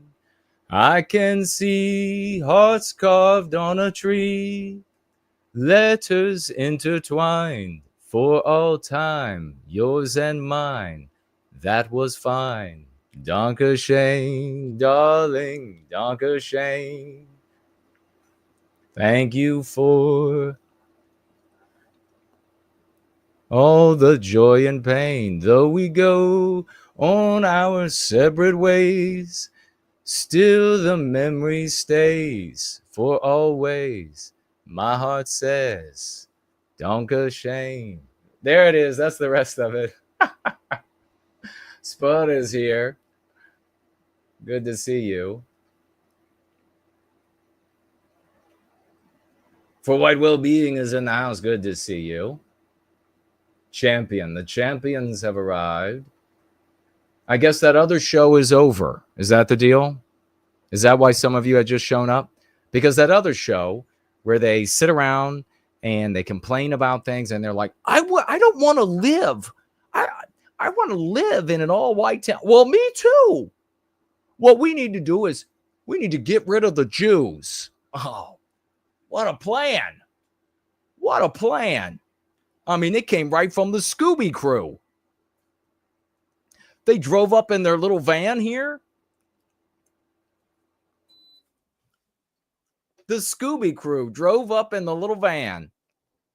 And Scooby was like, Shaggy, we got to get rid of the Jews. Okay, Scoob. Do you want some more Scooby snacks? That's how childish it is. I couldn't stand like one. And you know what Rebecca just said? Maybe I should show you all before we get out of here. Blonde in the belly of the beast. She just made a tweet just the other day that said, you will not be able to be in alternative media unless you support Nick Fuentes. That was an acknowledgement. Now, she's not doing it negatively. She's doing it positively. That's an acknowledgement of what I said. That his ratio tards ruin people, and that anybody who's not going to be his supporter, and that when you're a content creator, if you don't cut off relations with anybody that is not in Fuentes' favor, then you will soon not be in his favor either. Then you won't be able to beg at his crumbs. Never happening. Never doing it. Let me see if I can find it. Y'all think I'm lying. Y'all think I got to be lying about that.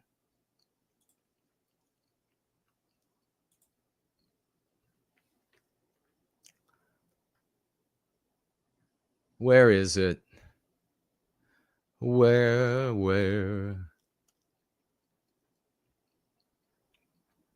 Where is it? Oh, yeah, we had good news. We had a Confederate general statue. General Albert Pike was reinstalled in Washington, D.C. after being destroyed in 2020 by the anti-white terrorists.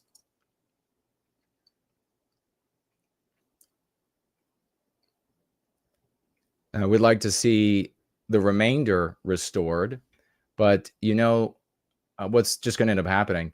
They're just going to end up burning it down, tearing it down. Next administration. So that'll be that. She wrote, the left and Con Inc. have the proper pronunciation of Erd is Erd. It's not aired, just so you know. Have erred terribly in ostracizing Nick Fuentes, whom she tags. He has learned to maneuver both socially and financially, not only without institutional power, but with the most powerful forces in the world arrayed against. What a joke. There are no powerful. He would be gone. He would be gone. How's child? I mean, that is some sycophantism that's deep in. I mean, that's just like, that is such truckling. The most powerful forces in the world can overcome Fuentes. Jesus. That's pinheaded. His audience, she says, is fiercely loyal. Now, that's true because they're boy crushing on him. And he's an outsider, not in the way that we thought that Trump was. He's truly a lone wolf, she said. Now, wolf is the last thing that comes to mind when I think of that exiguous little gay kid in Chicago that Tucker just named him as. Wolf, definitely not. As such, he can speak truth to power like few others on earth.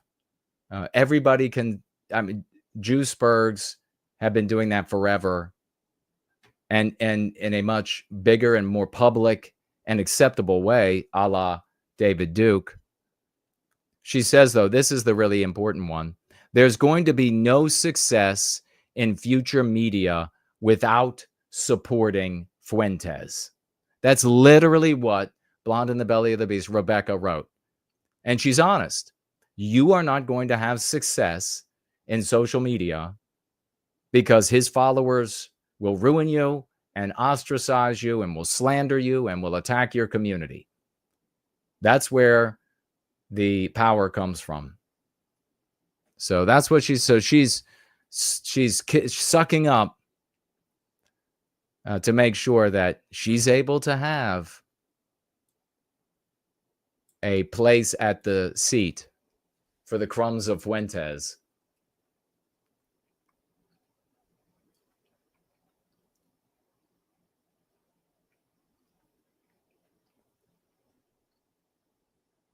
There's going to be no success if you don't support him for you on social media. Wow.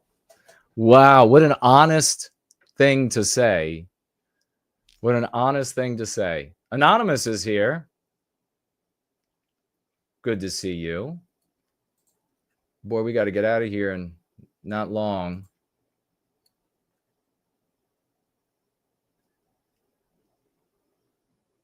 Thank you all for celebrating those who should be celebrated.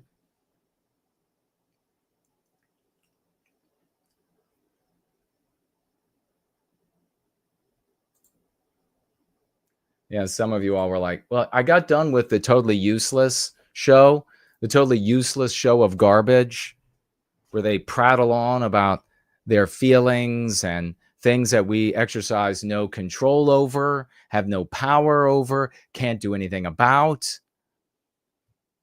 So they ended. So we'll show up here now.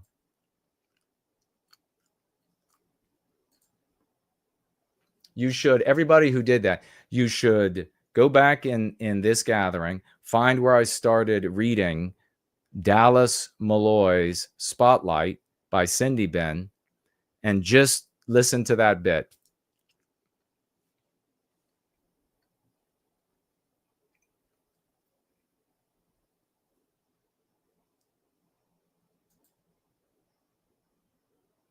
Nope, we're turning over there right now. First, last, and Tree Godfather.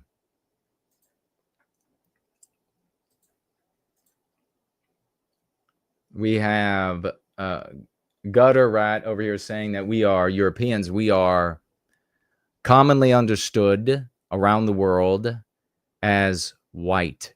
And the Supreme Court said as much back in the 1920s in a case where a Caucasian wanted to get citizenship. And they said, nope, that is not what is commonly understood to be white. So there's a common understanding. Now, to this common understanding, because it does not convey a people, white, does not convey a people fully enough, although it did in generations past. We affix Westman and Western kind. Europe is a place, not a people.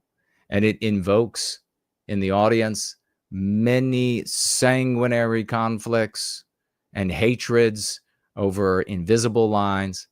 And more importantly, or in addition, there are many non-white people who have been in Europe for many generations now, having children and reproducing over there, and increasing number of white people consider those people to be European as well. They live in Europe. They've been there forever. So it is a complicated title. It's a place. Western kind doesn't need Europe. Europe needs Western kind. Western kind could leave this planet and we would still be Western kind. We could recreate Europe wherever we go, because it's not the land that's important. It's the biospirit. And I fully appreciate it was a place of our cradle and contributed to whatever degree, depending upon where you fall on the line of creator versus just the environment and etc. Evolution. I get it. But nonetheless, we are what we are. We are the thing, not the landmass. Overbee over here. Let's do some celebrations. $20 financial gift. God bless you. And Overbee, are you in the live chat? Because it looks like $20. It looks like you sent $20 twice. And I feel pretty confident you did not mean to do it, even though the first one, thank you so much, you say, the Foundation for White Wellbeing. Yes, the premier entity and service to White Wellbeing is the Foundation for whitewellbeing.org. If you want to donate, it's a 501c3. And then looks like you financially gifted again, and maybe there's a way I can cancel it. Just let me know that you did not intend the second $20 financial gift, and I will cancel that. Let me know. Or if she says so in the live chat and doesn't tag me, please let me know. So thank you so much. Overbee, big salutes to you. $20. We have the Great Slots is over here as well. God bless him. He's over behind me. $2 on Rumble. $20 over here. $22 total. Big salutes to the Great Slotsian, contributing in so many ways, brother. God bless you. Thank you for that. The Great Slots. The Tree Godfather is here tonight, financially gifting $25. God bless you, the Tree Godfather, fighting, always, never giving up, a true hero, nothing keeping this warrior down. Tree Godfather, $25. He says, White Wellbeing. Thank you so much, brother. We have Weldon over here again. Great to see you again, man. This guy's gotten in. This guy jumped in both feet. $5 financial gift says, God bless you. God bless you as well. It's just showing up like every gathering and jumping in.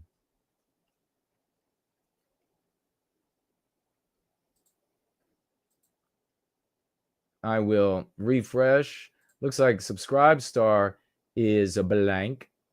And First Last says, you're seeing 2020. Yes, I am seeing 20. My vision is back. First Last, where's your financial gift? I don't see it over here. We'll give it another minute to come through. I guess it would be from in the same location.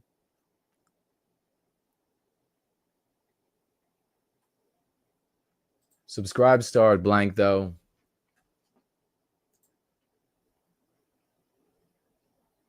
Thank you all for celebrating these heroes. I really appreciate it because, we don't have, unfortunately, like some of these other pro-white content creators, we don't have big Jewish donors.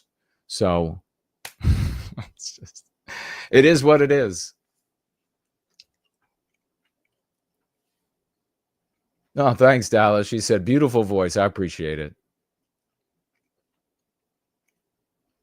Oh, so Land of the Fake says, indeed, it was not working before, but it is working now since I said hi. I'll have to do that.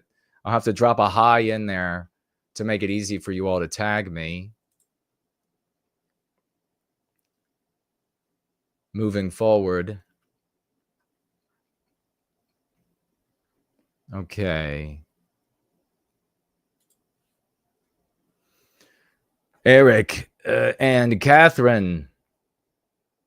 Catherine says, wasn't Blonde a supporter here? Well, she was a friend. And she still remains, I guess, a friend. We don't talk.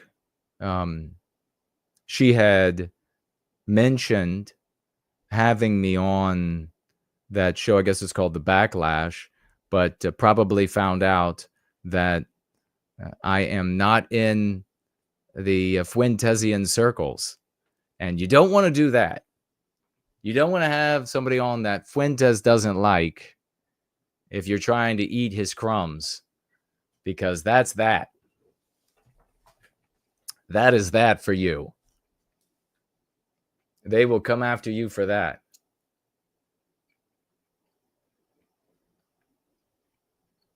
So we won't be seeing that happen. Good night. Who's going good night? Franklin is. Good night, sweet. Can I call Franklin sweetheart for the case of the song, for the sake of the song? I don't even know the words, I don't think. Good night, sweetheart. Well, it's time to go. Good night, sweetheart. Well, it's time to go.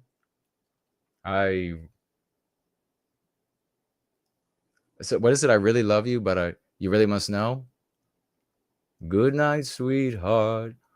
Good night. All these patches of song. Franklin's now going to find out that I sang good night, sweetheart to him as he went off to bed, and he's going to take a bath in fire. I didn't even know that I knew that song. I don't know where they came from, or at least those words of it.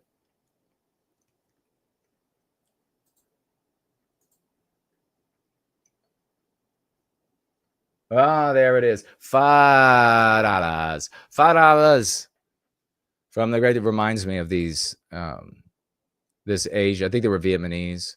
They had a little shop in one of the buildings, and they sold sandwiches, and they were like, egg salad. You want egg salad? Nah, not really. Egg salad? Okay, I'll have egg salad. They're pushing the things they need to get rid of. Egg salad? You want egg salad? Reminds me of, thank you so much. First, last, $5. And he said with those $5 tonight, thank you, man. I really appreciate it. He said, straight from the divine. Yes, indeed. I appreciate it. Sloth says, Dice is our Fuentes. Yes. Yes. Mark Dice. He's our Fuentes. You got to be right with Mark Dice. We're not going to listen to you. We're going to shut you down. Egg salad? Yeah, aye. As it reminded me of the Saturday Night Live skit from, was it the 80s? Where they were selling, the guy goes in and he wants a hamburger. And the guy's like, no hamburger, cheeseburger. He's like, no, well, I really would like no cheeseburger. So he's like, all right, cheeseburger. And then he yells it. Does anybody remember? He's like, cheeseburger, cheeseburger, cheeseburger. And then people were imitating that in music videos and everything for a long time. It was hilarious. And then then what did he say? He wants a Coke. And the guy said, no Coke, Pepsi. He said, well, you got Sprite? No Sprite, Pepsi. I'll have a coffee? No, coffee, Pepsi. Let's have some water then. No water, Pepsi. Then nothing. The guy's like, okay, water, whatever it was, whichever one he started with. Maybe it was Pepsi he started with. So then he went back to the beginning. He's like, okay, you can have what you wanted. That's how these Vietnamese were. They're like, what you want? I'm thinking about having that. Whatever. Egg salad? Not really. Egg salad? Okay, I'll have it. Anonymous says, you crooner, you. No Coke, Pepsi. Winged Productions in the house. Cindy says she remembers that skit. That was hilarious. That skit lived. It had its own life for years. Probably because it was so accurate for those like dirty little diners.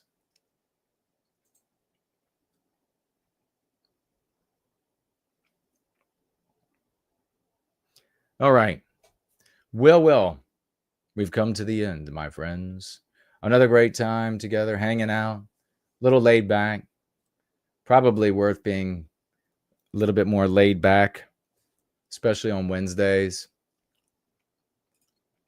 But remember, at 2 p.m. Eastern Standard Time, every day, I think every day, Tree Godfather can correct me, if I'm wrong here, there is the Shade Tree, and that will take place on either CKO's X, Tree Godfathers, or Hans, right?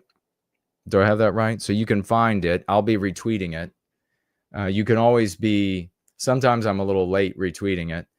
So you can always be right on time by going over to Tree Godfather's X account, and he'll post the link early there, and you can be there in time to participate, share your views from a white positive lens, and we'll just keep doing all we can do while things continue to worsen, just as we predict, and so many white people choose all of these old failed strategies. I think what is that now?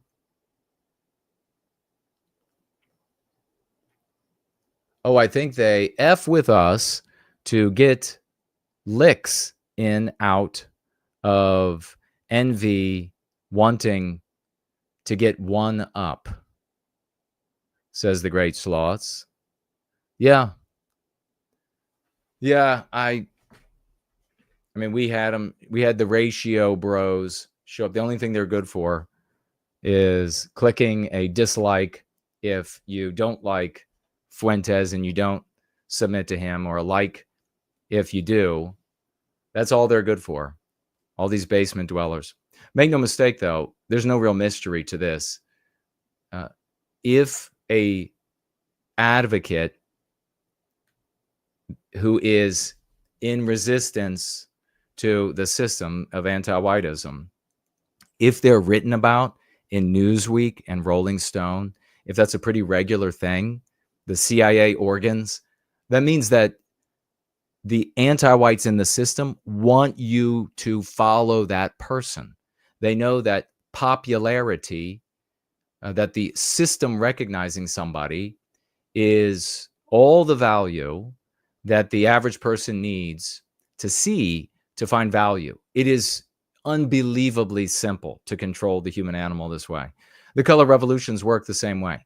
They start broadcasting who the leader is, and then everybody decides, even though the system is broadcasting it, this is the big resistance. This is, even though the system, they're too dumb. They're just too dumb to know that the system is never going to tell you its biggest threat.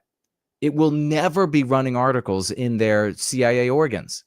So you look back through time and most recent history, it's all about Fuentes and those. Why do you think they're writing about him? Because they know it's a destructive course of action that he prescribes.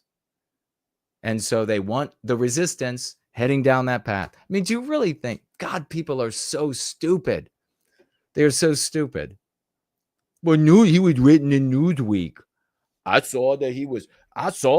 damn, that boy been written up in Newsweek? Well, damn, he was in Rolling Stone? Well, he got to be something then. He really cornered the market on the resistance. If they're talking about him in those big establishment organs, and he's clearly the resistance to the establishment. Yeah, that's how it works, you dumb sons of bitches. That's why so many good white people just, they just give it to the rest of the white race, and they're like, I'm out of here. You can't be helped. The only benefit this time is that it's become so multiracial that that's really what can potentially benefit us moving forward. It's going to increasingly be difficult for white people to participate in this multiracial J-spurging because of how obviously it is pro-Arab, pro-Black, pro-Hispanic, pro all these other groups, while at the same time, according to Fuentes himself, race doesn't really matter to the white supporters. They want to hear about the Jews being taken down. Idiots. The Vietnamese restaurants,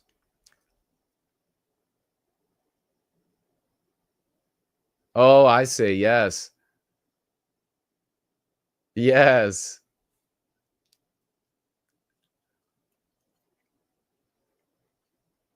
You should always present the best of your victims as a way to defame them. They are expert strategists. Those conservatives. Yes. Yeah, present the best. Exactly. Well said. Well, on that note, we are going to sing with one of our very favorite. I don't know if he's here, but he's going to sing whether he's here or not. He can't help himself.